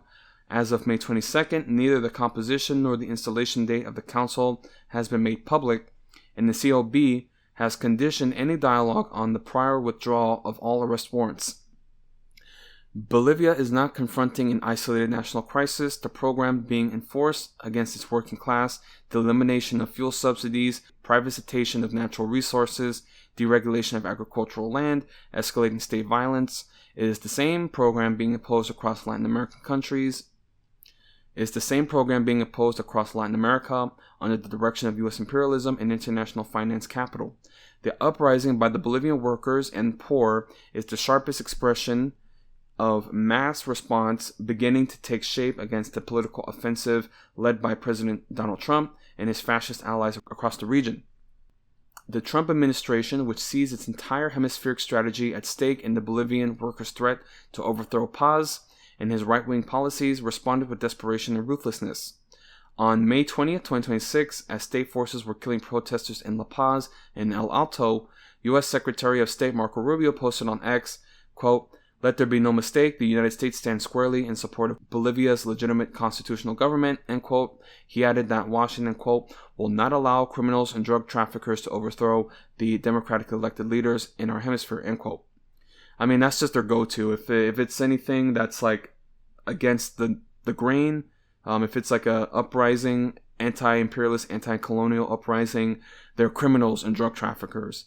Because that's like the new, because that's what they said in the 20th century during the Cold War. They're communists.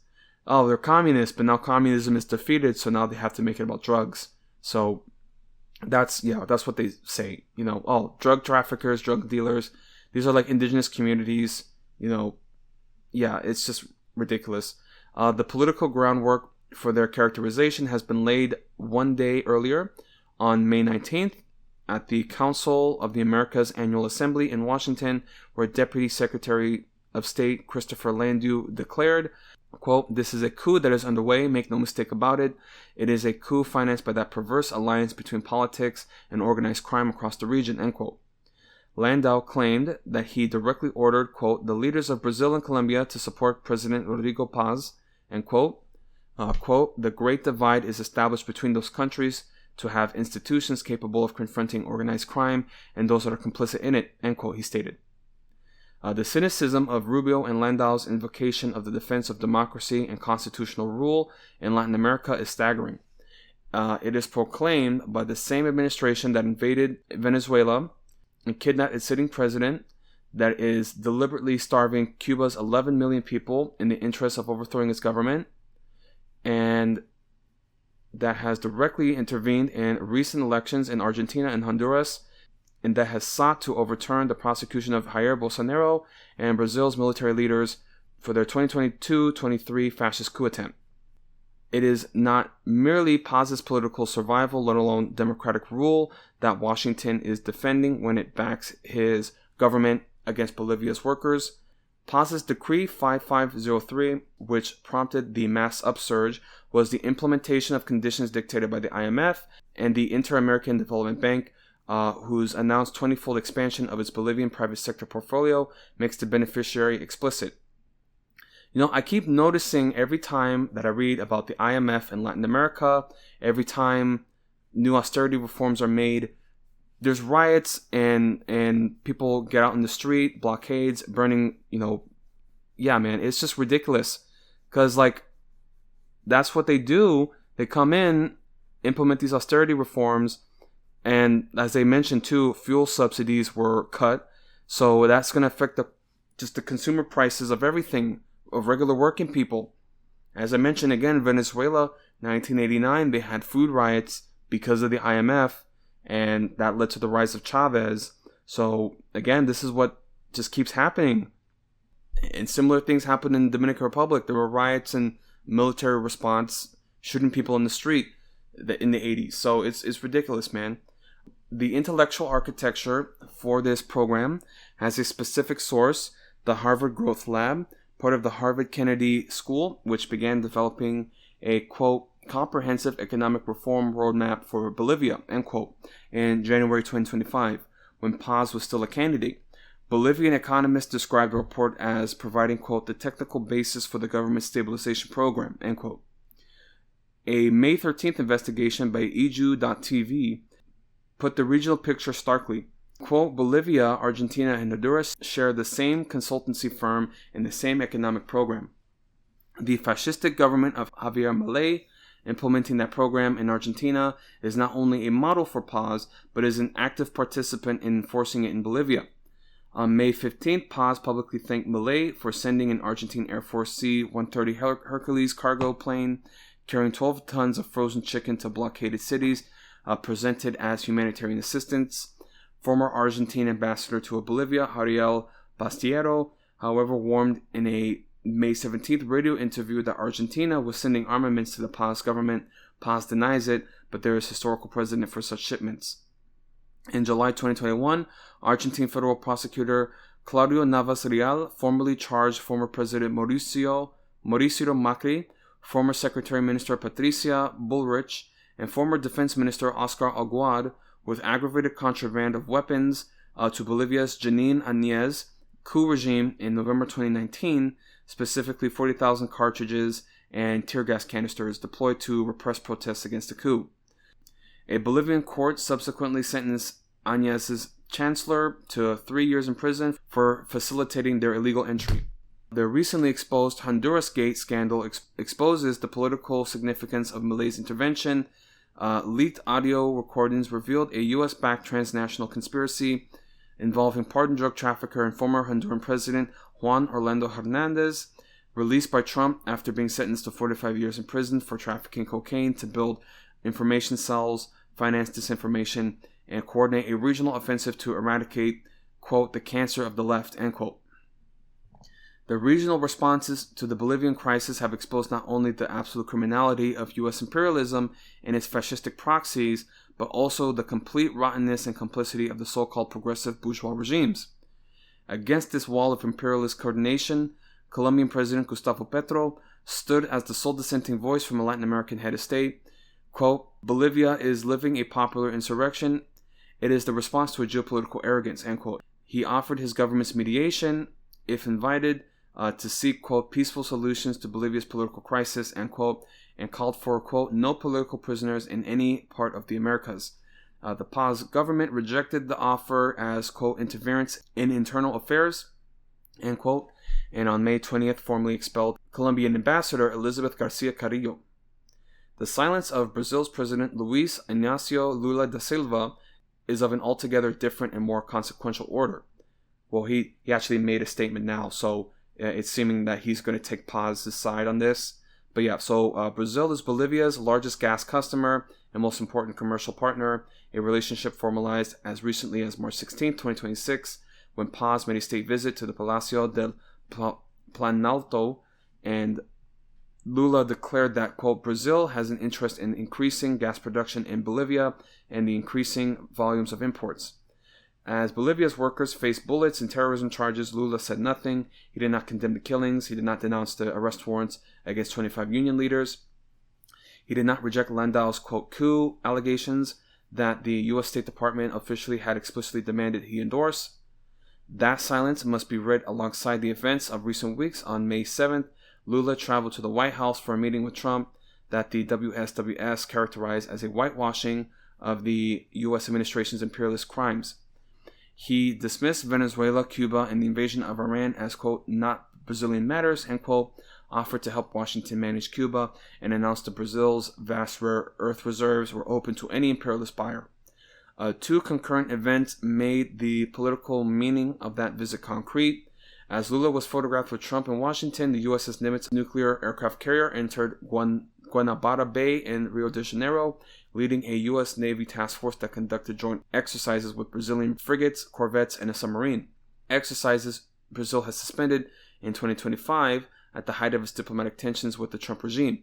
As O Estado de Sao Paulo wrote, quote, it is undeniable that the resumption of joint exercises is a clear signal of the current state of relations between the two governments, end quote.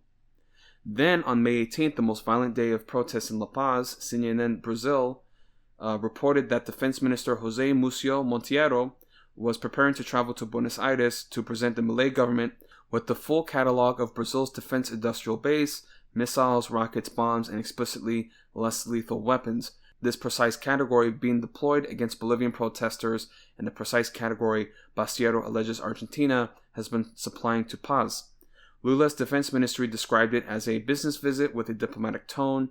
The progressive Brazilian government is offering to arm through regular commercial channels the fascist government organizing the violent crackdown against the working class, not only in Argentina but across Latin America, as a proxy of U.S. imperialism. What the international response to Bolivia's uprising reveals is not a series of disconnected national positions, but the interlocking components of a single apparatus: intellectual, financial, political, operational, military, diplomatic, activated the moment workers in El Alto and La Paz threatened to bring down the government. The answer to any internationally coordinated offensive of capital can only be an internationally coordinated offensive of the working class. In Bolivia's mines, schools, and neighborhoods in Argentina, Brazil, and Colombia, and the United States itself, where the same oligarchy enforcing austerity and repression abroad is dismantling every social and democratic conquest won by workers at home. That unified struggle requires breaking from every faction of the bourgeoisie, including those offering mediation, and building on the foundations of the International Committee of the Fourth International and the International Workers' Alliance of rank and file committees, the independent political leadership the working class needs and this critical moment demands. So, pretty lengthy article, and certainly, more anti-imperialist bias. So that is just to observe the moves in the region, Latin America, how different leaders in different states are taking sides in this. It really just goes to show when the rubber meets the road, who really is willing to take a stand. And of course, Venezuela is rolling over. At least for now, it seems like it is. Silva, Lula, he is seemingly coordinating with the U.S. And again, they were also pointing out how Lula also participated with so-called peacekeeping missions in Haiti, where Brazilian troops were noted as being quite ruthless.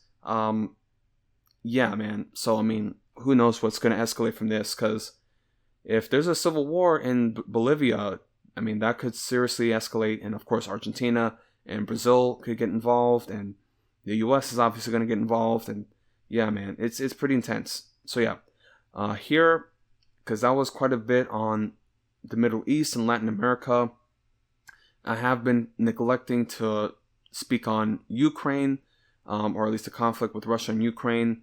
So I do have an article, just a quick article here on recent updates, but there's been escalations, serious escalations, particularly with strikes in Russia and then the retaliations in Ukraine, and they've had to make warnings to the U.S. to tell them to leave Kiev, like the embassy to leave Kiev. So it's pretty serious, heavy escalations. They've been using the Orishnik, like medium-range missiles, which again, like when you see them in action and you see like the missiles, it's like basically like a laser. Like that's how like fast these things are moving, and supposedly they're not even using like the full warheads too. So it just really goes to show when you see how Russia has been operating in this war, especially in Ukraine and this Kiev region. Not to say that they haven't targeted civilian areas, but you look at how Russia has been bombing Ukraine compared to Iran has been bombed by the U.S. and America, and it really just goes to show, like, Putin is only being vilified because he's attacking white people. But again, when you see a worse scale of it in the Middle East, where the U.S. and Israel are bombing brown people, it doesn't have the same like traction. But yeah. So just to at least touch here on these escalations in Ukraine and the warnings that Russia has been making with the U.S. concerning their embassy, because they killed from what I'm reading, a school was targeted in Russia where several students and teachers were killed. So that is what is leading this response. And of course, it doesn't take into account the oil infrastructure that's being targeted also by Ukrainian drones. Yeah, it's quite intense, as I've mentioned, like with this war in the Middle East and the broader economic effects. Again, this war with Russia, it's a proxy war between the West and Russia, But of course, Europe relied heavily on Russian oil and energy. So now that's in jeopardy. It's ridiculous, man. It's just crazy to watch things unfold. So here, reading from Reuters, the headline here, Leave Kiev. Russia's latest Ukraine threat is a major escalation. So they sent a warning to the embassy. Pretty intense stuff. So here from Reuters, and this is from Priyanka Shankar. Russia has urged foreigners to leave in Ukraine's capital Kiev and warned of more strikes on the city, suggesting a major escalation in its more than 4-year-long war on Ukraine. In a statement issued on Monday, Russian Ministry of Foreign Affairs said it planned to target decision-making centers and command posts and drone manufacturing facilities in the Ukrainian city in a series of strikes. Due to these facilities being allegedly scattered throughout Kiev, Moscow told foreign citizens, including personnel of diplomatic missions and international organizations, to leave the city as soon as possible, the statement read.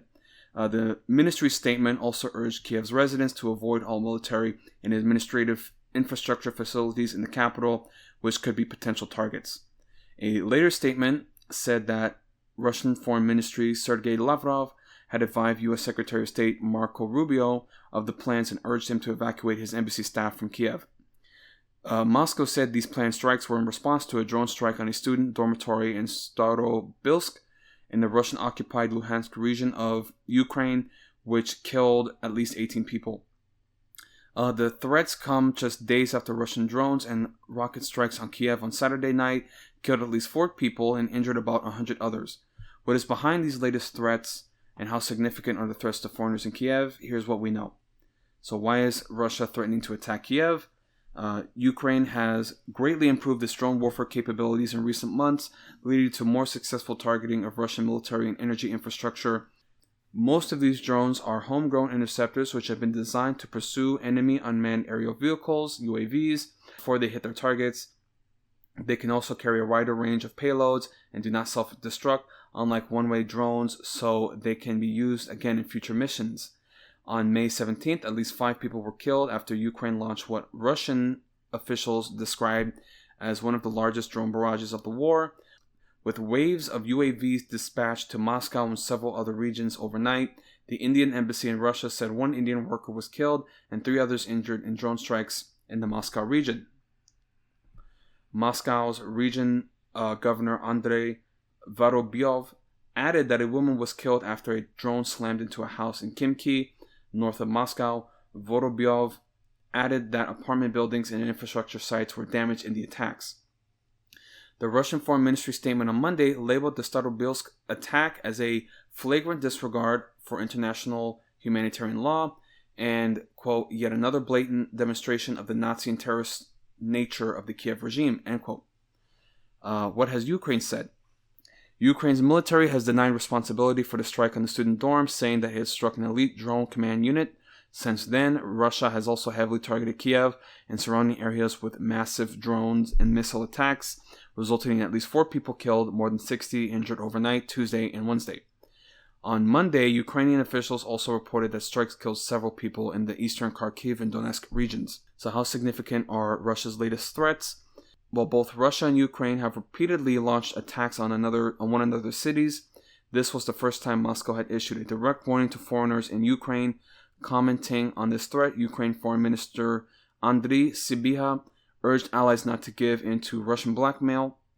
French Ambassador Gaël Vayasiri noted that people in Kiev were going about their daily lives on Monday after the weekend strikes.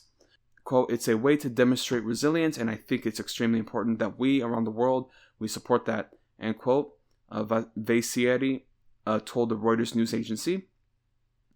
According to Philip Bednar-Cizik, the German Marshall Fund of the United States Warsaw Office Director, Russia's latest threat comes after, quote, its attempt to break Ukraine's will to fight over the course of the coldest winter during this war failed, end quote. Quote, it is becoming clear that their war aims are not being met on the front lines, and conversely, Ukraine has taken an upper hand. Russia needs to change tactics and the narrative somehow. This warning is an attempt to do so, end quote, he told Al Jazeera. What is the status of diplomacy and peace talks? Russia and Ukraine have been holding peace talks since the war began in February 2022, but with little or no concrete outcomes. When Donald Trump became the president for the U.S. for the second time in January 2025, he promised to end Russia's war in Ukraine. He has since met both Russia's Vladimir Putin and Ukraine's President Zelensky in separate meetings to discuss ending the war, but so far these efforts have not borne fruit. The truce talks have largely stalled due to Russia's insistence on keeping territory it has seized from Ukraine. On May 22nd, U.S. State Secretary Marco Rubio said that while trilateral talks had been unsuccessful, the United States was ready to organize a new round of peace talks. But Washington has also been occupied with the war on Iran, which broke out on February 28th. Analysts say EU nations might have to play a bigger part in peace talks between Moscow and Kiev. Quote, unfortunately, U.S. attention from this administration was not able to bring peace, and it looks like the intention has gone towards other parts of the world, like Iran. Ben Narcisik said, quote, Europe will have to take up that role, and I believe is capable of doing so, but it is extremely important to have American backing, end quote. But he was also skeptical about how serious Russia is right now about peace. After all, this is their war of choice, he said. So yeah, that's just the latest updates. I mean, Ukraine, the war is just a meat grinder on the front lines. And then you have these drones and these missile strikes happening just back and forth. And it looks like Russia is going to escalate that now on the actual civilian centers. So yeah, it's intense. And it's just dragging on. 4 years now of war. I mean, it's pretty serious. But there's just the broader implications on the energy markets, the supply chain, and, as we get into the next winter now, it's really going to have an effect. A lot of those European nations are going to feel it. Man, it's intense. But it's a lot. It's a lot to discuss, especially as I was, mentioning a lot of, new military developments and these geopolitical changes, especially in terms of American imperialism. And again, it's just so funny how, you have, the U.S. talking about, we're going to have peace negotiations, trilateral talks, and it's the U.S. is low-key kind of responsible for goading the Ukraine revolt in 2014, which led to Russia doing what it did. So it's the U.S. just, the U.S. is the direct reason, NATO is the direct reason why this is happening to begin with. But it's just, we can't keep our nose where it doesn't belong. Man, it's a lot to discuss. I mean, again, I have so much more to discuss, and we have to go into the next segment concerning climate news and other natural phenomenon. But yeah, man, there's a real economic effect, and I'm also going to touch on farming, agricultural yields, the effects that are happening, as I mentioned, in the fertilizer markets, and we're going to have some serious changes also with the El Nino, Super El Nino event happening. We've had a lot of rain out here. Yeah, man. I mean, it's intense. So we'll jump into the next segment. And so, in the last segment, as we discuss climate news and pandemic news, just in general, natural phenomenon, I also touch on farming news that I've been reading, at least headlines in terms of wheat harvest and such, fertilizers. There are also different outbreaks with the hantavirus. That was a recent one with the cruise ships. Bit of a scare there, but I haven't really read anything new outside of the initial cruise ship passengers. But again, they said it's an 8-week incubation period. So yeah, that's something to keep an eye on. Also, Ebola. Ebola is making another round in Africa. And it's certainly critical at this moment because it's in the DRC, the Congo region, where there's currently the civil war. Of course, I don't really touch too much on Congo, the Congo conflict, because it's a fucking mess, heart of darkness, right?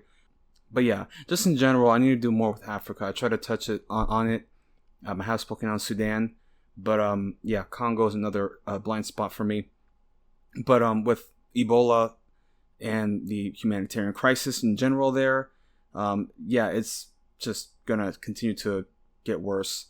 So that is at least just like a little highlight of what our outline of this segment concerning natural events. I do also have comments to make later about Pope Leo and his recent encyclical, I hope I said it right, encyclical, but his writings on AI is pretty profound. Certainly going to stand as like one of the more important pieces of work in the 21st century.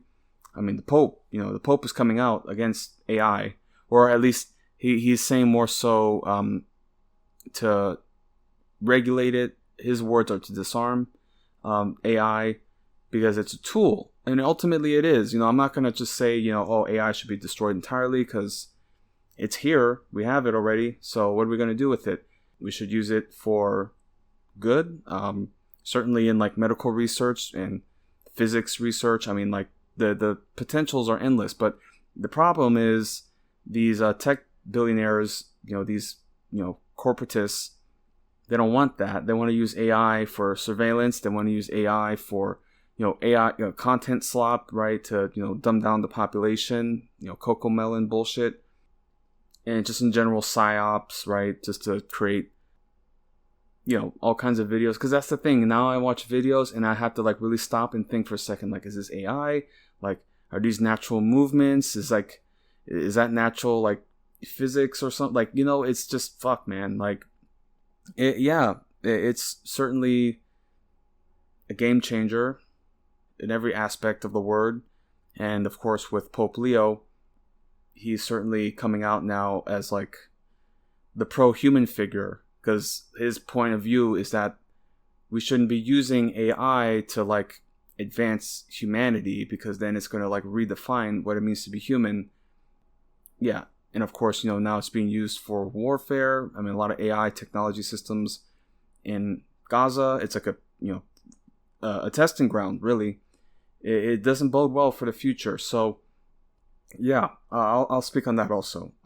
Because again, it really just, like, that's the thing about our artificial intelligence. It really just touches on, what does it mean to be human? Like, what does it really mean? We've created this machine, living thing, really. And this is just the tip of the iceberg. We don't know if this is going to turn to some Skynet shit. I mean, it could really, just spiral out of control, honestly.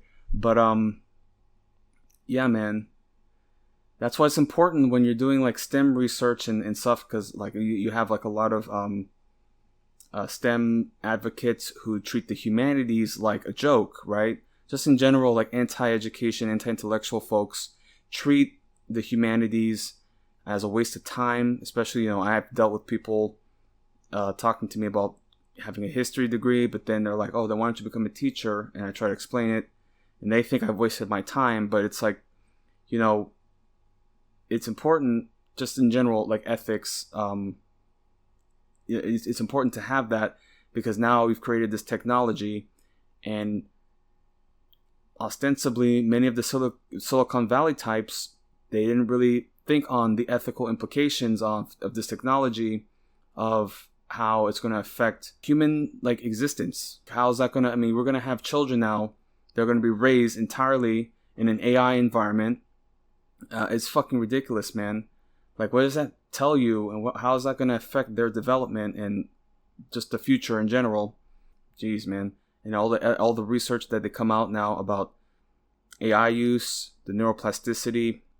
I mean, dude, when you have somebody like Pope Leo coming out and basically just saying out loud that this is a crossroads for humanity, and if this isn't handled properly, if this isn't, if we become slaves to this machine, then like we've basically killed what it means to be human, because now we're reliant upon this machinery to do our work and thinking.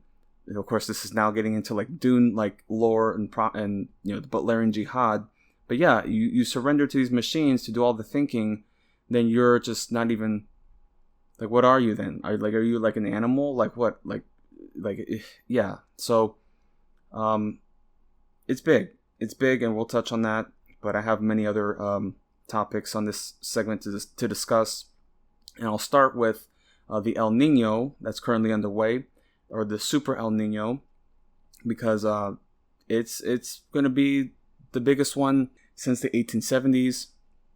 And now with the El Nino, if you don't know, the Pacific, especially at the equator, the Eastern Pacific, experiences phases of heating and cooling. So when it's heating, it's called an El Nino, and then when it's cooling, it's a La Nina. Now, of course, with climate change and sea temperature changes, those heating effects are becoming longer and they're becoming more intense, and La Nina effects, they're becoming briefer, right? They're not as, they still come, it happens, but it's a shorter phase. So it's a shorter window, longer windows for the El Nino and the heating. And of course, when the oceans are heating, it releases all this moisture into the atmosphere, and that moisture creates all the different weather effects that we have. Of course, the weakening jet stream means that you have these fluctuations, especially with the Arctic, polar jet streams. So whenever you have a polar vortex or some sort of like cold front that sweeps into, say, the United States, North America, it's going to clash into all that warm ocean vapor that the El Nino has released. So this is going to, interact with the two fronts are going to interact. The moisture and the dryness of the air, that's going to create precipitation. So that has been what's happened in Texas, at least for the last week or so, last 2 weeks, honestly. Just rain, lots of cloudiness, which I didn't mind because we get pretty hot out here. Yeah, we got some good rain. It was certainly nice because I was like starting to get a bit worried, especially going into the summer now. So we've had some good rain.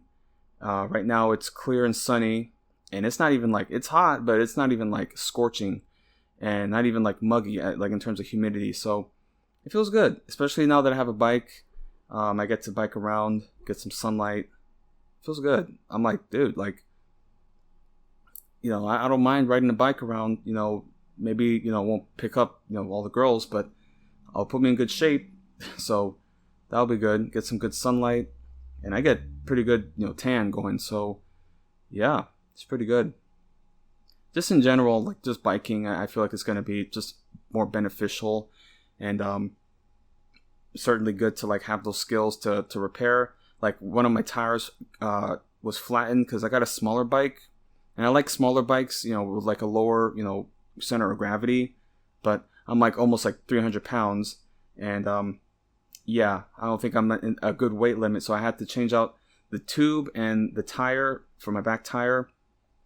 And it was funny, I was in the academy, and this was today, so I was in the academy, and then this girl's just like, oh, you're gonna fix your bike on your own? And just, I'm like, yeah. But no, I don't mean to get off track. What I mean to say is the El Nino that's coming, what it bodes for the hurricane season, right? Yeah, they're saying at least like 10 active hurricanes, major hurricanes. So we'll see, because there's the potential for wind shear. That's what I've read, at least, that like the El Nino does create some wind shear. So that's usually what prevents the major storms from breaking out. Or maybe I'm just getting that wrong. We'll have to see. But either way, maybe for the hurricane season, that'll be hit or miss. Obviously we're going to get big storms, but for the winter time, that's usually where the El Nino signals. Like that's what the El Nino usually projects, is the winter activity. So with the El Nino and this extreme heat and the water vapor being released into the atmosphere, they're projecting, at least for the winter, or at least historically, what that's meant is pretty like active winter storms.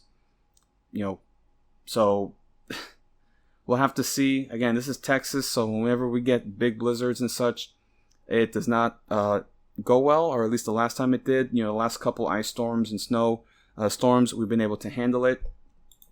But let me see, actually. Did we get a El Nino or La Nina in 2016? Because in 2017, no, I'm sorry. 2021. In 2021, we got an El Nino. Let me see.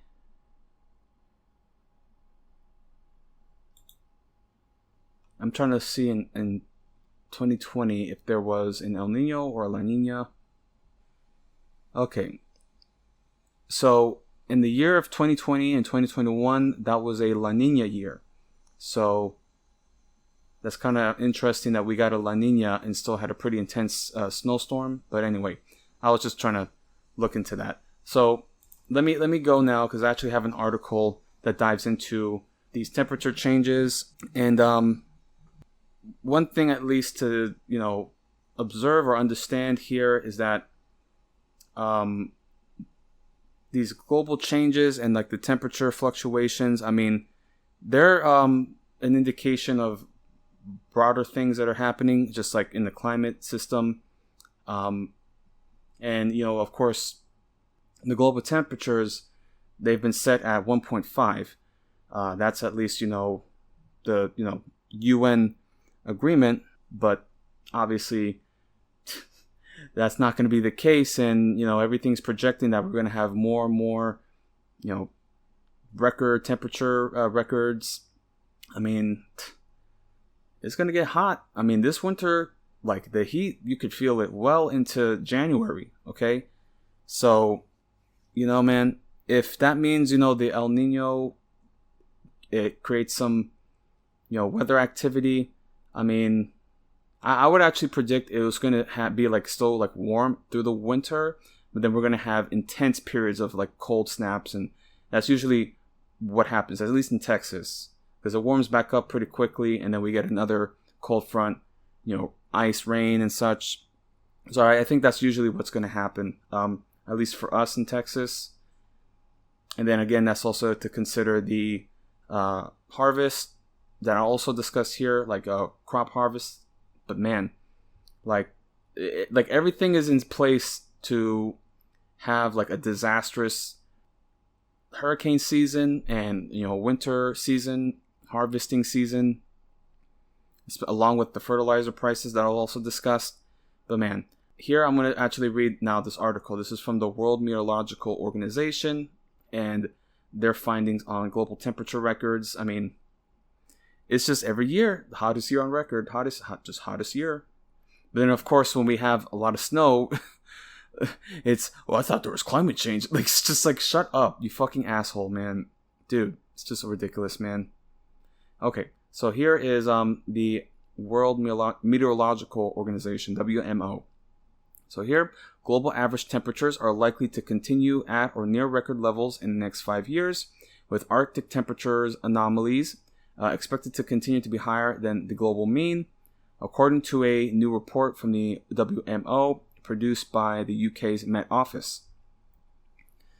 The global annual to decadal update also takes a look at the observed climate over the past 5 years and gives regional predictions for temperatures and precipitation over the next 5 years.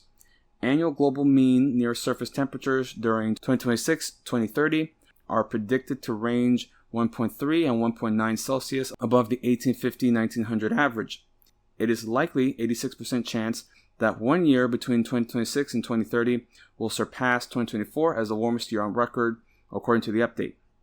It is very likely 91% chance that the global mean surface temperature will temporarily exceed 1.5 above the 1850-1900 average levels for at least 1 year between 2026 and 2030. This level was also temporarily exceeded in 2024 when the global average surface temperature was about 1.55 Celsius above the pre-industrial baseline.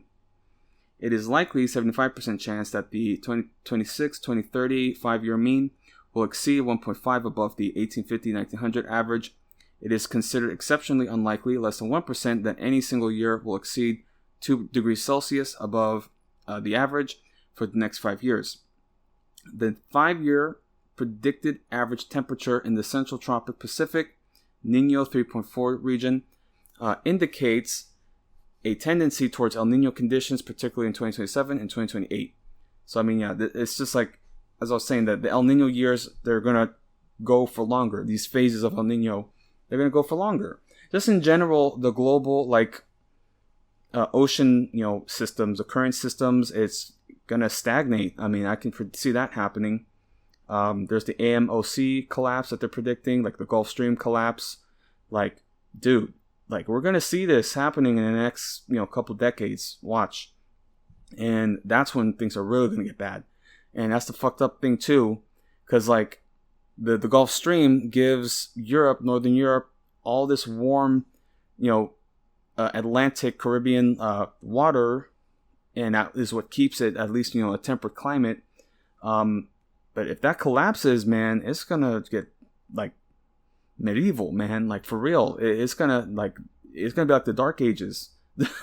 So I mean that's to generalize, but like you think that things are dreary now, cold and dreary in Europe, like once that Gulf Stream goes down, man, it's gonna get nasty.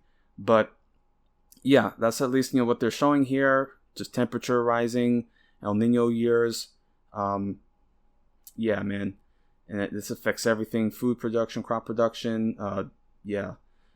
So yeah, here again, the update is produced by the UK's Met Office in its role as the WMO lead center for annual to decadal climate prediction. It provides a synthesis of predictions contributed by 13 different institutes, including 4 global producing centers: Barcelona Supercomputer Center, Canada Center for Climate Modeling and Analysis, Deutsche Wetterdienst, and the Met Office. Confidence in forecasts of annually average global mean near-surface temperature is high since hindcasts show very high skill. The 1.5 degrees Celsius and 2 degrees Celsius levels specified in the climate agreement refer to long-term warming sustained over an extended period, typically assessed over 20 years. Individual years with annual global mean temperatures exceeding these levels does not mean that the long-term temperature goals of the Paris Agreement are out of reach. Temporary exceedances are expected to occur with increasing frequency as the underlying rise in global temperature approaches these levels. And here are some other key findings. So Arctic temperatures over the next 5 extended Northern Hemisphere winters, November through March, are predicted to be at 2.8 degrees Celsius above average temperatures from 1991 to 2020, an anomaly more than 3.5 times than that of global mean temperatures anomaly over the same time, it says. Predictions of Arctic sea ice of March 2026 to 2035 suggest further reductions in sea ice concentration in the Barents Sea, and Bering Sea. So I get that's confusing, but that's the difference. Bering, and the Sea of Okhotsk. Precipitation predictions favor wetter than average conditions at high latitudes in the Northern Hemisphere for the next 5 extended winter seasons. The pattern of increased precipitation in the tropics and high latitudes compared to the 1991-2020 reference period and reduced precipitation in the subtropics, particularly in the Southern Hemisphere, is consistent with expectations of a warming climate. Predicted precipitation patterns for May to September 2026-2030 suggest that wet anomalies in the Sahel, Northern Europe, Alaska, and Siberia, and dry anomalies over the Amazon are more likely in this season. The update provides regional forecasts for all WMO regions and showcases the example of southeastern Europe, which experiences great variability in its December to February precipitation. Recent years have been anomalously dry. After many years of high precipitation since 2009, the forecast suggests the 2026-2030 period is likely to have anomalously high precipitation, although predictions for this region have low skill. The forecasts are intended as guidance for regional climate centers, regional climate outlook forums, and national meteorological and hydrological services. The skill of interannual to decadal forecasts is different to that of weather and seasonal timescales, and in skill may vary considerably with region and season. Okay, so that's at least the WMO. So that was touching on the El Nino, but then also just like general weather patterns and climate predictions. But yeah, this El Nino is certainly, the super El Nino, frankly, is a sign of things that are coming. Now, I did want to also touch now on wheat yields that are, predicted to get smaller and smaller. I mean, they're showing here that this could be the smallest harvest since 1972. So, I mean, it's not a good sign. Not good sign of things to come. And that's not even to account, fuel costs and fertilizer costs. I mean, like, man, you're going to see some real effects, man. That's the thing that I'm just like, when people treat climate change like, oh, well, that's a problem for later. Like, where do you think bread comes from, bro? Like, you think this shit, like, just falls out of the sky? What about beer? Okay, if it becomes more expensive to make bread and beer, okay, if all these crop yields, especially these cereal grains, if they start becoming depleted, like, we're in some serious trouble. That's all I'm saying, man. And then this is what I was also thinking about, because, like, if domestic food, crop yields decline, like, we're still going to have to make up for that somehow. And so I feel like one thing that's going to happen, we're going to start projecting, especially a lot of like the European Western nations, we're going to start projecting in the global south explicitly like food production and food extraction. And if that means even like, I mean, we're seeing this similar stuff happening in Bolivia, right? Like all these measures that will be in place that's going to make it more expensive for the people in the global south to like eat and survive and just afford daily living. But we have to fatten ourselves, and we're just going to start extracting more and more. It's when they talk about Greta Thunberg, and now she's like all of a sudden like woke activist, where she's like she should just stick to climate research and climate protests and not get all political when she starts talking about Gaza, right? When she starts talking about Sudan and all these other places where there are proxy conflicts, where very obvious like imperial interests are at play. It's like, of course she's going to talk about that, because imperialism and colonialism are like interlinked with this climate crisis. And man, it's ridiculous, man. The fact that like the military, all this war is like ridiculous fossil fuel emissions, carbon emissions. Unbelievable, man. Like even the bombs, okay, not just like the emissions from the planes and the jets and all the tanks and all that. The bombs themselves release tons and tons of emissions. And again with Gaza, it's just like you read about the carbon emissions from that, estimated carbon emissions from all the ordnance. It is ridiculous, man. And of course you got the fucking IDF talking about we are green army, we are the most moral vegetarian army. We are the most carbon friendly army. Yes, the IDF. Unbelievable, man. Okay, I didn't mean to get off track, but I'm gonna speak now on these harvest shortages that are happening, these yields that are the lowest since the 70s, and honestly, like, if we're producing at 1970 levels, considering all the population growth we had, like, that's not good, man. Like, it's just, that's all I'm saying, man. It's like, this is not looking good. And even like some of the like farmer TikToks and like accounts that I've been looking at, like, they're just straight up doing like dust bullshit. Like, you see all this dust because some of these fields are empty, and like the wind just picks everything up. It's yeah, man, I don't know, man.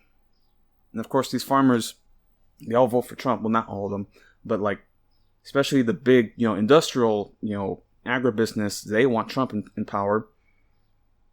And now you're going to have a lot of farmers going basically being bankrupt and then bought out by these said businesses. So yeah, man, it's they're coming after the food. They really are. Anyway, so I'm going to read now from Ag Web. So this is a farmer's journal, but they're talking on these farm yields. Yeah, so here USDA projects smallest U.S. wheat harvest since 1972 due to plains drought.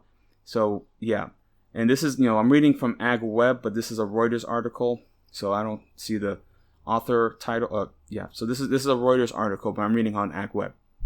So here, U.S. farmers this year will harvest their smallest wheat crop since 1972 as a severe drought in the U.S. plains have curbed production of hard red winter wheat, the largest variety grown in the U.S., the Department of Agriculture said on Tuesday. This autumn, U.S. growers will also harvest their second largest soybean crop on record, while corn production is expected to drop 6% from last year. The USDA said in its first official forecast of the 2026-27 crop season. Rising fuel and fertilizer prices due to the closure of the Strait of Hormuz has sent grain production costs sharply higher, heaping further stress on the U.S. farm economy, already reeling from trade disruptions caused by U.S. Trump's tariff battle. So I'm just going to read here the 2026 winter wheat harvest. So hard red winter is down 36%, soft red winter is down 15%. But that's at least here. I mean, look, I'm not like a farmer, so more people are in tune with this, but yeah, it's being affected. A lot of these crop yields are being affected. Of course, they talk about corn and soybeans, so they haven't been hit as hard. But again, these are cereal grains, okay? This is wheat, okay? So yeah, that's the bread, that's beer, like so many other products. So flour, yeah, man. So we gotta, keep an eye on that. But here, so U.S. growers expanded plantings of soybeans, which require less fertilizer than grains like corn and wheat. Winter wheat was already planted when the war began at the end of February, but soaring fertilizer costs curbed spring nutrient applications of winter wheat and spring seed crops like corn, soy, and spring wheat. Benchmark hard red winter wheat futures, KWVI V1, and soft red winter wheat futures, WV1, on the Chicago Board of Trade rallied by their daily 45-cent per bushel trading limits. The USDA projected U.S. wheat production in the 2026-27 season at 1.561 billion bushels, down from 1.985 billion in 2025-26, as a severe drought in the U.S. plains are likely to slash the hard red winter wheat crop by 25% from a year earlier. Analysts polled by Reuters, on average, expected the USDA to project a 1.735 billion bushel all wheat crop. The USDA rated just 28% of the U.S. wheat crop in good to excellent condition in a weekly crop conditions report on Monday, the lowest rating for this point in the growing season in 4 years. 28%. Wow. That is not good. Of course, they're saying this is winter wheat crop, so I'm sure there's other strains. I'm not too sure. But again, I would imagine this is where they make their biggest yields, right? Yeah, man. It's not good. Not good. And, it's we're already strained enough. And then, what does that say about next planting season? That's why I'm saying, I want to get into this fertilizer, business as soon as I can.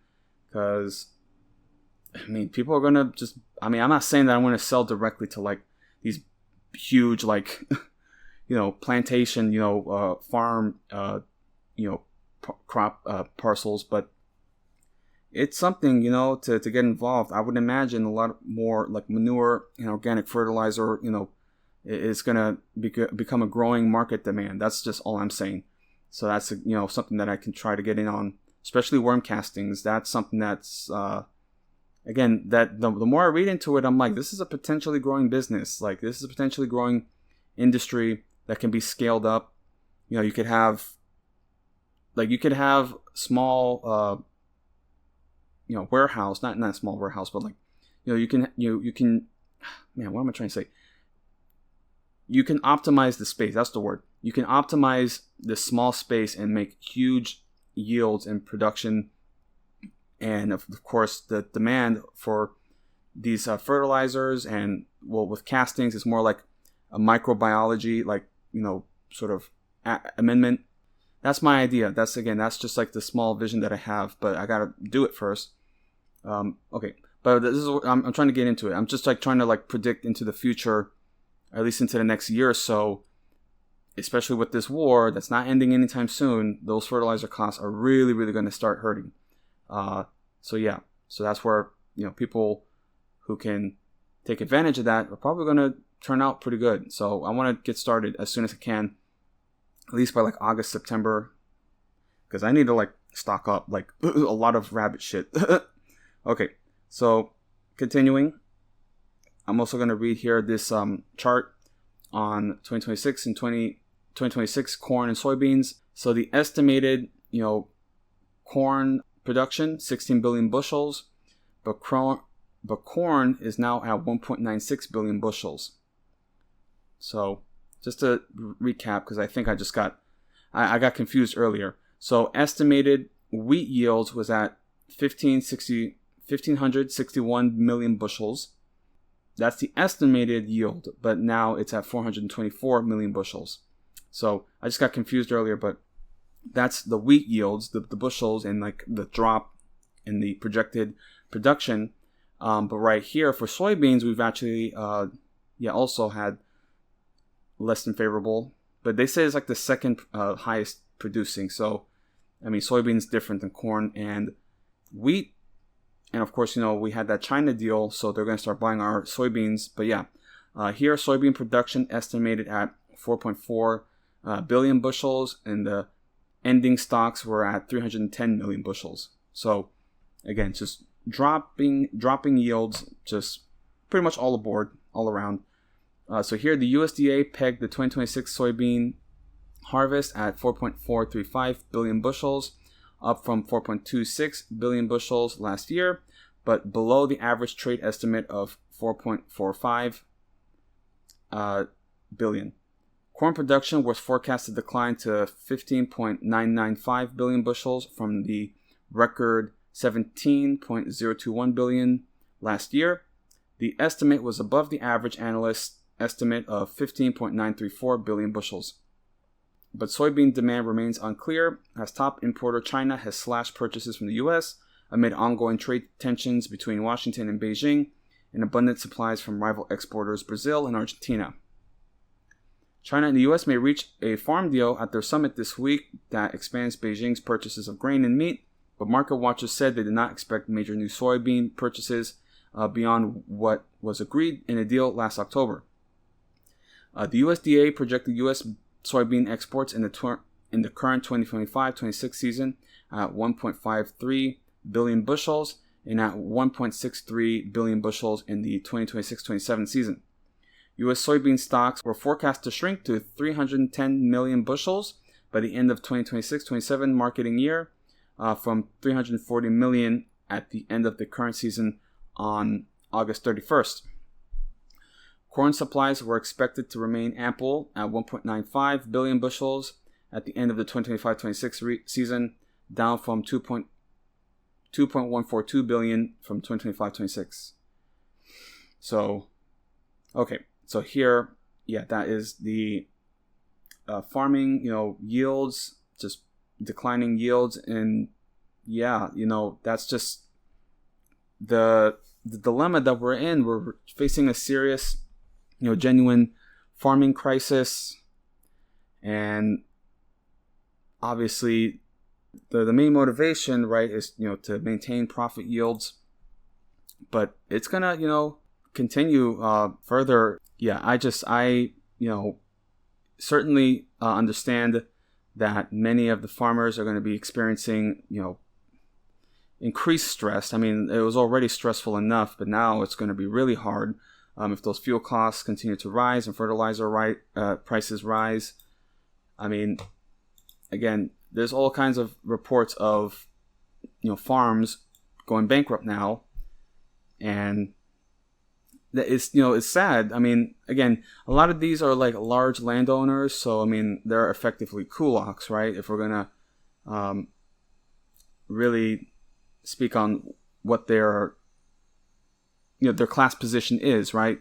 But I mean, it still sucks, to like lose everything you've built, and then have it, be bought out by these agribusiness interests. So I mean, yeah, that's just at least something to keep an eye on. But yeah, just farming in general, it's not a good sign of things to come. But yeah, I just wanted to at least touch on here some some attempts to at least mitigate it, because what they're saying, at least with the U.S. Federal Trade Commission, they're trying to stamp that out. So they're probing into rising fertilizer costs and fuel costs. I mean, dude, it's just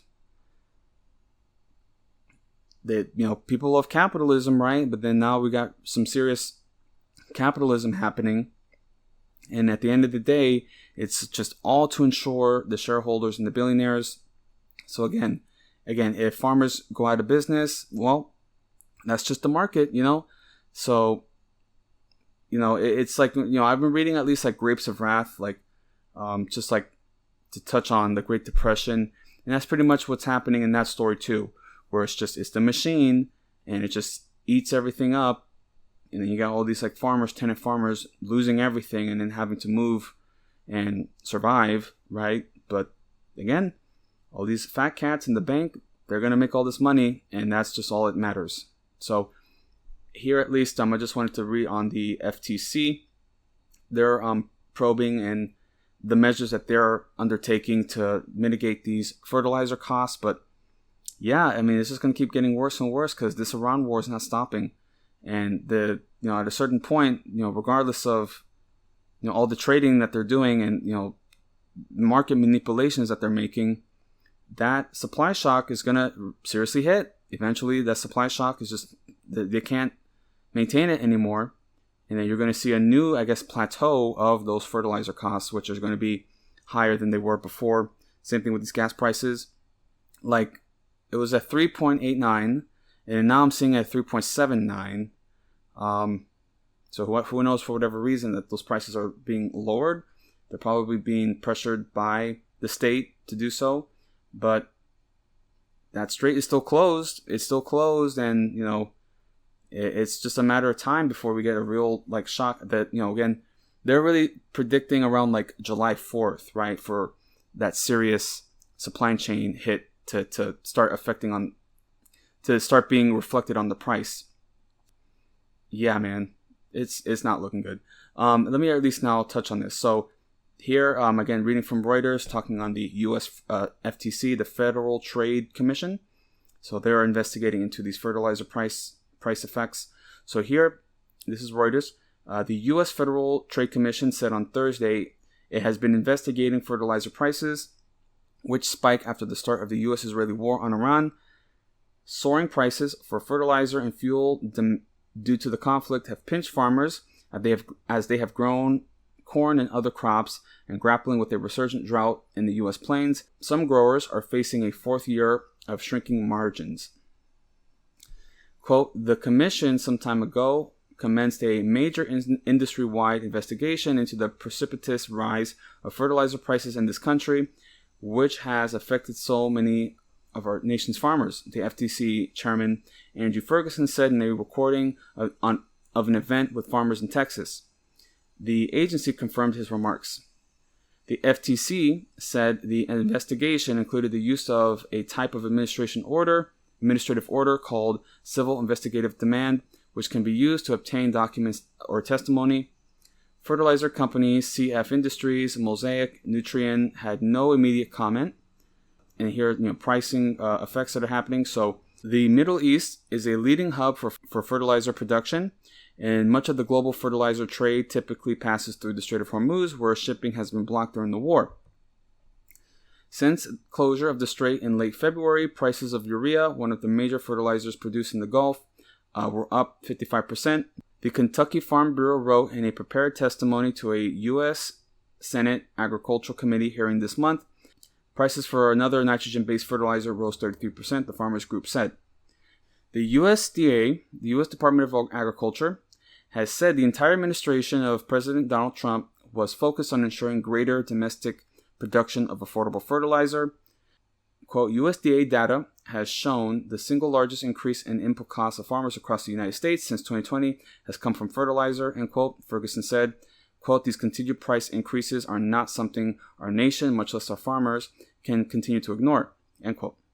A survey last month by the American Farm Bureau Federation, the leading U.S. farm lobby, found that most farmers could not afford all the fertilizer they need for this growing season.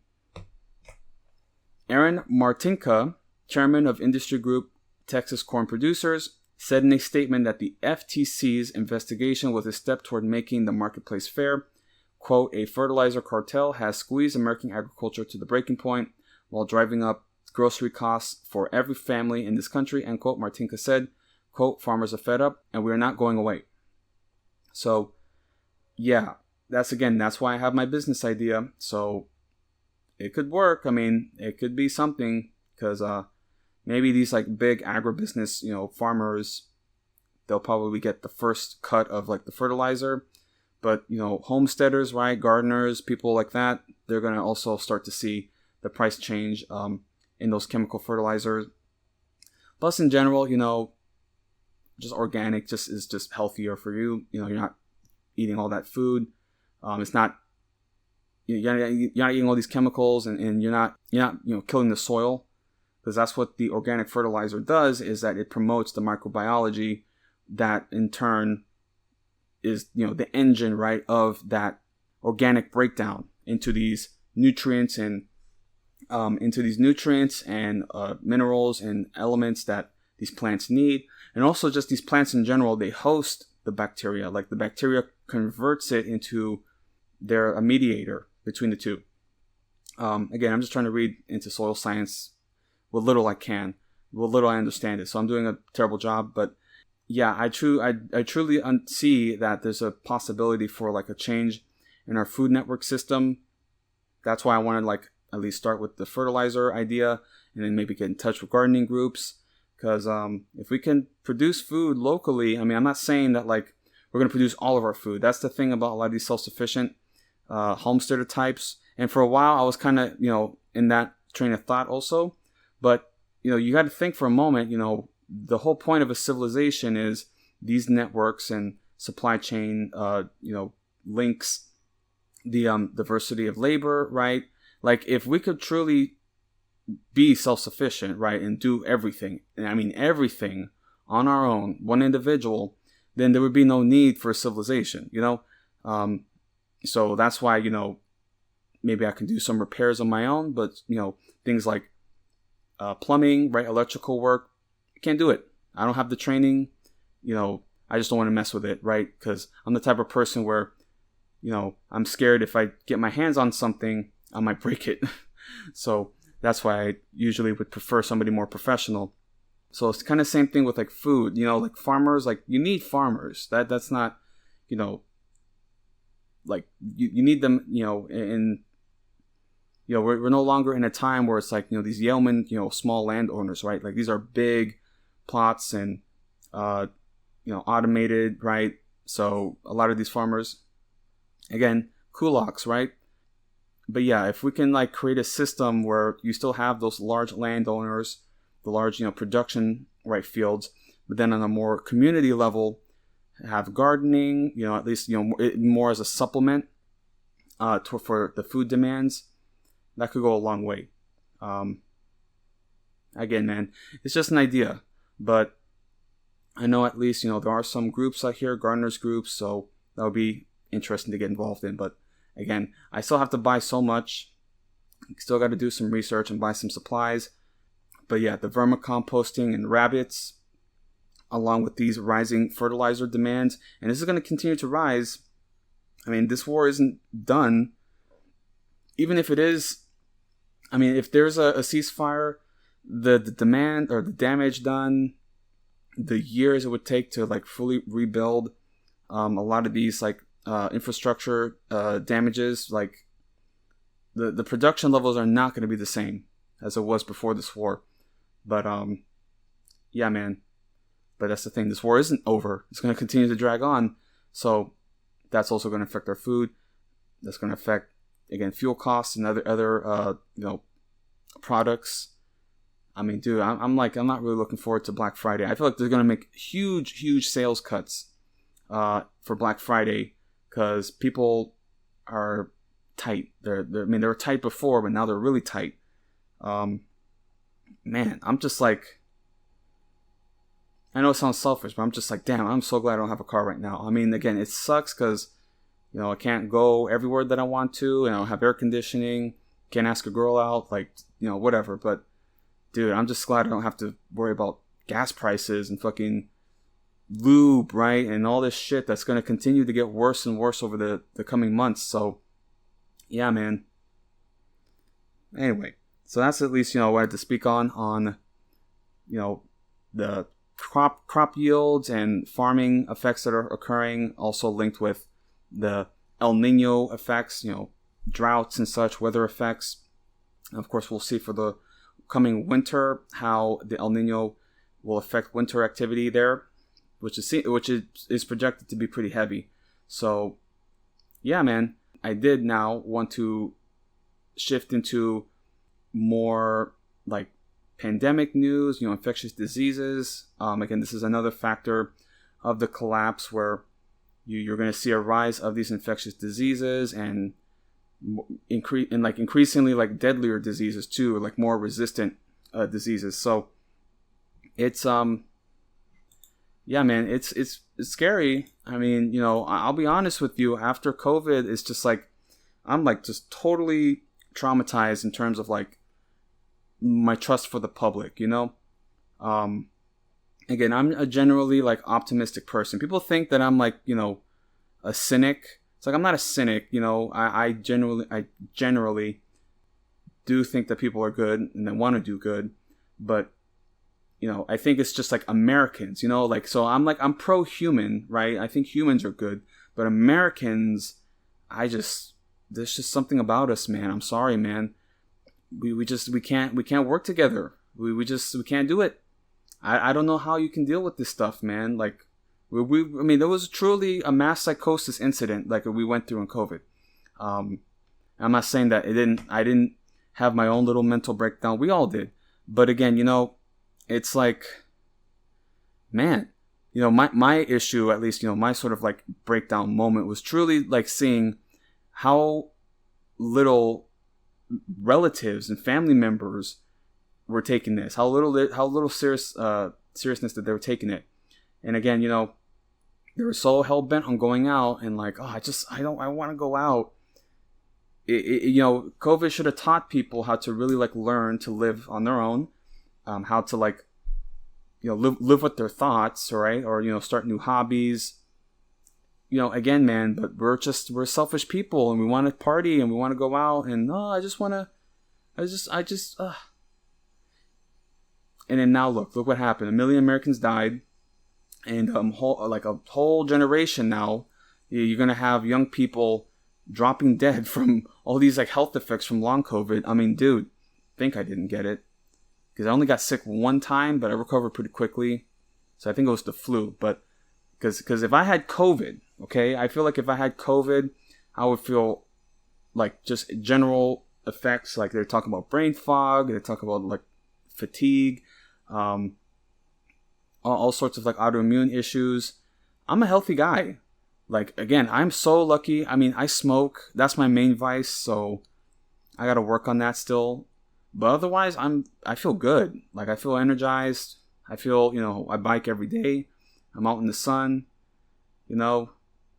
It's weird. It's actually kind of weird. I'm in the best shape of my life, honestly, outside of high school. And yeah, I don't feel any like other underlying like fatigue issues. So, it goes to show that when you take something seriously, like you're gonna benefit, and like it's gonna be crazy if I get into like my 40s and 50s, if I can, keep my health up good. There's gonna be like you're gonna see a lot of the people who get into their 50s who are gonna have serious health issues because they got COVID or they got reinfected with COVID, right? Some people got COVID 3 times. It's like, like that's gonna bite you. And of course, you don't want to be the one to say, you see, I told you about COVID. Like, you don't want to do that. But that's what it is. And now we're going to have new diseases. I mean, this is going to be a new pandemic. And, eventually. And that's why this hantavirus kind of got me worried. I mean, I haven't heard anything really crazy yet. It's just they're monitoring people. And, it's like one of those things where it's like they're already out in the world. So we'll have to see if more cases spread, because they say it's about like 6 to 8 week incubation period with 40% mortality. Crazy. And we're just about to have the World Cup. I don't know who's even going to show up, because this is America. So we're going through all this crazy shit, ICE and all this bullshit. So like, who's going to show up here? But those that do, yeah, man. I mean, we just got to be careful. That's why, again, that's another reason why I like living in a small town, because there aren't, like, you know, when you're in like a major city like Houston, obviously there's going to be a major spreading point for disease. Again, though, Huntsville is still like connected on like the interstate system. This is a prison town, so like a lot of prisoners get moved out through here. Like there's actually like a transit point just right across the freeway from where I'm at. So yeah, I mean, like, this is like the heart of like the Texas prison system. So, and of course, as you know, prisons are a breeding ground for disease. But man, like, otherwise, you know, because I keep to myself, I don't really go out. I go to work and I come back. I mean, there's no mystery why I don't have any relationships outside of, you know, work and family. But man, I don't mean to sound sad about that, but I'm just like, you know, I did meet this one young woman today, and she was just like, she seemed so excited to see me, and I'm just like, oh shit, like, all right. I keep forgetting that I am a good looking guy. I'm just constantly like, you know, in my head. But here, you know, with these diseases, it's like, damn, like, a new pandemic will start, and I'm just gonna have to go back to being some recluse, and then watch other people not take the pandemic seriously. And then, you know, I was even masking up at work, or at least, you know, for the moment, I'm just like masking up around the residents. But yeah, man, it's like, if this continues, I'm going to just wear a mask. Dude, it's, yeah, hantavirus is just like on my mind. And like, again, we just got to sit and wait. I haven't really heard anything else about Texas. They said that there were 2 people that were being observed, but yeah, there's potential. There's hantavirus and also Ebola. So yeah, it's not looking good. So I'm gonna, you know, continue. So I'm here from NBC about the hantavirus and the cruise ship and just the general, you know, monitoring of the passengers. So here NBC, hantavirus cases from cruise outbreak rise to 13 following new case in Spain. The WHO says. In the last 2 weeks, all remaining passengers, crew, and medical staff members disembarked the MV Hondias luxury liner at the center of the outbreak. The number of cases of hantavirus linked to a cruise ship at the center of an outbreak has increased to 13, the head of the World Health Organization said on Wednesday. Quote, Spain reported a new case among the passengers who are in quarantine, which brings the total number of cases to 13. End quote. WHO Tedros Adhanom Ghebreyesus said on X, among them 3 died, but there have been no new deaths since May 2nd. Ghebreyesus said, quote, the situation remains stable. Passengers who got sick are receiving needed care while others remain in quarantine, Ghebreyesus said. In the last 2 weeks, all remaining passengers, crew members, and medical staff disembarked the MV Hondias luxury liner at the center of the outbreak. Hantaviruses are rodent-borne viruses that can infect people and cause illnesses. The WHO estimates there are 10,000 to 100,000 human cases globally each year, with severity varying by strain. So what they're saying, at least with this strain that was caught, that was spreading, that it was the deadliest strain, human-to-human transmission. Now they're showing, or at least they're, you know, writing that this happened from a Dutch bird watcher.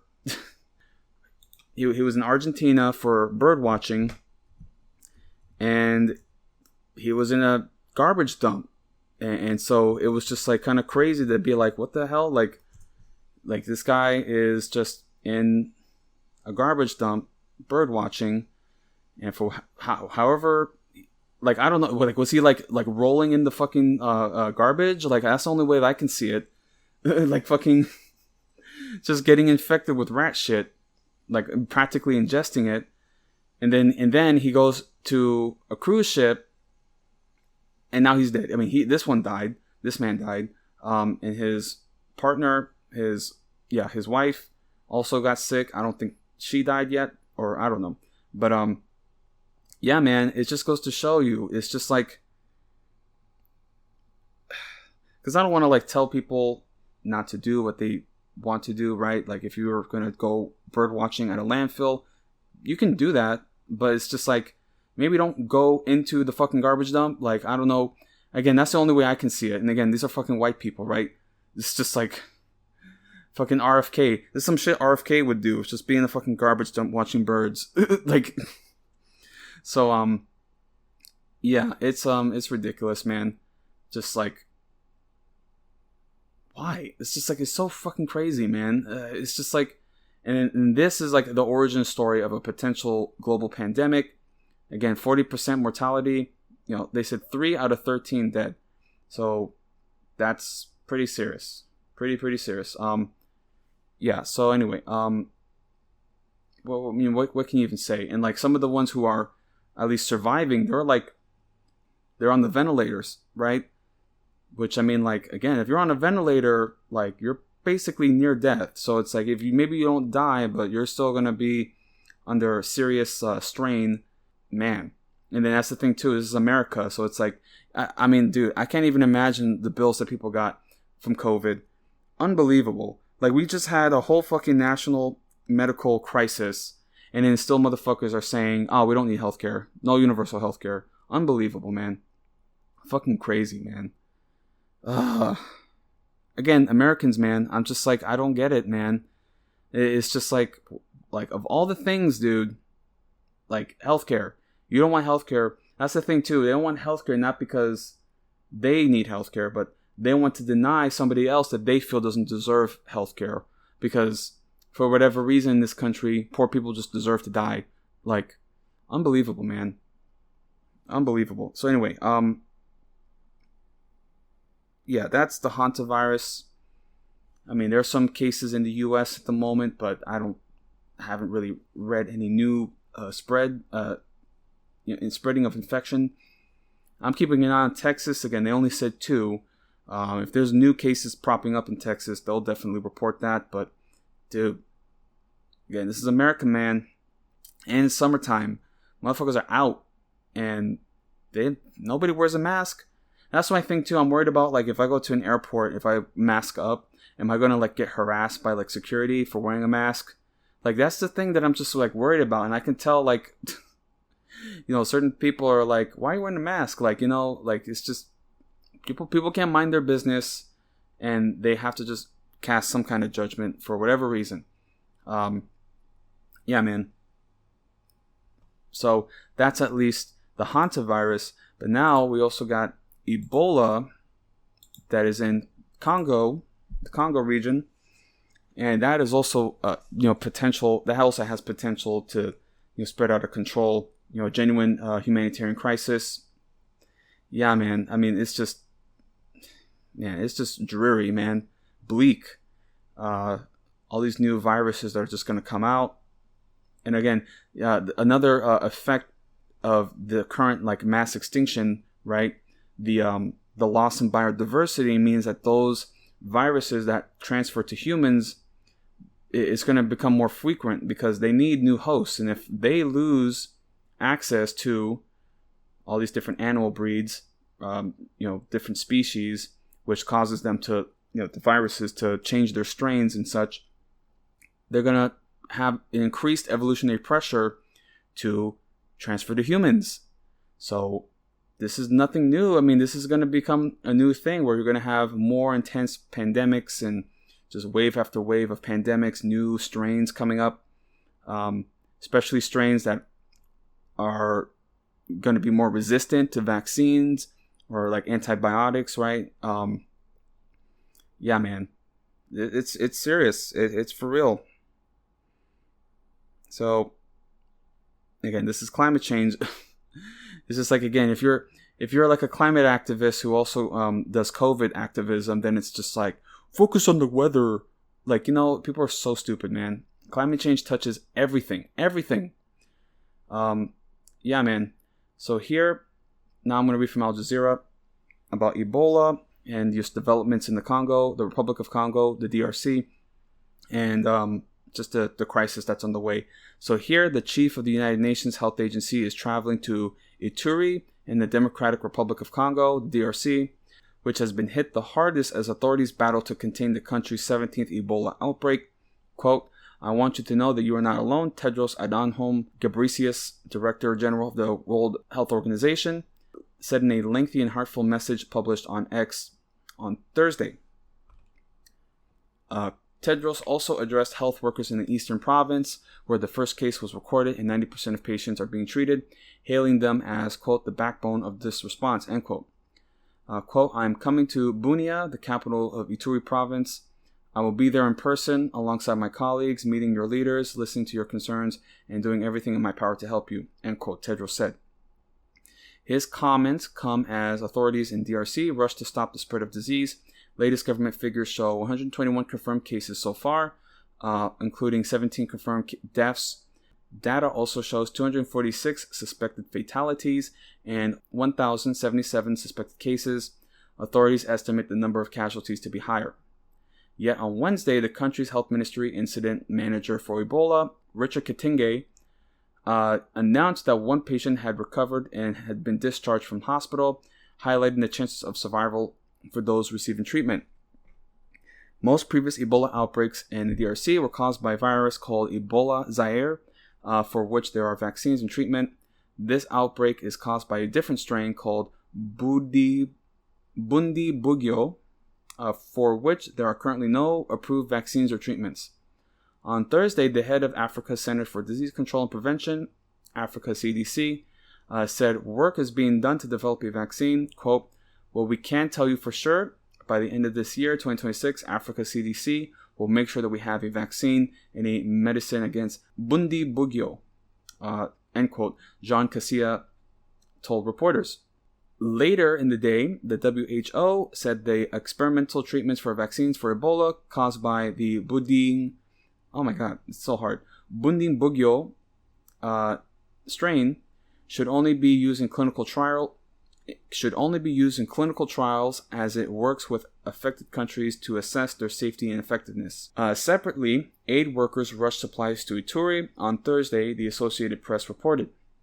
A cargo plane with aid donated by the European Union delivered masks, gloves, boots, and medication, all of which are in short supply, to the northeastern town of Bunia at the heart of the outbreak.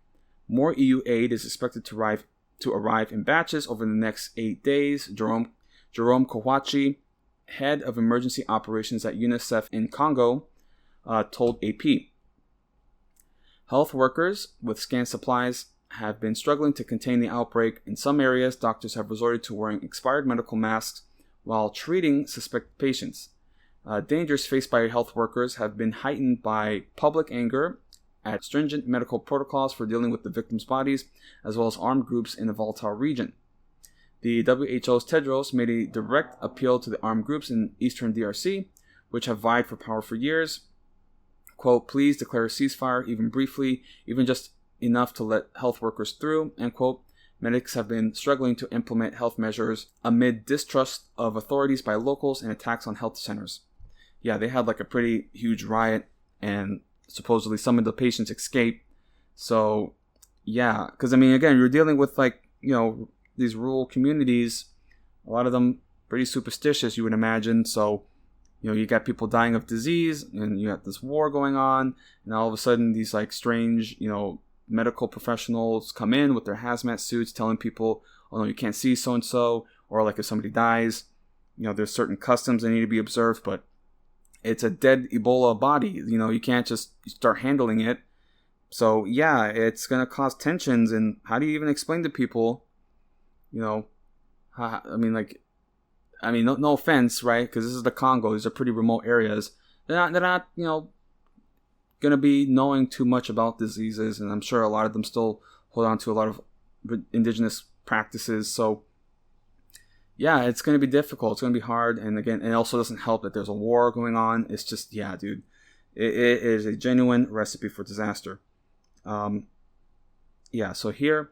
The U.S. announced on Thursday it would be allocating an additional $80 million to help combat Ebola Quote, the government is calling on the locals to respect health guidance because they can only win this battle when they work together with the people, said Al Jazeera's Chris Okamringa, reporting from the capital, Kinshasa.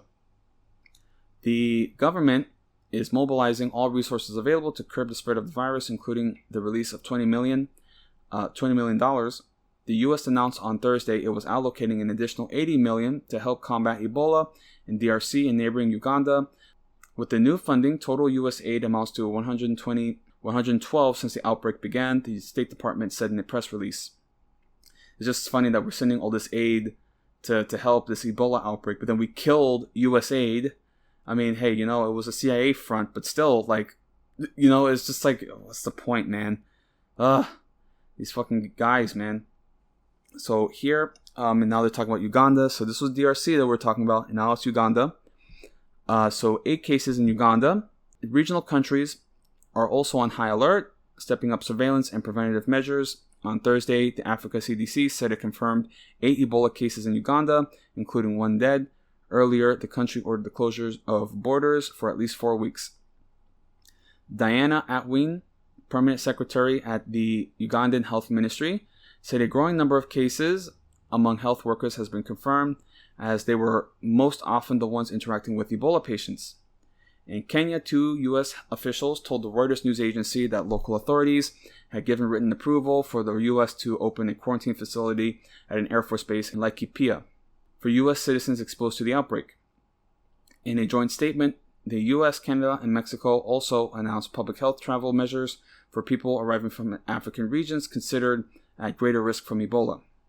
So yeah, that's at least there. And again, they also mentioned the quarantine facility in Kenya. There's some controversies with that, but again, like it's just, again, that's the thing about all this, all this geopolitics. Diseases also affects the balance of power and how governments respond. I mean, dude, it's a genuine national security, crisis, potential, especially in these countries that are underdeveloped, don't have the resources, they depend on foreign aid. So, I mean, and DRC is like just Congo in general, like it's pretty screwed up, pretty violent conflicts. And it doesn't help that like you have all these like mining camps, right, that are, illegal, but like again, they of course go under the rug. Diamond camps, mining, just in general, it's dystopian. It really is. And then now, of course, you got this Ebola crisis, and eventually there will be Ebola cases here in the U.S. Like it's gonna happen, man. Yeah, no, I remember that there's a one time in Dallas, like there was a guy on the plane. He just like they just shut down the whole plane, and then they brought all these hazmats and everything. It was crazy too, because like all these memes, you have like the you have like the Dallas versus Houston, rivalry. So when that came out that they had Ebola, they were just like, ugh, stay away. Like, oh man. So yeah, man, it's just kind of wild to see these things happening. And of course, obviously also the U.S. left the World Health Organization. So it's like the U.S. left the health organization. They killed USAID, but now we have an Ebola crisis and they're getting involved. It's just like, man, isn't that crazy how like we kind of needed those things to begin with and you kill them, and then now you're probably spending more money to help the issue. It's just crazy, dude. My God. So yeah, that's at least the majority of those natural phenomenon and like climate news issues that I want to speak on. Now I'm going to get into the Pope Leo encyclical for AI. I mean, it's pretty significant what he wrote. Pretty important to examine. Yeah, I mean, this will be something to look into. This is just one of those things that, is going to be examined for generations, honestly. This is like going to be a defining text in terms of like AI development. When the Pope is weighing in on this, I mean, people got to listen. And I mean, even though there's plenty of people who, don't care about the Pope or aren't practicing Catholics, like he has sway of like over 1 billion people. I mean, like it's just like you're gonna listen. Like it's just, yeah, man. And it also doesn't help that you got like J.D. Vance and Peter Thiel, who are like Catholic converts, and then they want to treat Pope Leo as the Antichrist or whatever. And of course, these are like AI tech moguls, or Peter Thiel is. So yeah, I mean, J.D. Vance in general, I don't know how he hasn't been excommunicated yet, but he would have to do something really bad. Really, really bad. So here, I'm going to read from Vatican News. I'm not going to read the whole like encyclical, right? But I'm just going to read from the Vatican website on his release. Maybe I'll get the I'll do that. I'll get that and read it in full, because his whole thesis is that if AI continues, without control, right, it will determine, just like it will change just like how human intelligence is managed. Because that's one thing that Peter Thiel and like Sam Altman, they want to control knowledge. They just want to control people. This is what AI, that's what these tech billionaires, what they want to do: control AI, or use AI to control the population, surveillance technologies, also just in general, like education, right? They definitely want just AI to like just run a video, AI over voiceover, and then that's gonna be how we teach people, teach children. Yeah, again, these AI developments, they're it's gonna change everything, and it has the potential for good, but that's not what they're gonna use it for. They're gonna use it to control people. They're gonna use it to divide people, to change the way that we think. Like literally, that's what Pope Leo is really saying. It's just like, if we treat AI as like an improvement upon human consciousness, then like, what does that say about us? Then it's gonna make us seem as though we're a lesser form. And that's another thing. These fucking billionaire weirdos and Elon Musk, they truly believe they're of like a higher like being of intelligence, right? That we're like these lower beings and they're a higher being, and then AI is going to help usher in like this new like sentient it's just it's weird. It's weird. It's just so it's refreshing to have an adult in the room. When you have Pope Leo saying this stuff, it's like, oh, thank you. And it's not like he's anti-technology. It's just like, this is just basic ethics, right? Anyway, so here Pope Leo, this is Vatican News. Pope Leo prevents the Magnifica Humanitas, calling for disarmament of AI. Again, disarmament. So Pope Leo the 14th presents Magnifica Humanitas as the Church's response to the challenges posed by artificial intelligence, calling for AI to be disarmed from logics of domination, exclusion, and war. Drawing parallels with Rerum Novarum, the Pope urges the global community to place technological progress at the service of human dignity, solidarity, and the common good. So that's at least like the intro. But here, this is an article by Linda Bordoni. At the presentation of his first social encyclical, Magnifica Humanitas, Pope Leo appealed for artificial intelligence to be placed firmly in the service of humanity, warning against technologies that foster domination, exclusion, and war.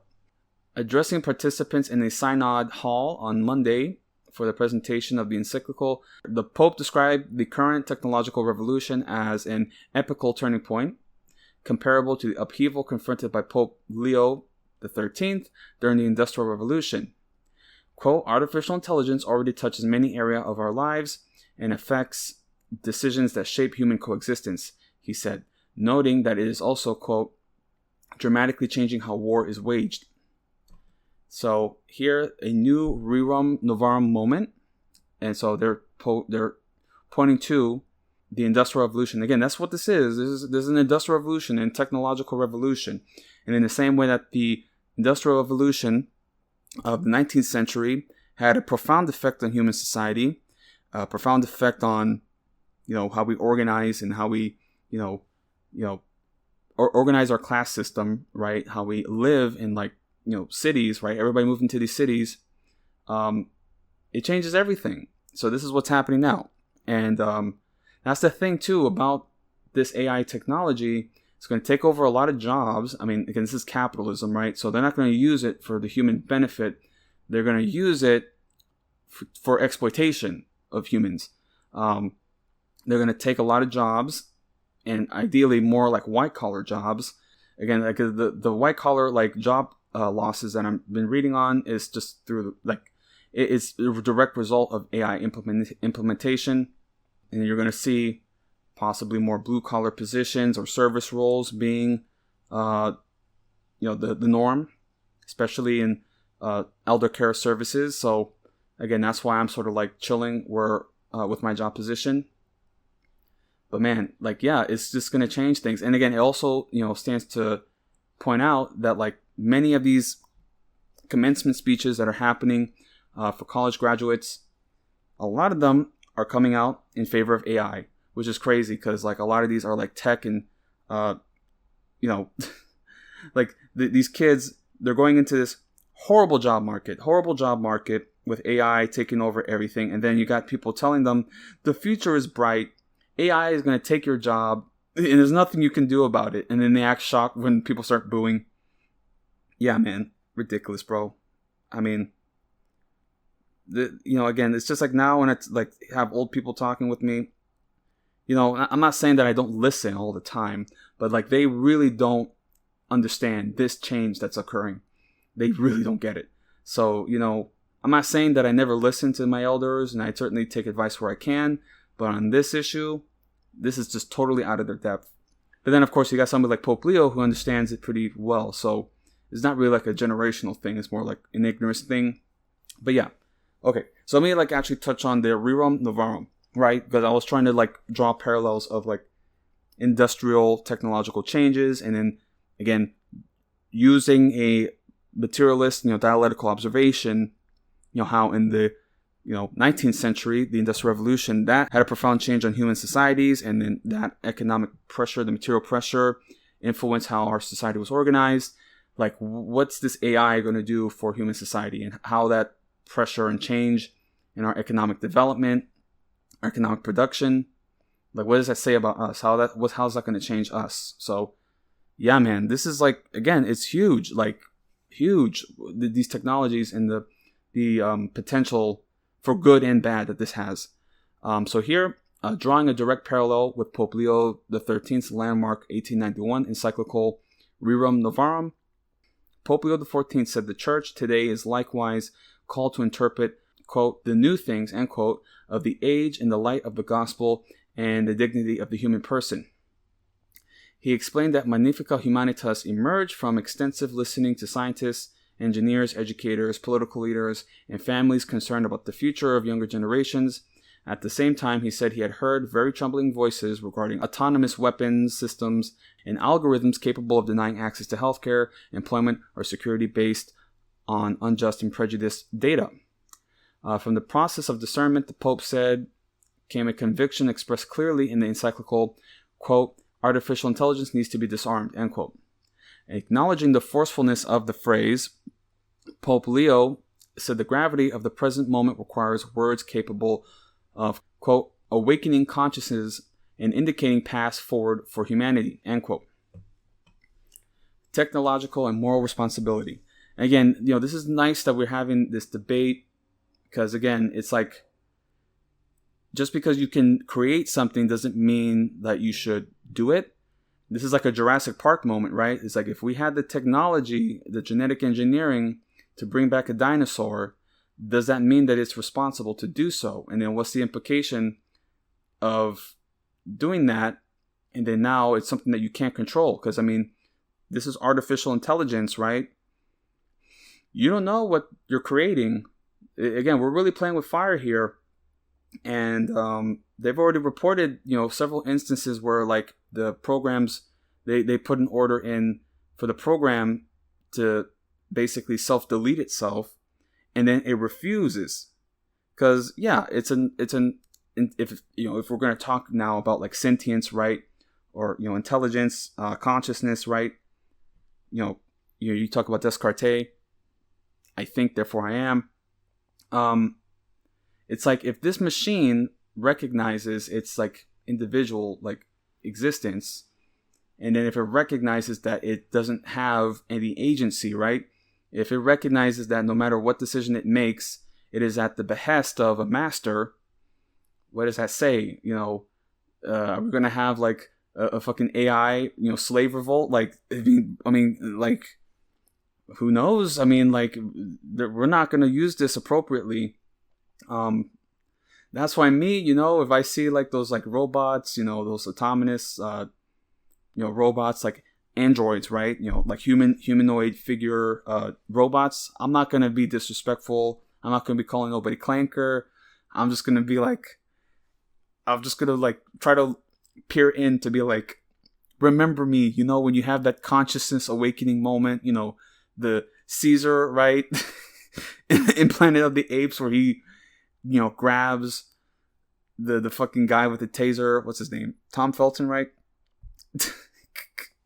No! Like, I want the robot to remember me, to be like, not all humans are bad. Okay. But yeah, here's now the technology and moral responsibility. I just wanted to, like, again, go back to the fact that, like, so many, like, tech majors and engineers, they treat, the humanities and ethics as, like, a waste of time. But now we're at a moment where it's like, this is what matters, right? Like, those humanities and ethics, that sort of teaching, it really makes you like stop and think for a second. Like, is this something that we should do? Like, should we create this AI technology with the potential to turn into something that we could never possibly imagine, that we can't control? That's the other thing. Can we control this? And if the answer is no, even in the slightest, like, then we got to pull the plug, And that's exactly what, Pope Leo, I mean, I'm just surmising, but that's, what he's trying to say here. Because again, he's calling it disarmament, right? He's also making parallels to nuclear disarmament. And, very much so, he's pretty much saying, much in the sense that nuclear energy can be weaponized. It can also be a tool for good, for the common good. So AI can be weaponized, but it can also be used for good. And that's what we need to focus towards. So yeah, so recalling the church's long-standing support for nuclear disarmament, the Pope said every great technological power must be accompanied by moral discernment and public accountability. Quote, in a similar sense, artificial intelligence now demands to be disarmed, freed from logics that turn it into an instrument of domination, exclusion, or death, he said. Quoting St. Paul's exhortation to, quote, keep awake, Thess 5:6, the Holy Father warned that peace itself is endangered whenever technology weakens humans' critical sense and moral vigilance. Yet the Pope stressed that the task before humanity is not merely to restrain dangerous technologies, but also to build a more just future together. Here, no one rebuilds alone. So reflecting on his years as a missionary in Peru, Pope Leo XIV recalled the devastation caused by torrential rains and floods in 2017, saying he learned there that rebuilding involves far more than restoring physical structures. Quote, it means repairing bonds, restoring trust, and reawakening hope in the future, end quote, he said, adding that no one rebuilds alone. The Pope then turned to the biblical figure of Nehemiah, rebuilding the walls of Jerusalem, presenting the image as a model for the ethical construction of the digital age. Quote, artificial intelligence can be a construction site of history from within a horizon of communion in which technical progress learns to serve human life, end quote, he said. And here, the human person at the center, next paragraph, citing St. Paul VI's teaching that authentic development concerns, quote, each man and the whole man, end quote, Pope Leo XIV insisted that no one must be excluded from digital transformation and that human beings can never be reduced to, quote, productivity, cognitive performance, or mere data. Quote, the person bears within him or herself a freedom, an interiority, and a vocation to love and worship that no machine can replace or block, end quote. The Holy Father called for cooperation among nations, institutions, technology developers, and those most affected by technological systems in order to ensure that advances in artificial intelligence benefit the entire human family rather than a privileged few. A civilization of love, Pope Leo reaffirmed the Church's desire to contribute with humility and frankness to the global conversations of artificial intelligence, not by offering technical expertise, but by safeguarding a vision of the human person rooted in dignity, conscience, and openness to God. Inviting all people to become artisans of hope, the Pope urged believers and non-believers alike to work together towards a more human and fraternal society. Entrusting the initiative, whose Magnificat sings of the greatness of God who uplifts the lowly, end quote, the Holy Father prayed that the civilization of love, envisioned by St. Paul VI and St. John Paul II, may continue to mature in history. So yeah, that is just a quick summary of this encyclical. But yeah, it's important, man. I mean, this is gonna be remembered. Like, I don't think enough people have really highlighted like the gravity and the importance of such a document, especially the Pope, coming out with this. But I mean, we're in a transformative moment, and I really don't think people understand how much our lives are going to be ruled and dictate by artificial intelligence. I mean, man, how many times have you been on your break room, right? And then like your coworker's just watching an AI video, and then they're like genuinely laughing along. Like, it's just like, dude. But and then again, it's like one of those things where you try to tell people like, hey, maybe you shouldn't be doing this and using that.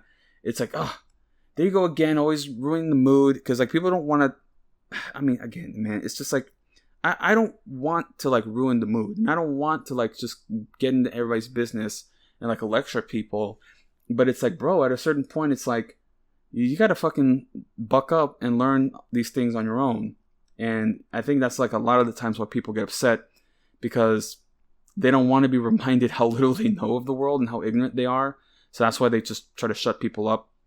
Again, instead of just having some humility to be like, oh, I didn't know that, I'm sorry. Again, like maybe at certain points I kind of talk down to people, but at a certain point, it's just like, to me, it's like, I'm not even talking down to you. I'm just trying to talk to you straight, because you should have been knowing this already, especially if you're friends or, friends with me, or at least, in close contact. Like, I'm going to talk about these issues openly. So, I mean, if you're still like out of the loop, then that's on you. Yeah, man. It's just, again, people are just like, I just want to enjoy something. I just want to consume, right? That's really what it boils down to. I just want to consume in peace, and you're ruining my vibes, man. Oh my goodness, bro. So that's, again, that's just, what else can you say? I'm going to try to find, a copy of that, the Magnificat Humanitas. But again, I like that they drew parallels between this, encyclical, the consequences, potential consequences for humanity.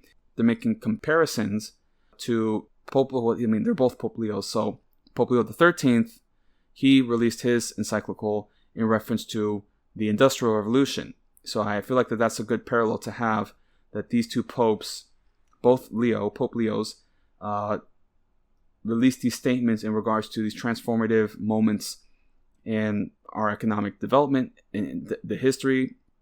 And again, for this, artificial intelligence, it's far more profound, because this directly affects human consciousness. And as I said, like, what is going to happen with these kids that have been growing up all in these AI videos, that don't know how to read and write, so they use AI to do it for them? It's ridiculous, man. Like, I understand now why, like, so many,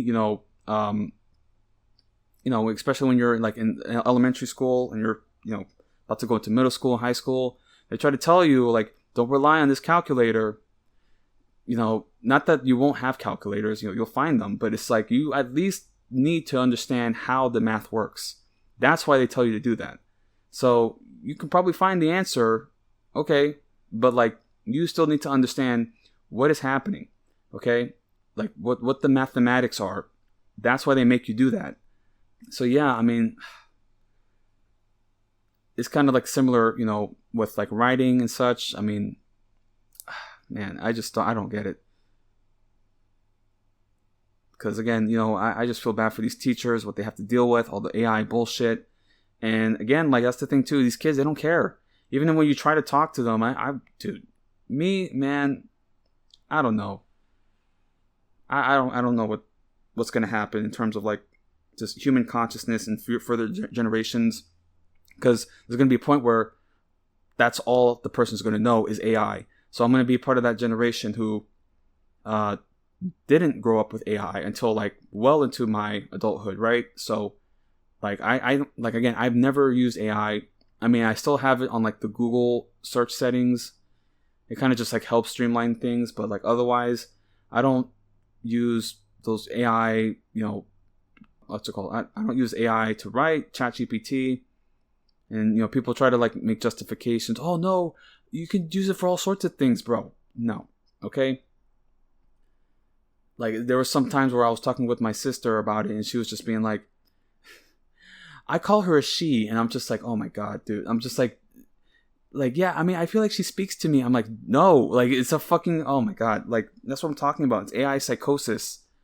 Oh my God. That's the thing too, man. When you have family members falling into this bullshit, that's a wrap for me. Because I'm just like, okay, like I don't know how else to talk to you if you're just going to continue down this path. Because fuck, man.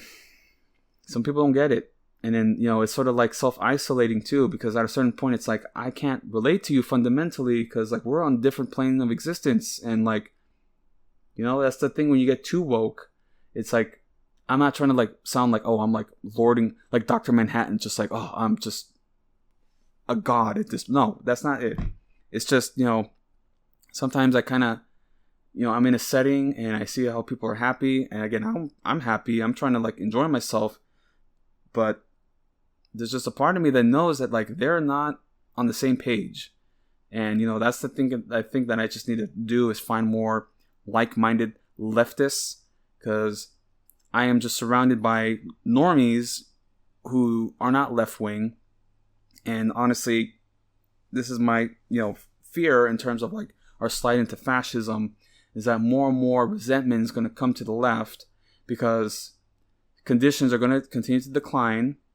And you see with a lot of liberals, especially with Hassan Piker, who got subpoenaed, they were happy about it because they felt that he fucked over Kamala Harris, because they don't want to take any accountability about their failures. So they want to constantly point at the left, and that's certainly something that I've also dealt with where, I just say straight up, I didn't vote for her.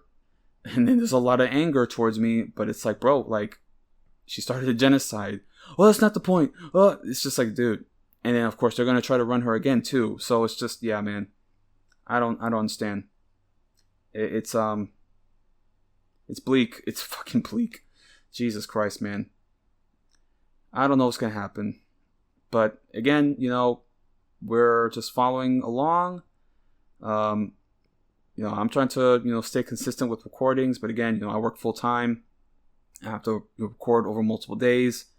And honestly, it's better to just like record every couple months as events unfold. And I want to try to really also do more research because I want to expand my podcasting.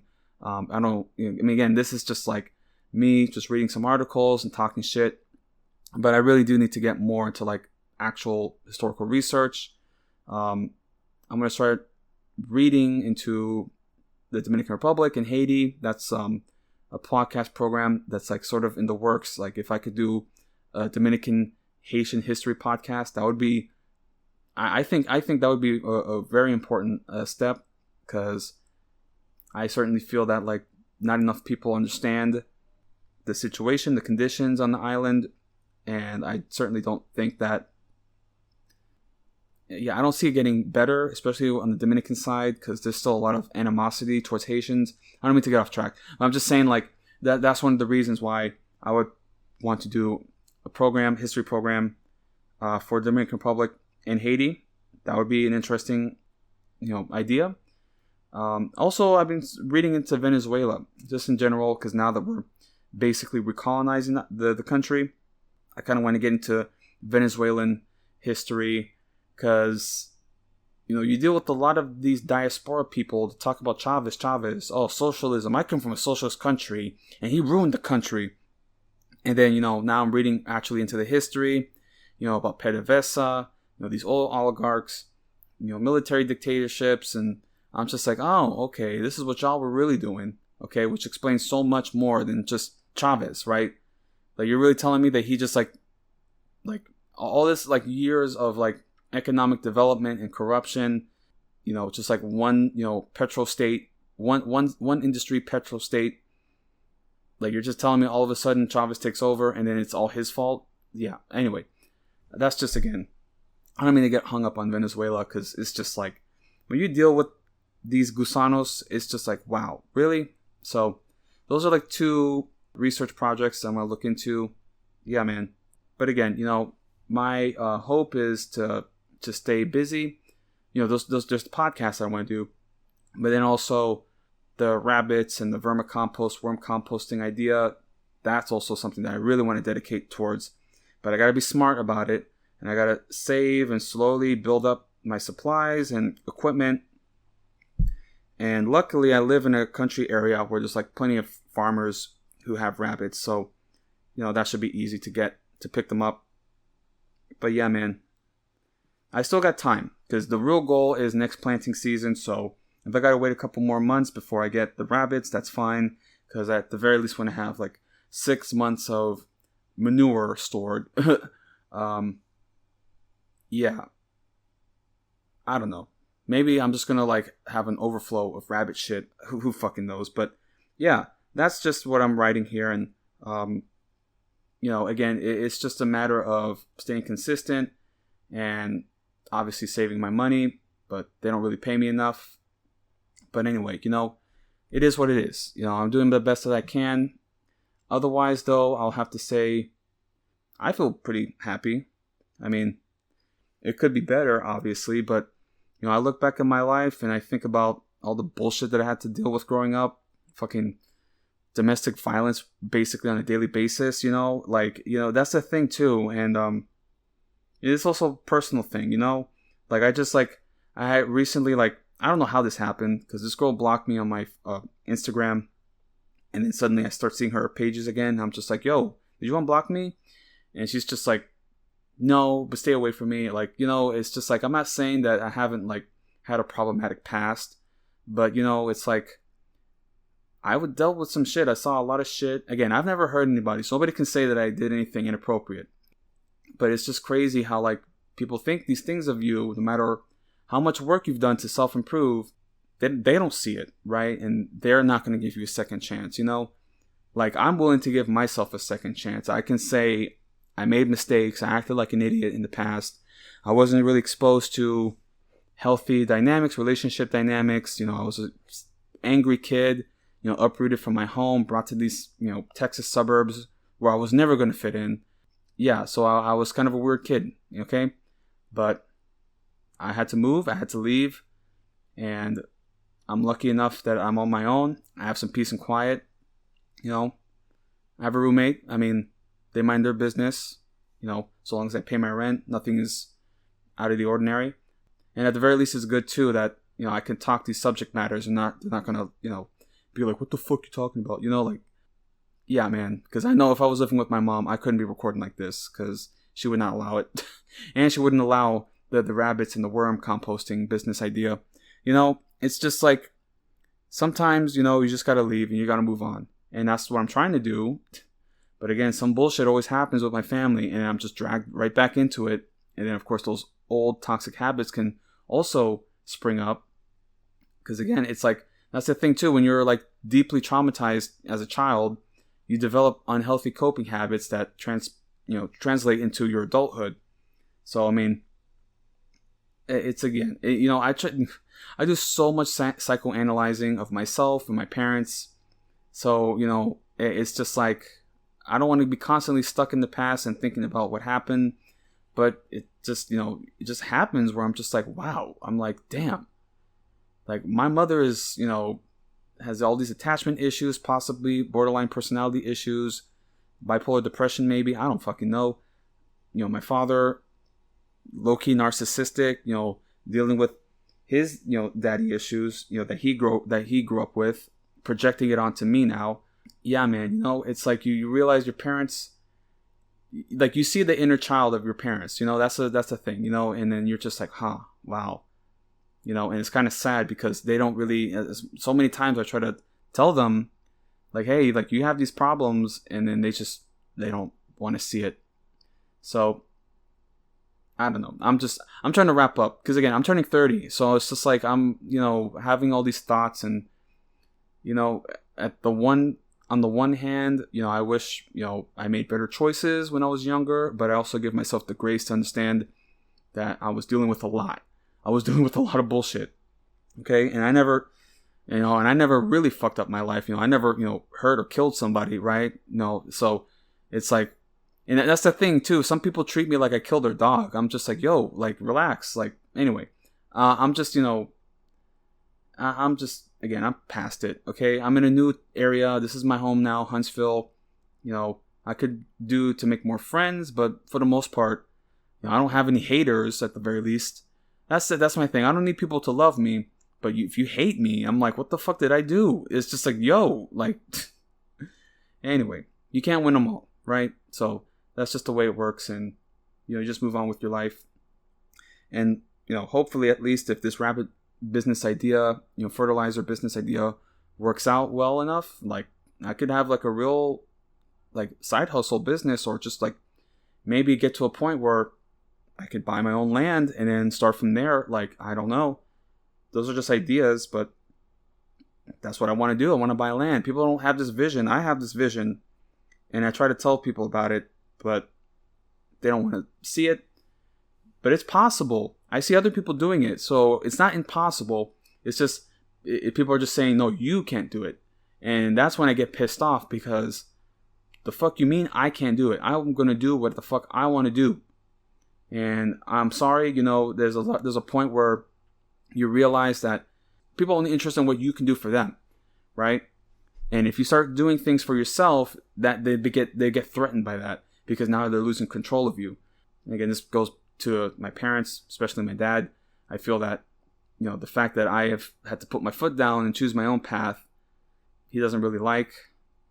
Again, it's that type of thing where it's like, he would just like list off like career paths, like really high corporate career paths with good pay. Like, oh, why don't you become a lawyer? Become an engineer? And I'm just like, this dude doesn't fucking get me at all. Like, holy shit. So, it's like, that's what motivates him, a big paycheck. He's a chemical engineer and he's good at it. Okay, great. But that's not what motivates me. Not that I don't want to make money, but that's not like my main drive, And again, man, it's just, I don't know, man. At a certain point, you're just like, you got to move on. This family, as much as I love them, it's messed up, man. And Jesus Christ, man, if I had stayed in Houston, I don't know what I would have done. I probably would have lost my mind, if I'm being honest with you.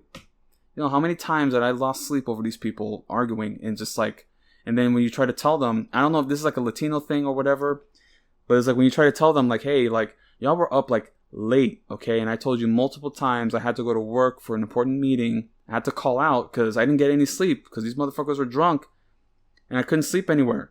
And then it's like, oh, well, the one time I just wanted to drink and enjoy myself, it's like, oh, man. Again, no self-reflection at all. I bet they could say the same thing about me. I'm not saying I'm perfect, but Jesus, man. It's like, some people think that they're untouchable. Okay, I don't mean to like just talk about my family issues, but man, again, turning 30, it just really like tells you a lot. And I'm glad that I'm here. I am. I'm glad that I'm here. I'm glad that I'm alive. I've dealt with depression issues, but I've never been like seriously like suicidal. Even though some people think that I've been suicidal, I'm not. But man, yeah, and before you know it, I'll be 40, 50 years old. And shit, man, I still got some good years in me. If I just, if I keep with the biking and stay in good shape, keep my heart healthy, eat right, I could last a long time. My family, we got good genes, really good genes. So, just speak on like, because a lot of my family members have been old. Like my great grandmother was 105 years old. So, yeah, man. Your health is a blessing. It really is. And I'm as I'm getting older, I'm starting to be like, I am starting to be more health conscious and eating better. But yeah, it's the smoking. That's my main vice, is smoking. Okay, like I gotta handle that. But I don't know, because I smoke mainly THC, like THCA, Delta 8 stuff. which in Texas is looking to be banned. I don't know, because they're saying at least in July it'll be banned, but it's been going back and forth in the courts, and dude, it's just like, I don't get it, man. But yeah, I'll probably stop if they take it off the shelves. I'll probably stop. I think though it's more like smokable hemp, so they'll still have maybe gummies, so maybe I can use that, or just in general to switch to CBD, because I might need to get off THC to, I don't know. I don't know, man. It's ridiculous, man. This is Texas, man. Who gives a shit? Okay, I'm gonna wrap up now. I was just closing and talking shit, and I'm just like, got a lot of things on my mind, and this is certainly a special episode. Just in general, yeah, man. So much is gonna unfold. I mean, this is gonna be a hot summer, not just like the heat, but in terms of our news cycle. Yeah, with Iran, that's also keeping a close eye on that. I mean, anything could happen there. And it's really important to understand that this isn't something to, again, like people are like, oh, the war, oh, okay. It's just like, no, man, like this is for real going to impact us. And in the next year or so, if the war isn't resolved, those food prices, those gas prices, it's really going to get hit hard. So, man, it's, yeah, that's it. What can you say? And still people aren't going to learn, and they're going to fall into more reactionary attitudes because, oh, my gas is $6 now, Oh my goodness, bro. It's those leftists that didn't vote for Kamala Harris, and now we got $6 gas, Okay, so I'm going to wrap up now. I do appreciate y'all tuning in, at least staying this long if you're still listening. Again, like I said, turning 30, anybody else is turning 30, we're going to have a good time, right? Dirty 30s. Man, that's what I mean. That was just like, again, that's what I was thinking. Like, dude, like if life immediately turns around for me in my 30s, that would be hilarious, like in a good way. Because like here I am, like struggling to survive in my 20s, large part due to just this abusive relationship with my father, him blowing up our family, and then just like, I don't owe you anything, like that's his attitude. And man, I just hope if this like fertilizer idea turns into like a serious business, that I could like, truly help out my mother. I mean, dude, I don't know, man, because she deals with all kinds of health issues, and I can't do anything for her. She's done so much for me, and I can barely help her back. And I can't go back to Houston. I'm sorry. Can't do it. I'm just going to like throw everything that I've built here to go back to a place where I'm not going to have any work. I'm not going to have any control over my life. And motherfuckers don't know how to mind their business. They just keep pressing the issue. And I'm just like, yo, like the times where I have been open and honest, people still are going to assume the worst out of me. So it's like, why am I going to tell you anything? Okay. But yeah, man, I'm just constantly in thought. But, with this podcast, I can just get those thoughts out of my mind, out of my chest. I definitely go to therapy, so I need to figure that out. But, man, I'm just like, there's good and then there's bad, right? In every situation, pros and cons. So pros, I'm living on my own. I got a cat. I have some peace and privacy for the first time in my life. I have a steady job. Again, it's it's something, like I'm like, because COVID really like kind of derailed things. So I'm just like 5 years behind. So that's why I gave myself 5 years at this job to see where I would be in like 2030 or whatever. Yeah, man. What a life, bro. What a fucking life, man. It's actually kind of crazy too, because I came to Texas in 2008. So now it would be 18 years that I've been in Texas. So I spent more time in Texas than I have in St. Croix. So it's kind of a mind fuck, because I never went back. Not even my parents didn't want to go back. So it's just like, that's my home, St. Croix, the Virgin Islands. And I'm just kind of marooned out here. So, when people ask me, oh, where are you from? Are you from Huntsville? I'm like, nope, I come from all over. So, yeah. Okay. Now I'm gonna wrap up. I do appreciate y'all. Again, I just have so much to say, and there's just so much that's going on.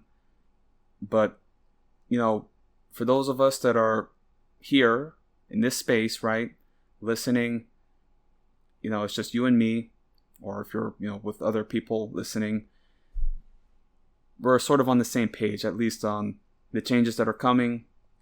Yeah, man, it's just we're going to be looking back now. We're going to be thinking on the good old days, right? 2026, the good old days. Remember that? Because now you got people talking about 2016, right, being like, oh, the good old days, and I'm like, what? Man. Okay. Anyway, I love y'all. Again, if you're going through something, definitely hang in there. I mean, man, I think about, the position that I was in my 20s, truly rock bottom points where nobody gave a fuck about me except my mom. I didn't have anybody, to listen to. I mean, I listened to like Joe Rogan, that sort of thing, which, I mean, when Joe Rogan was good, right, and actually like somewhat of a positive role model, but man, it's like I had nobody to turn to. So I don't know. I mean, again, I hope if somebody's listening to this, they're going through it. Hopefully, me talking about my experiences is helpful. That's why I'm so transparent and honest, even if it's. That's why I'm so transparent and honest about certain details, even if it is somewhat embarrassing, right? Because I'm going to tell you this. I fucked up. I did this, it wasn't good, and I feel bad, and I'm trying to move on. So hopefully for those who are in a similar position, at least there's somebody out there who cares. Because I care. I care a lot. Sometimes I care too much, but man, we just got to stick it. We got to stick through it. We got to survive. Yeah. So thank you for listening.